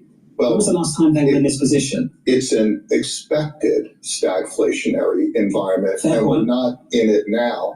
And I think when you talk to a lot of corporate managements, you'll find that they're pretty guarded and sanguine about what they're doing. So I do worry that if what we expect to happen actually happens, then the response Dan Swan of KPMG is going to jump in on the conversation. Bob's going to stick with us. The news conference starts in about 16 minutes' time. Dan, you've had 14 minutes to pore over all of this. What jumps out for you? I actually am on your side of the equation here. I think this was much more hawkish, and the Fed not quite going to one rate cut, but the number of people who are expecting one rate or less cut this year going up, that gives you that sense of the dispersion of risk and the challenge of corralling the cats in a very uncertain environment. We've seen several Fed presidents come out and evoke the 1970s as a cautionary tale. This is a stagflationary forecast, not a horrible one, a very mild bout, but the uncertainty factor is really true. I think what you're going to see Chair Powell do is separate the balance sheet issue, because excess reserves are starting to get to that point that they really need to slow down quantitative tightening so they don't have a hiccup and some kind of seizure in the Treasury bond market. They don't want a repeat of that September 2019 event, and that's what they're hedging against. They still want to run off their mortgage portfolio. They don't want to hold mortgage bonds. Their mortgage bonds, they're going to roll off when people buy those homes, because nobody wants those right now. They're not just going to easily roll off in a very stagnant and stuck housing market. But I see this as a much more hawkish kind of tone from the Fed. Also important to note, the ingredients that go into the PCE, which the Fed has already calculated between 0.3 and 0.4%, an acceleration, not the cooler numbers we got in the CPI and the PPI. It's going to be 2.8% core PCE next Friday for the month of February. That's an uptick in inflation, both on a month-to-month basis and year-over-year basis. They know that. They've made that calculation as well. Diane, across Wall Street, a lot of people have downgraded growth expectations and upgraded inflation expectations, talking about the policy mix in Washington, D.C. How does the Fed address this without getting political? Well, that's why you're seeing so much uncertainty, and they just say, we're not going to front run any policies. This unfortunately leaves them in this data-dependent mode, and we don't know what the decision rules are on what kind of unemployment and what kind of inflation number are going to make them pull the trigger in one direction or the other, or stand hold. They'd rather stop short on rate cuts and wait for policy and to see how that plays out through the economy. That's going to be a very pregnant pause. I don't think there's any chance that they cut in May. I think that's a very low probability. We do not have a cut this year until early 2026 because of the underlying upward pressure on tariffs. Now, much we'll find out, more information on that on April 2nd. And then, of course, it matters in terms of how it actually plays out. The Fed does not want to front run this. I think that's the most important message that Jay Powell is going to try to point out, that he's only going to react to whatever happens in the economy that keeps him out of the political fray. And Dan, we talked to a lot of people in fancy zip codes who tell us things are slowing down, whether it's Morgan Stanley or UBS today. What do you see where you are, from Aurora over to Gary, up to Waukegan? I mean, within the Gouldsby district, what do you... I'm just going to plug one product here. Please go to my store, the-studio-reykjavik.com. Help support my work. We're doing these live streams so you learn about what's going on in the economy. Like right now, the S&P 500... for intraday trading is starting to mean revert and move upward. It started to go down before the announcement. There was a little bit of volatility. Now it's starting to mean revert up. Bitcoin is just below 85,000. So we may actually see, a movement upward. But what is worrisome is that the USD Japanese yen trade is strengthening the yen in relative terms. That's usually a stress sign. So we'll see what happens.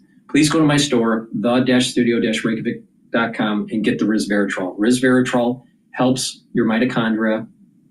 It's an antioxidant. It'll help to boost up energy levels because the health of the mitochondria will be better. And that's where your ATP is created. And resveratrol helps to get rid of cells that are in senescence. So you'll have more youthful gene expression in your tissues. So please go to my store, the-studio-reykjavik.com, get the resveratrol. I've been taking resveratrol for decades. It's something that you should be taking every day. It stacks really well with C60, NAD+, ubiquinol, NAC. By stacking resveratrol with other supplements, you're going to get the max benefits, especially with C60. Please go to my store, the-studio-reykjavik.com. Use discount 5, get a few supplements or more from my store, and use that discount, get $5 off. Please go to my store, the-studio-reykjavik.com. The link is in the description of this video and all my videos. John, Ian Lincoln, publishing at Bank of Montreal, BMO. He supports John Farrow's view. The distribution of projections shifted hawkish. The fact we're having a debate about it means the chairman needs to address something in about 10 minutes' time. Dan Swam says it's hawkish of KPMG. Dan, appreciate your time as always. Bob Michael of JP Morgan Asset Management says it's dovish. Now, maybe we can explain this by saying that there are different seats here. One is an economist, just talking about things as they see them. Another is a market participant saying, well, this is what was priced and this is what was expected in financial markets. And maybe you can make that argument this afternoon. But I do think if you take the market out of it, Lisa, if I just looked at those forecasts, if you told me they'd be downgrading growth expectations and maintaining interest rates, in fact implying that maybe it'll be 2 cuts or less, not 2 cuts or more, based on where the median dot and the distribution of dots was last time around, I think we'd all agree that that was a touch hawkish. I think the vocabulary has changed. And frankly, this scenario is gotten away from the vocabulary that we used to use in a very different time. If you're talking about stagflationary-like environments, suddenly the definition of hawkish and dovish takes on a very different approach. The rules have changed. Matt Lazzetti joins us now of Deutsche Bank. Matt, welcome to the program. We've got a split decision here. You're going to be the break-in vote. Matt, where do you go? Is this dovish or hawkish this afternoon? What is this?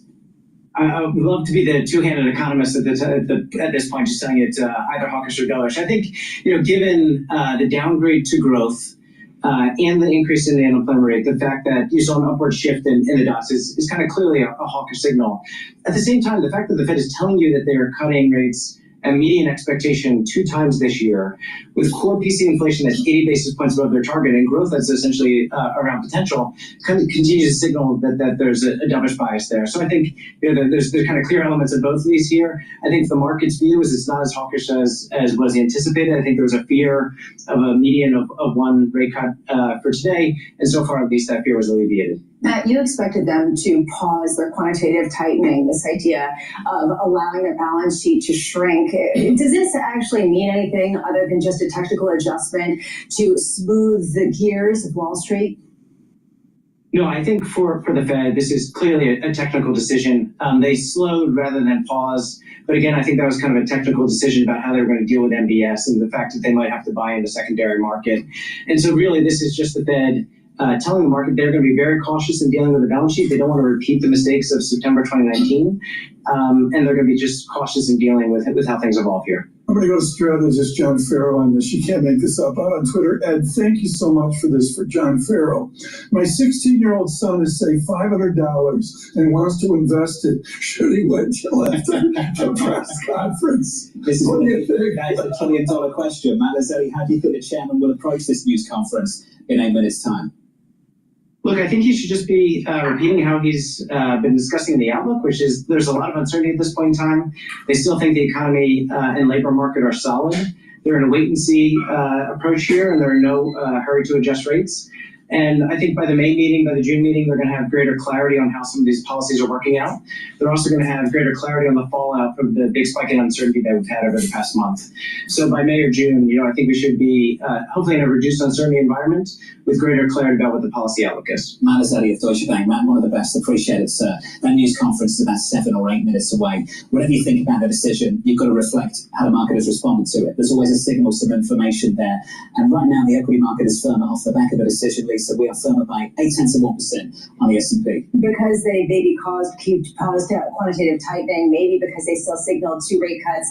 All I know is on the margins, the bond market is sort of slowly getting around to the same kind of dovish response to this meeting. Again, hard to say what that means, especially given the fact that this news conference is going to be the most important part of this whole 3-part act. So, Michael, you've seen a million of these in the past. What's unique about this news conference with Chairman Powell that's just about to start? I've been watching a couple things. For the last month, we've watched gold go up and flows into short duration government bond funds, which told us investors were looking for the safest anchor in the storm. While we're seeing equities drift higher today, maybe it's a little bit of relief, we're seeing the same response. Investors are trying to counterbalance that. Gold has turned up. It's about up $5 an ounce. It was down, and money's gone into the treasury market. This defines the conundrum in markets. It feels good right now, but the key is to take a look at the Japanese yen. Is it strengthening or weakening? It's strengthening. It's a sign of stress in the market that's starting to happen. All right. But, VIX is elevated. It's at 20.33, but it's starting to go down since the announcement. And equities are starting to mean revert back up. And, so we're in the short term, this may be equity positive, but I'm concerned about the USD and Japanese yen trade. That pair is showing stress building up in the international markets. A change in the balance that they did raise inflation expectations to over 3%. I think we'll look further into the statement. I think investors took comfort from that this is going to be a balanced and stable Fed. They know about as much as we do, and who knows what's going to happen over the next couple months. Is Fed policy still in a good place? It's in a great place. It really is. I think it's a miracle. They got us to 4% unemployment, 4% wage growth, 2-ish% GDP, 2.5% inflation from where they were. And now they've been dealt a real problem with the global trade war, which is a stagflationary economy killer. So I'm going to ask the question slightly differently then, but it's the same one. Is the Federal Reserve in a good place? For any central banker facing downside risk to growth and upside risk to inflation, it's not a good place, is it? No, I told you, mark your calendar for 2031. That's when the tape of this meeting will be released. It's fascinating. The tension in the room must have been through the roof. Lisa, regime change. Totally different place for this Federal Reserve to be in compared to where they were before. And I remember earlier this week you talked about the contrast between now and the pandemic. And you made the point that in the pandemic, it was easier for the Federal Reserve because they knew what to do. Just respond with lower rates and buy everything. This time around, it's difficult to know how to respond to these kind of shocks. And frankly, there still is a lot of disagreement about whether some of these tariffs are disinflationary ultimately down the pike. Right now, they have to not overreact at a time where they are very worried about unemployment rates going up because they know how scarring that can be for an economy and the sort of long lags that can hold. I would point out that whatever anybody's politics, at any time you pick up your cell phone and you look at names 6, 7, 8 newspapers, including Bloomberg News, people are shocked, John, at the cacophony of headlines. I think the Fed is part of that discussion. They have to be incredibly ex post until they see those headlines work out, political headlines. It's one of those meetings, Tom, where you can sort of create a narrative out of everything here, hawkish or dovish. I do think it's material and something we haven't talked about just yet. If you look at the forecast for core PCE, yes, they had to revise that higher for this year, but I think it's notable. You really start to gauge how the Federal Reserve feels about if there is an inflation shock, how long lasting it will be. Now, I don't expect them to use the T word later on in this news conference, but it's implied in the forecast. They're looking for 2.8% in 2025 relative to the previous projection of 2.5. But then you look at 26 and 27, unchanged at 2.2% and 2.0%. We're trying to tease out what they really think about policy without them telling us what they really think about policy. And I think that's one way of doing it. So let's translate this. What this means is that there's initial adjustment up in prices with the tariffs, with some of the other trade tensions, with slower growth coming down the pike that limits demand because the supply is not going to be somewhat constrained or more expensive. And then you get disinflation because they have to ultimately lower their prices. This is what they're trying to gauge out. What their role in this is a lot less clear. Is that another way of saying transitory in those forecasts, Bob? John, you know what's amazing?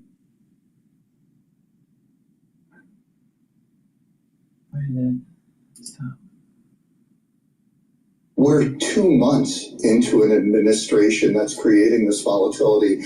The Fed at the start of April. So this is really something they have to deal with. How do they signal steady, calm, predictable hand at a time when everybody's heads are spinning and they cannot react too quickly? That is going to be a difficult thing to message, given the fact that a lot of people are saying this has to do with policy changes that haven't been firmed up, that are still negotiations more than just pure policy. We're beyond the world where you can provide forward guidance. So we're not expecting sort of clear clarity on any forward guidance, but this is the kind of world where you need to clearly establish the reaction function. How will you as a committee respond to certain scenarios? That's what we want to hear in this news conference, I think, and that's what we want to see from the chairman when that news conference begins in about 60 seconds' time. And what you're going to get is some people thought this, some people thought this. Chris Waller dissented because he might be or might not be in the running to be Fed chair. This is going to be a very difficult messaging act for Fed Chair Jay Powell, especially given the flipping and the flopping from December to January. Governor Waller can speak for himself. I'm sure he's got other ambitions that maybe Chairman Powell doesn't want to talk about in this news conference. Bob, you're always fantastic about this. What would you ask the chairman in this news conference if you had a seat in that room right now? What would be top of mind? I'd ask him what the Fed is watching to gauge inflation expectations. What do you think they are watching? Because it doesn't seem to be the survey data. Or is it the survey data? Have they been spooked by that? Is it the hard data? Is it both? I think it's a combination of both, and I think it's also going to do.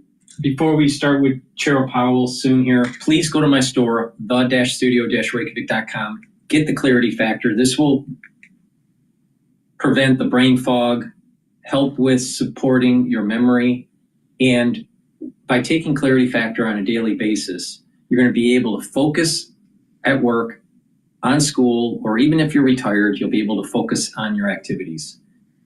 It's a holistic approach, taking clarity factor and learning, doing new things, reading, writing, talking to people in the real world. Doing balancing exercises is really important to activate the cerebellum, but having that positive neuroplasticity and getting those neurons firing those neurotransmitters are really important. So please take clarity factor every day, and it also helps to support memory. Please go to my store, the-studio-reykjavik.com. Use discount 5 and get $5 off. Economic activity continued to expand at a solid pace in the fourth quarter of last year, with GDP rising at 2.3%. Recent indications, however, point to a moderation in consumer spending following the rapid growth seen over the second half of 2024. Surveys of households and businesses point to heightened uncertainty about the economic outlook. It remains to be seen how these developments might affect future spending and investment. In our summary of economic projections, the median participant projects GDP to rise 1.7% this year, somewhat lower than projected in December, and to rise a bit below 2% over the next 2 years. In the labor market, conditions remain solid.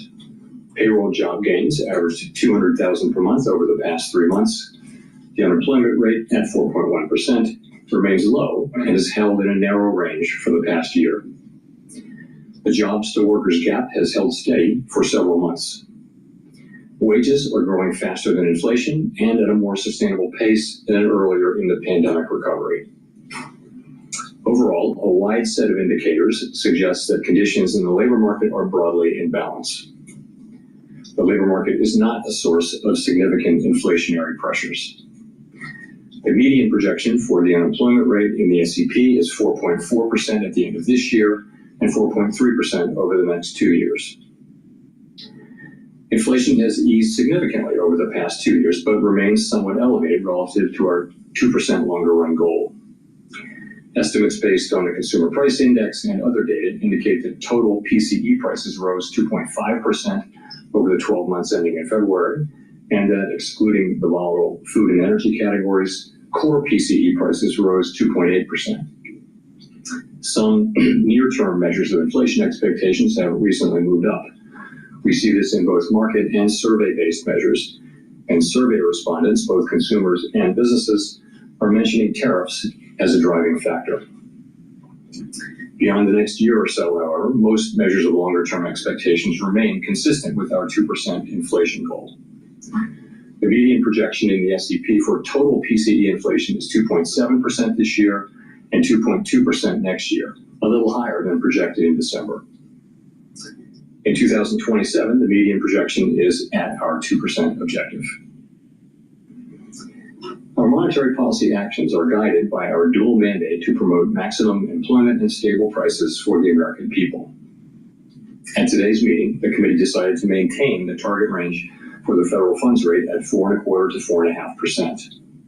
Looking ahead, the new administration is in the process of implementing significant policy changes in 4 distinct areas: trade, immigration, fiscal policy, and regulation.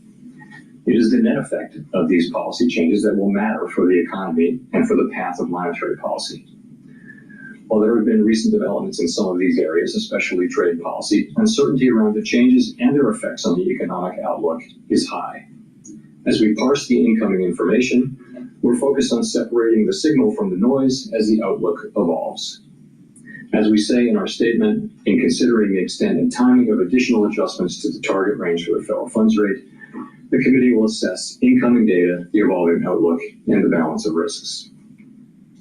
We do not need to be in a hurry to adjust our policy stance, and we are well positioned to wait for greater clarity.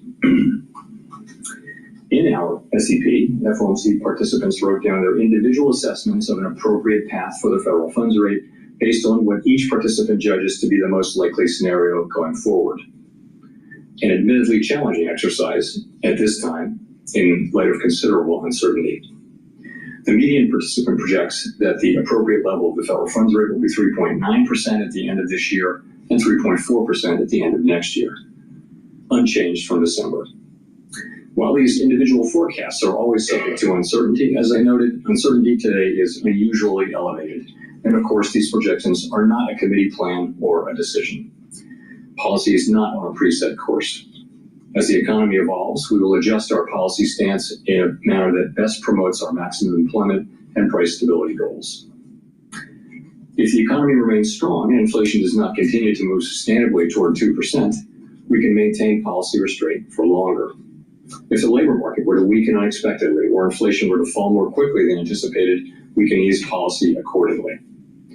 Our current policy stance is well positioned to deal with the risks and uncertainties that we face in pursuing both sides of our dual mandate.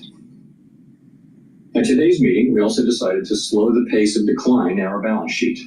Since we began balance sheet runoff, our securities holdings have declined by more than $2 trillion. While market indicators continue to suggest that the quantity of reserves remains abundant, we have seen some signs of increased tightness in money markets. Beginning in April, the monthly cap on Treasury redemptions will be lowered from $25 billion to $5 billion. Consistent with the committee's intention to hold primarily Treasury securities in the longer run, we are leaving the cap on agency securities unchanged. This action has no implications for our intended stance of monetary policy and should not affect the size of our balance sheet over the medium term. The committee also continued its discussions as part of our 5-year review of our monetary policy framework. At this meeting, we focused on labor market dynamics and our maximum employment goal. As we have indicated, our review will include outreach and public events involving a wide range of parties, including Fed Listens events around the country and a research conference in May. Throughout this process, we will be open to new ideas and critical feedback, and we will take on board lessons of the last 5 years in determining our findings. We intend to wrap up the review by late summer. The Fed has been assigned 2 goals for monetary policy: maximum employment and stable prices. We remain committed to supporting maximum employment, bringing inflation sustainably to our 2% goal, and keeping longer-term inflation expectations well anchored. Our success in delivering on these goals matters to all Americans. We understand that our actions affect communities, families, and businesses across the country. Everything we do is in service to our public mission. We at the Fed will do everything we can to achieve our maximum employment and price stability goals. Thank you. I will look forward to your questions. Howard Schneider with Reuters. Thanks for your time. So two things on sort of the real side here, inflation and then GDP. How much of the higher inflation forecast for this year is due to tariffs? And since the policy path remains the same, are you effectively reading this as a one-time price level shock? Okay, so how much of it is tariff? So let me say that it is going to be very difficult to have a precise assessment of how much of inflation is coming from tariffs and from other, and that's already the case. You may have seen that goods inflation moved up pretty significantly in the first 2 months of the year.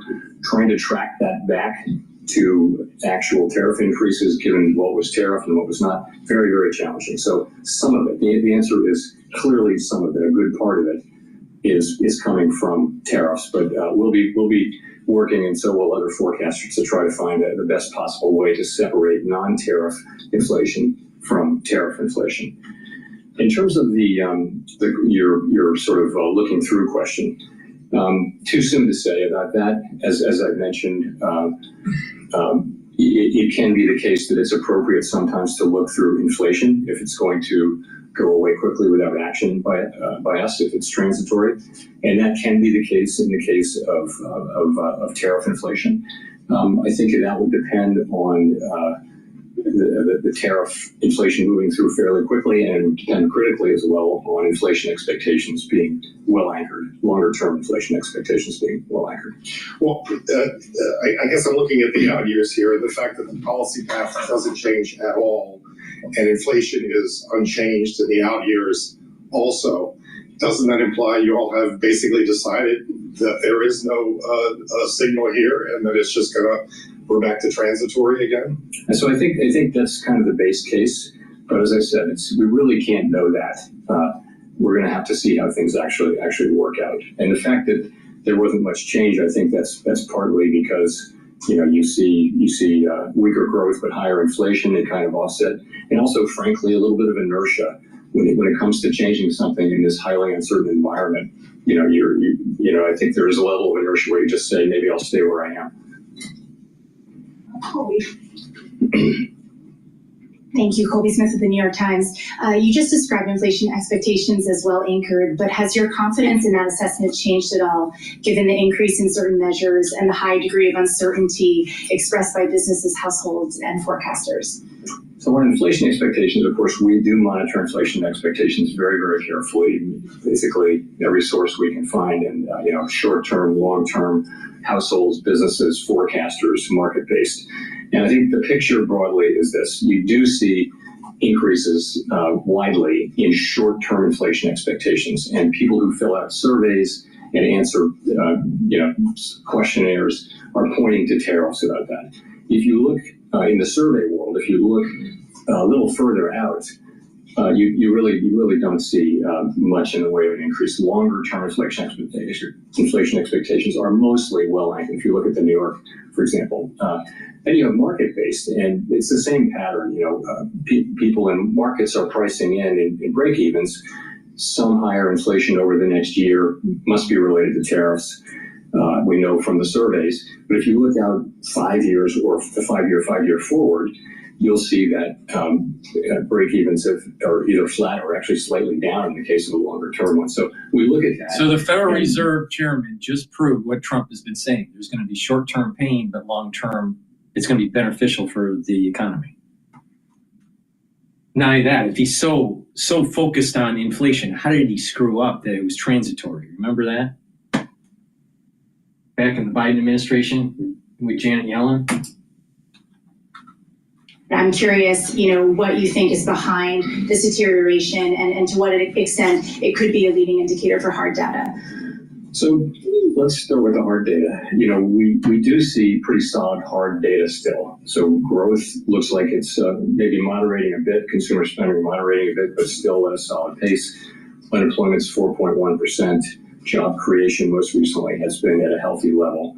Inflation has started to move up now, we think partly in response to tariffs, and there may be a delay in further progress over the course of this year. So that's the hard data. Overall, it's a solid picture. The survey data, both household and businesses, show significant rise in uncertainty and significant concerns about downside risks. So how do we think about that? And that is the question.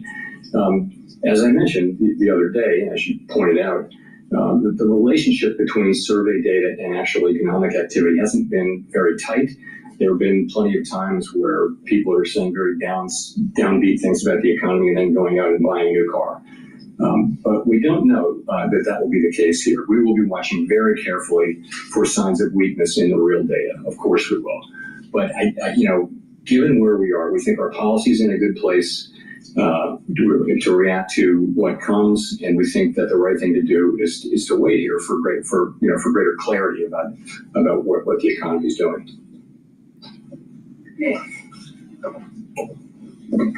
Nick Timmeros, the Wall Street Journal. Chair Powell, Chair Greenspan once defined price stability as an environment in which inflation is so low and stable over time that it doesn't materially enter into the decisions of households and firms. Can you say that today, that we have that price stability with households and businesses that are ignoring price growth? When you see buy in advance psychology, big changes in inventories, and surveys that show consumers, at least in the short run, expect higher inflation.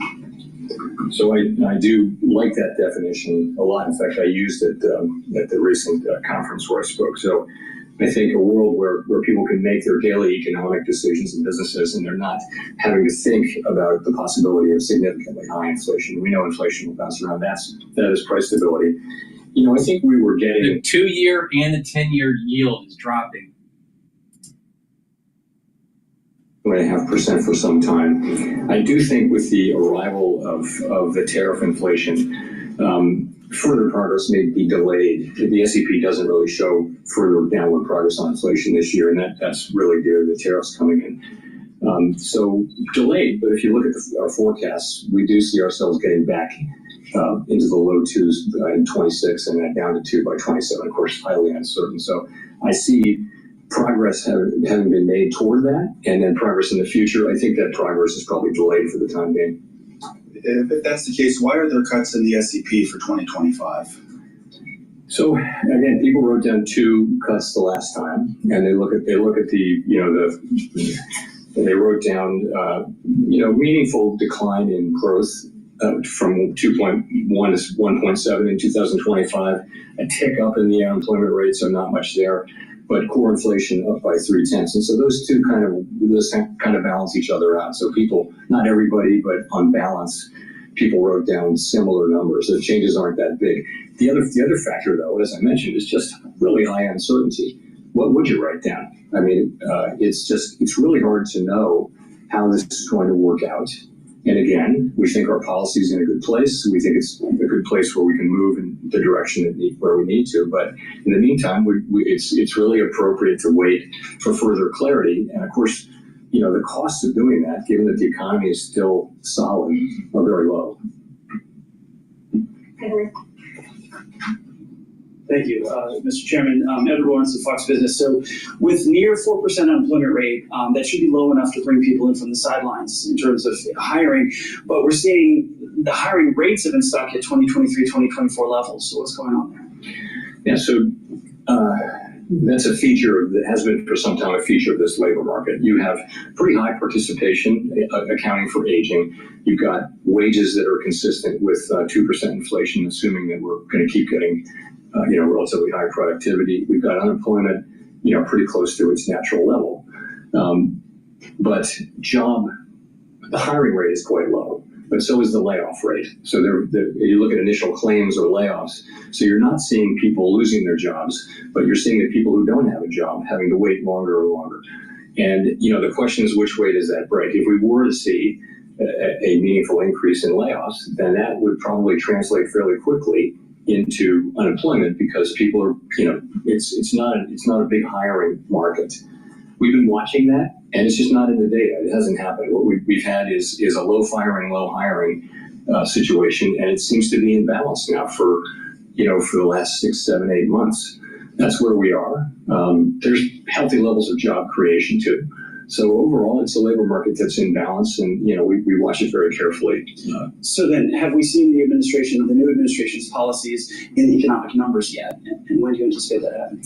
In labor or in other? In labor and inflation, just across the economy, have we started to see the new policies take effect in the numbers?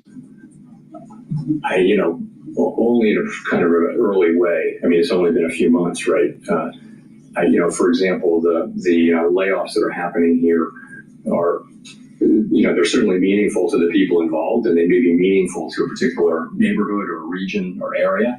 But at the national level, they're not significant yet. But we don't know. We don't know how far that will go. We'll find out much more. I mentioned that you saw it. We've had two very strong goods inflation readings in the last 2 months, which is very unexpected. And I think hard to trace it to specific tariffs, but it must have something to do with, it's either noise and it'll come back, and that's very possible too. But if it is persistent, then it must be to do with people buying ahead of tariffs or raising prices ahead of tariffs and things like that. That those kinds of things happen, and they're very, very hard to capture because so much of it is indirect. A great example is their washing machines were tariffed in the last round of tariffs, and prices went up. But prices also went up on dryers, which were not tariffed. So the manufacturers just kind of followed the crowd and raised it. So things happen very indirectly. And so there'll be a lot of work done in the coming months to try to trace all that through. But ultimately, though, it's too soon to be seeing significant effects in economic data.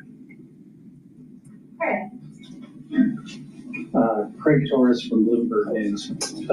Thanks, Chair Powell. You said transitory price increases from tariffs are the base case. Transitory is the base case. Wasn't it the base case last time? And didn't the FOMC forecast lower inflation ahead last time? And wasn't the lesson that it quickly got into services, haircuts, daycare, everything else? And so I'm just wondering why the 9 aren't taking that on board and are cutting twice this year. When you say last time, are you talking about the last pandemic? Yes. You could have been talking about the last time there were tariffs, in which case the inflation was transitory. Yeah, no, of course we're well aware of that, and it's still the truth. If there's an inflationary impulse that's going to go away on its own, it's not the right policy to tighten policy, because by the time you have your effect, you're in effect by design, you are lowering economic activity and employment. And if that's not necessary, you don't want to do it. In real time, as we know, it's hard to make that judgment. And we're well aware, of what happened, obviously, with the pandemic inflation. But I mean, we have to look at this as a different situation. There are differences and similarities.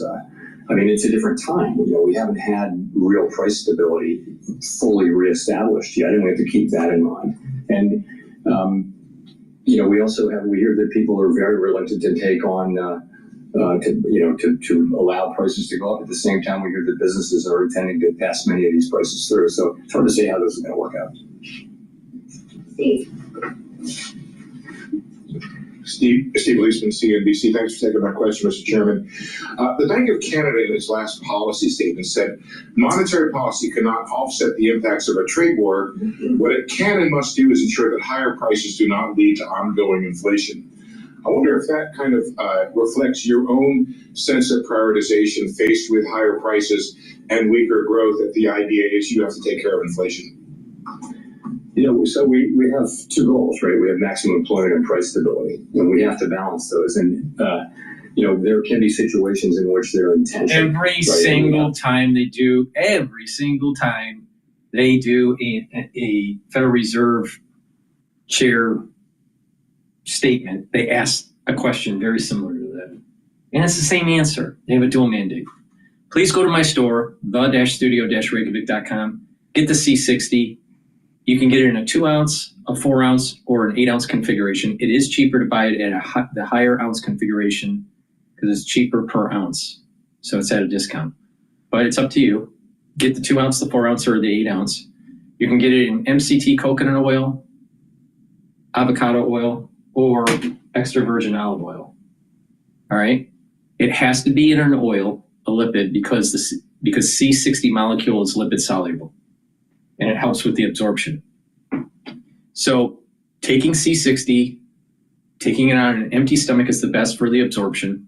If you're working out, take it before your workout. You'll soak up the free radicals that you're creating during your workout, and you'll recover quicker. Take a teaspoon a day, every day. And what we'll do, it'll soak up those free radicals, reduce the stress on the cell, allow your mitochondria to be healthy. That will increase your energy levels. Your ATP is created through the electron transport chain of the bulk of it is created by the electron transport chain within the mitochondria. So you're gonna have more energy. Your cells are gonna be performing better. You're gonna have less stress on the cells and less stress on the tissues. That means your organs are gonna perform better and your glands are gonna perform better.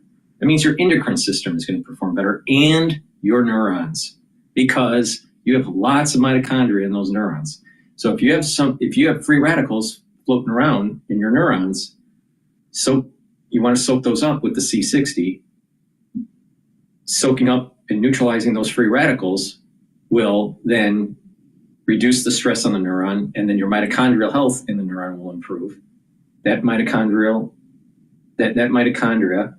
population within the neuron is going to allow for more ATP to create the neurotransmitters and to allow the neurotransmitters to be fired. So when the neurotransmitters are released, you'll have more reactivity between your neurons. And when you have more reactivity between your neurons, then you're going to have more positive neuroplasticity.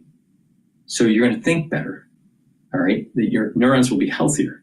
When there's lots of stress on your neurons, you got a lot of free radicals going on, the myelin sheath will start to decay, the neuron's health will go down and potentially even die.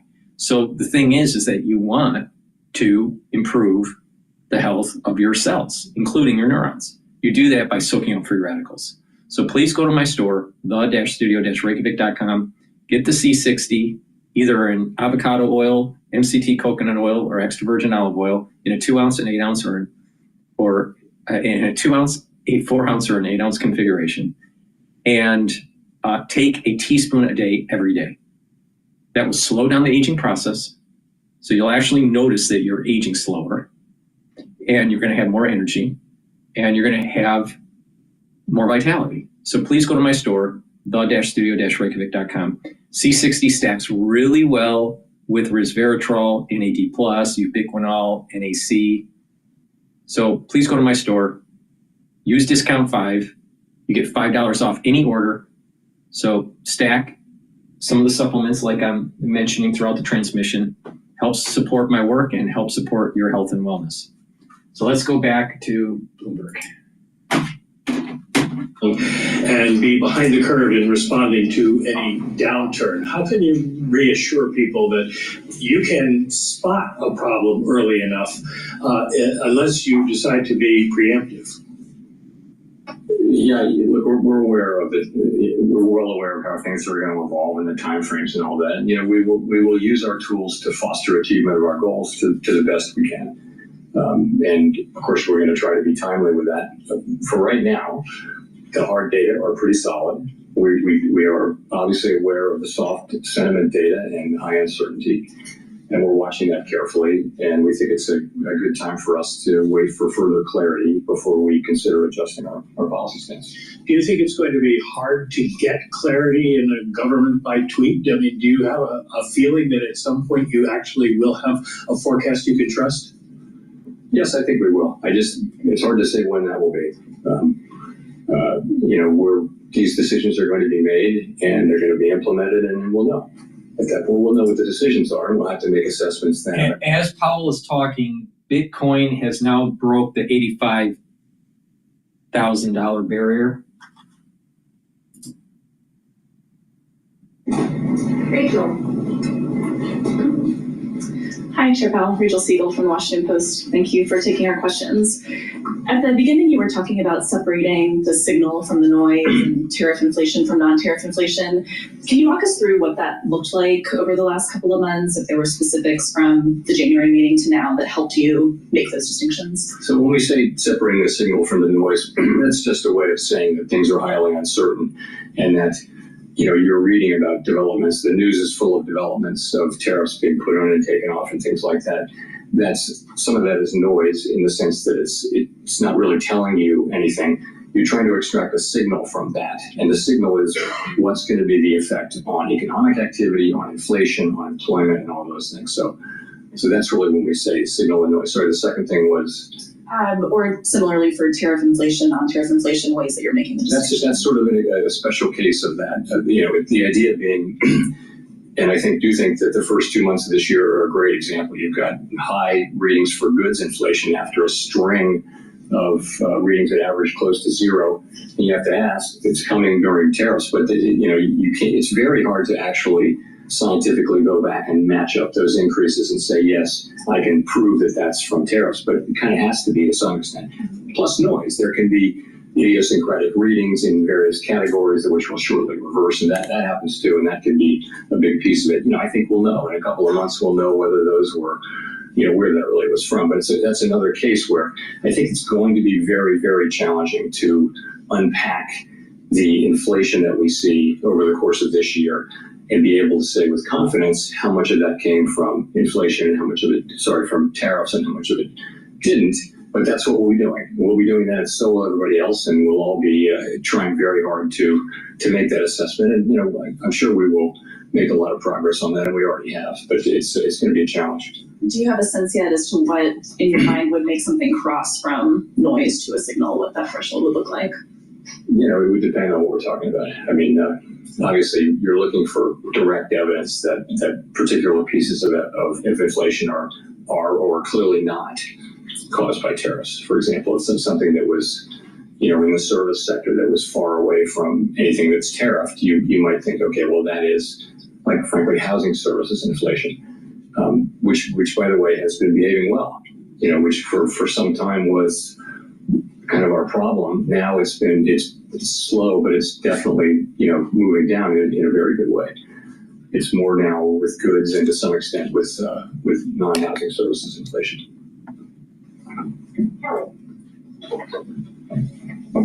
Thanks for taking our questions, Chair Powell. Kelly O'Grady, CBS News. So consumer sentiment has dipped dramatically, but you say the economy and the hard data is still solid. What is your message to consumers that clearly disagree and don't feel that strength? Because the hard data they're looking at is their grocery bill. Okay, so a couple things. The grocery bill is about past inflation, really. There was inflation in 21, 2, and 3, and prices went up. The current level, it's not the change in prices, it's they're unhappy, and they're not wrong to be unhappy that prices went up quite a bit, and they're paying a lot for those things. So I think that is the fundamental fact, and has been for a long time, a couple of years, why people are unhappy with the economy. It's not that the economy is not growing. It's not that inflation is really high. It's not that unemployment is high. It's none of those things. We have, 4.1% unemployment. We've got 2% growth, and it's a pretty good economy. Here's the problem. This is the problem with economists. Inflation, prices elevated. There's stickiness with prices, especially with inelastic goods. And there is the inflation rate. The inflation rate is somewhat controlled, but it's still above the 2% target. So rates are in percentages. People are feeling the effects of the elevated inflation rates from prior periods because the prices are sticky. So he's just looking at, well, our scorecard is just going to be the inflation rate. Well, no, what you really need is to have the prices go down. All right. So that means that your target, all right, if it's going to be 2%, right, you want to let the economy go down to like 1.8% before you start intervening. All right. You want that price to go below the target because we had too much inflation. We had the rate was too high during the Biden administration, plus the mistakes that they made over at the Federal Reserve by cutting rates too early. But the thing is that the inflation rate is somewhat controlled. That's a true statement, still above the 2% target. But people at the grocery store are seeing the stickiness of the prior epoch of the inflation during the Biden administration, and maybe a little bit of the tariffs, but mostly mistakes by the Federal Reserve and during the Biden administration. So we got to really pay attention to like what the words are. Prices are too high. Inflation rate is starting to be under control. The Federal Reserve should let the inflation rate go below the 2% target. Now you can do that, right, by actually raising rates. Now I've been saying this for a long time, that the Federal Reserve should not have cut rates in 2024. They should have held them or raised them. And when they did notice that they had that they thought they had transitory inflation, but was mistaken and it was not transitory, they should have shocked the market by raising rates much faster. But they didn't do that because they were fearful. So now we have this problem where the prices are sticky. So what the Federal Reserve needs to do is raise rates, not hold them, not cut them, raise them. Why? Because you have 4.1, I think their projection is 4.4% unemployment. I think the current rate's 4.1, but it's still below the 5% target. Natural unemployment rate is 5%. They keep on playing this idea of full employment number, and they don't even know what the full employment real number is. So it's 5% is a good target, and the 2% target. But if prices are too sticky and people are having problems with their cash flow, then you need to bring that inflation below the 2% target. So you have some room to lay off people to get to the 5%, right? Because it's 4.1 to 5, so you have 0.9% unemployment percentage to play with. So you can have a policy where you're raising rates, unemployment goes slightly up, and by raising rates, right, it will bring down demand. And by bringing down demand, the prices will start to fall below the 2% target. And once the 2% target, below the 2% target for 2 quarters, then you start to adjust with slow rate cuts. That's the way to do it. But they screwed up, and now you got permanent higher prices. Thank you, Powell, for fucking it up again. Out. It's just not there. We're basically very consistent with our plans and our practices that we published and that we followed since we began this, what is a very successful, rundown of the balance sheet. Again, the second time that we've slowed the pace, and we've said that we would stop when we were somewhat above the level we judge as ample. And clearly we're not at that level yet, but we're going to be approaching it more slowly. It's a common sense kind of a thing, and it had pretty broad appeal, I will say.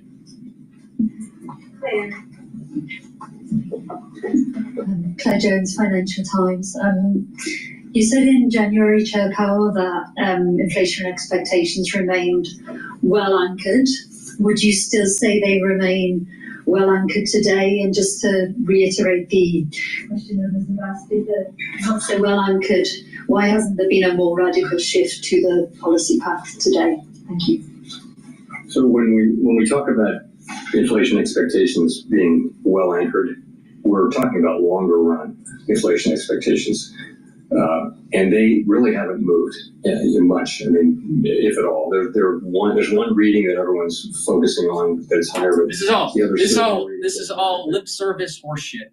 You know, the thing is, he should literally speak to the American public and say, we screwed up with the inflation understanding back in 2024. We cut rates too early. And by cutting rates too early, we actually weren't stressing the market enough to bring down inflation. And now it's sticky. So what we're going to have to do is do demand destruction. And to do demand destruction, people are going to have to get laid off. And to do demand destruction, we're going to have to raise rates. So it's not going to be inflationary. Raising rates is deflationary. You're reducing demand. And what's going to happen is that inflation expectation and the real inflation rate will go below the 2% target. And then it will reverse the issue that they did. But because they made the mistake, they're afraid to tell the public that they need to actually cause unemployment. That's what's going on here. They're afraid to say, we screwed up, and to really fix the problem, we have to cause unemployment to go up.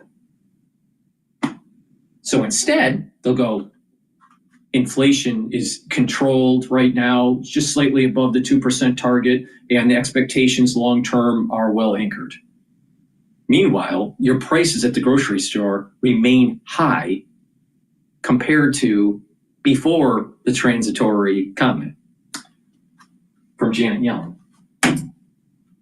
Your Federal Reserve screwed up. Remember, we're at very low unemployment for quite a time now. So I think it's a good labor market, but it's something that we monitor carefully. From our standpoint, employment is employment. But the elected government is entitled to have, we don't have policies that address different kinds of employment, but the elected government has a different role, and they can have those. Here, a quick QT question. Does the committee envision at some point tapering the MBS runoff as well? I think tapering it, I don't know. There's no plan to do that. At a certain point, we'll stop runoff. And we may or may not stop MBS runoff, though, because, we want to stop runoff in net at some point. We haven't made any decisions about that. We want the MBS to roll off our balance sheet. We really strongly desire that. So, but we haven't made any decisions about that. I think we'd look carefully at letting that keep going, but hold the overall size of the balance sheet in, constant at some point, a point that we're not at yet. Simon. Simon, The Economist. Thank you, Chair Powell. Several times today you said that you feel you're well positioned to wait for greater clarity. At the same time, you could point to quite a few growth risks at the moment. We've seen a stock market that's gone quite wobbly, rapidly cooling housing sales, plunging confidence surveys. Today, not only did the S&P mark down the growth outlook, 17 of 19 see risks to the downside. So my question is, how confident are you that you're well positioned, or is that one more thing that you're uncertain about? I'm confident that we're well positioned in the sense that we're well positioned to move in the direction we'll need to move. I don't know anyone who has a lot of confidence in their forecast. I'm going to have to shut this broadcast down. I just got a message from my brother that he's in the hospital. So I don't know what's going on. I'm going to shut everything down. Thank you for listening, and I'll give you an update.